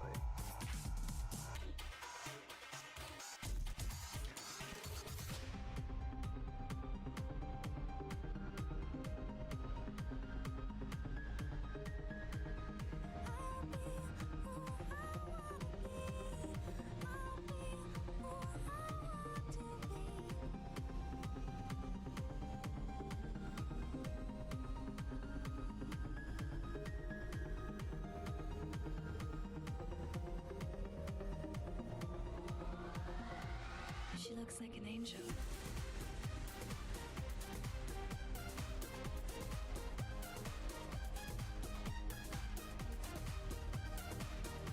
Okay. 5, 3.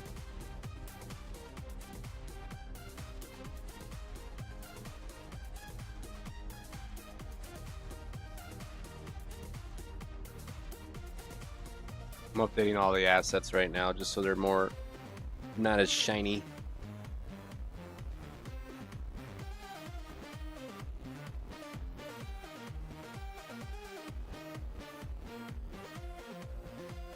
Okay, that's all fixed. So there's our heap and junk pile. And so what's going to have happen then is we're going to have to take this, which is our junk hut. It's going to need some type of scene.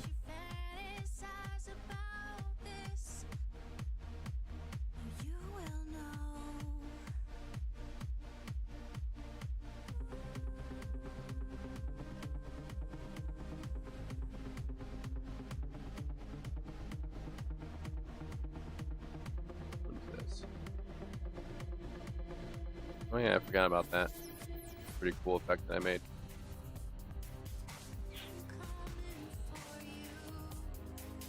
It's like for salvaging up in the air. Storage assets. Let's go to mission assets. Buildings.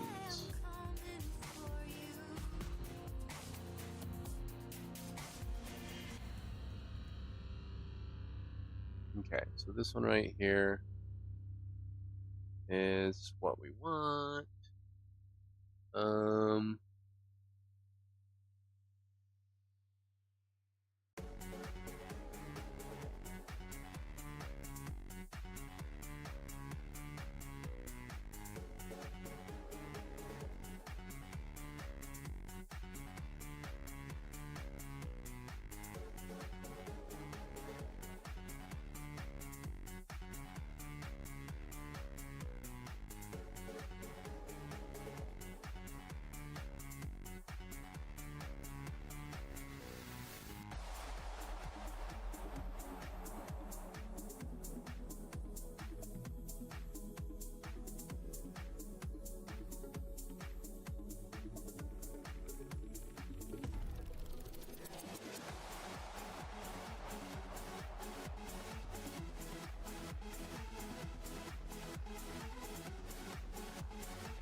It's gonna have to be blank.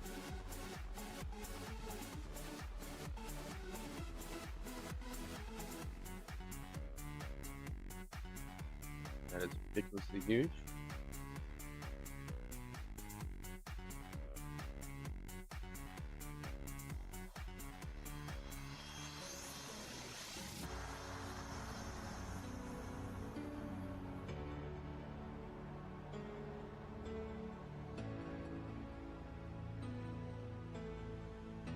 Alright, so it's already starting to kind of work.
Okay, so inside filter, let's say outside filter. Okay, inside filter has to be there.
Physical material.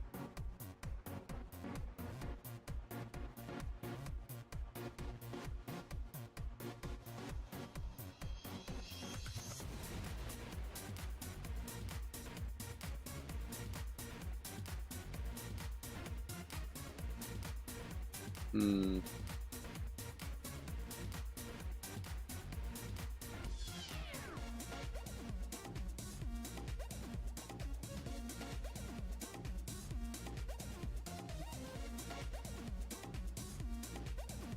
It's supposed to avoid hitting anything in here, which it's technically doing, but it's like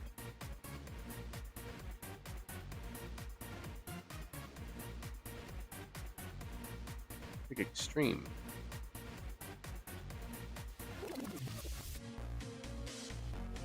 I need to make like this system, but like in a tiny little like spline version.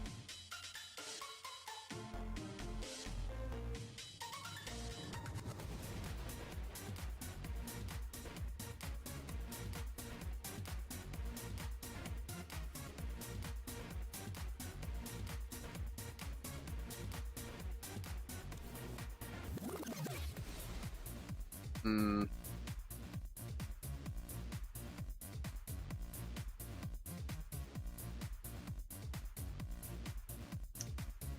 I used to have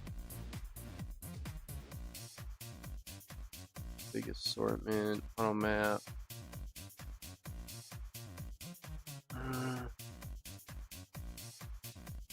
Used to have one.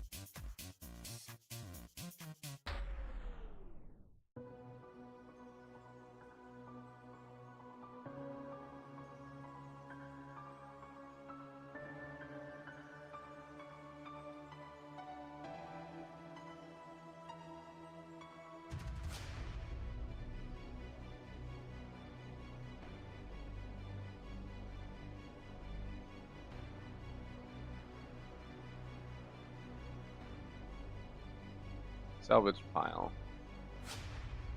Here we go.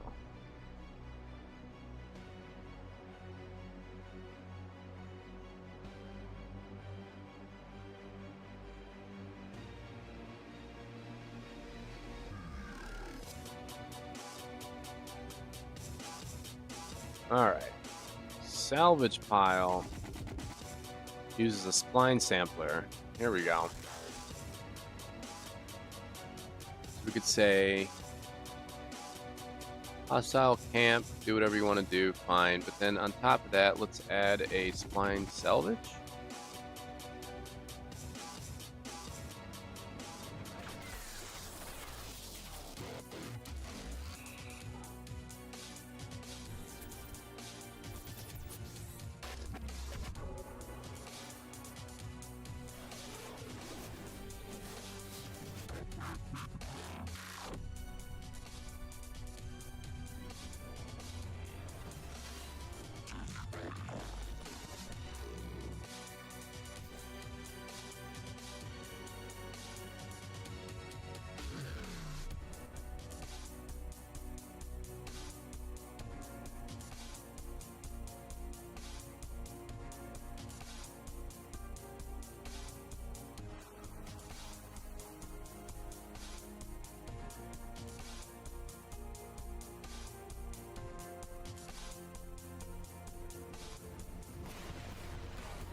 Actually knows where to look.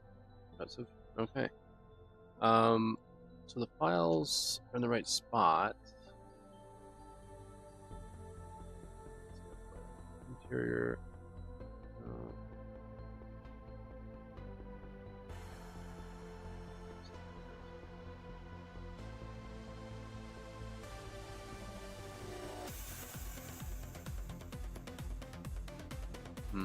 I don't know. PCG is very annoying.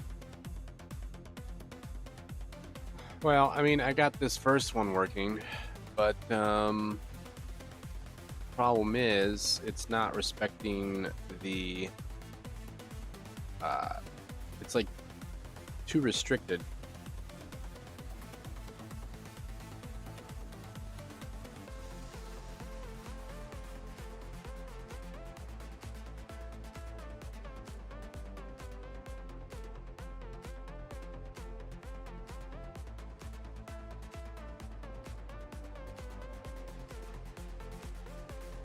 If you're inside. Oh, so it wants to be inside. That's what it is. Okay, so I need this to be outside of the materials, but it's hitting the landscape. Okay, so essentially, I don't need these. So we'll just do that instead, and then we'll say main filter.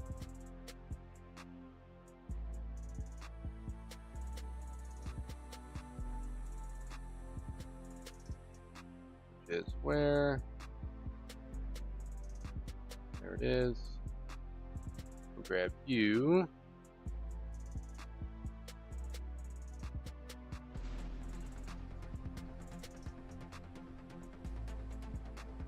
Moving all this stuff around. So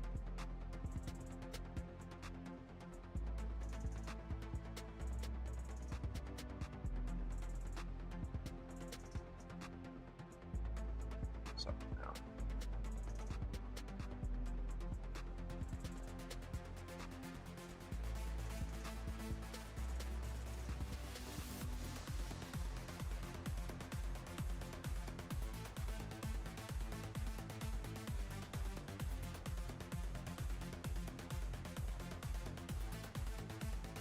Actor data.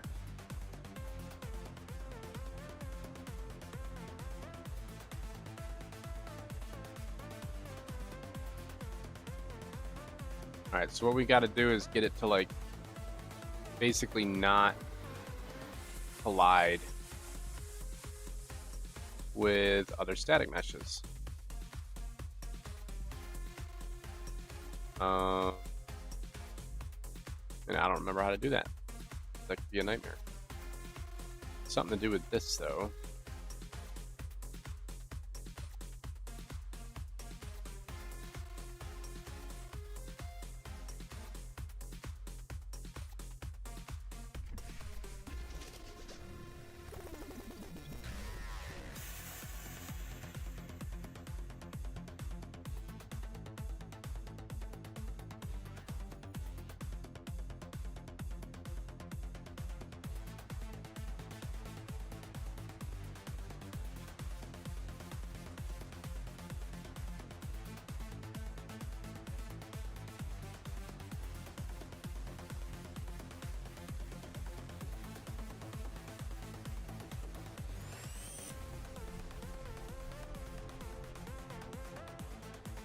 Hmm.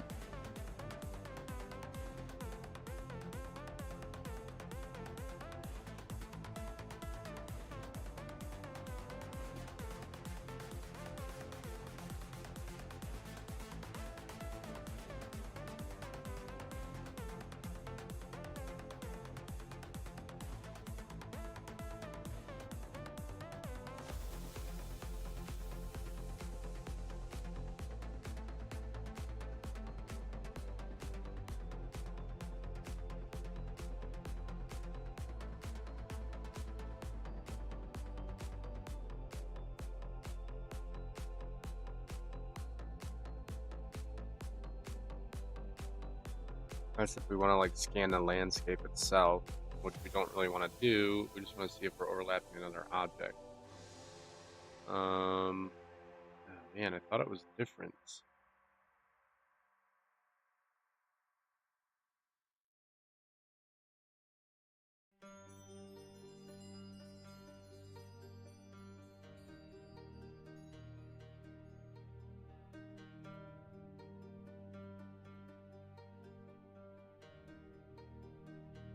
I don't remember. All right, well, we're gonna wrap it up here. We got to a point where this is technically one major actor that will spawn somewhere, and it will randomize junk in the area. All we gotta do is get it to like not spawn junk on top of the assets that are already in there, and then we gotta get it to like dither away from, you know, go on the outside, the outskirts of the area. And that's essentially, and then I gotta set up the salvageable so that these are actually something you can mine, or harvest, I should say. And then we're getting close, and then so this will get placed in a random location based on when we start the map. And then what we'll do is I will then have to start adding like enemy AI humanoids, because right now we just have creatures and stuff. And then we'll start implementing where those guys spawn. This will actually have a system inside of it that'll say like, oh, you're a junker, so let's get the junker class humanoids. How many should we make? Let's make between like 1 and 5. So it'll like spawn like guys in and around the area that are, you know, within a navigatable radius. And then we should be good with that. But in the meantime, I'm going to wrap it up here, go get some food and take a break for a bit, and then I'll hit this harder later tonight. So we're getting closer, guys. We're getting closer, step by step. This whole week is going to suck because it's super important, detailed systems that we're working on. But we will nevertheless achieve our goals. All right, that's it for me tonight, guys. You guys have a lovely night. Enjoy yourselves. I will see you all tomorrow. Peace out.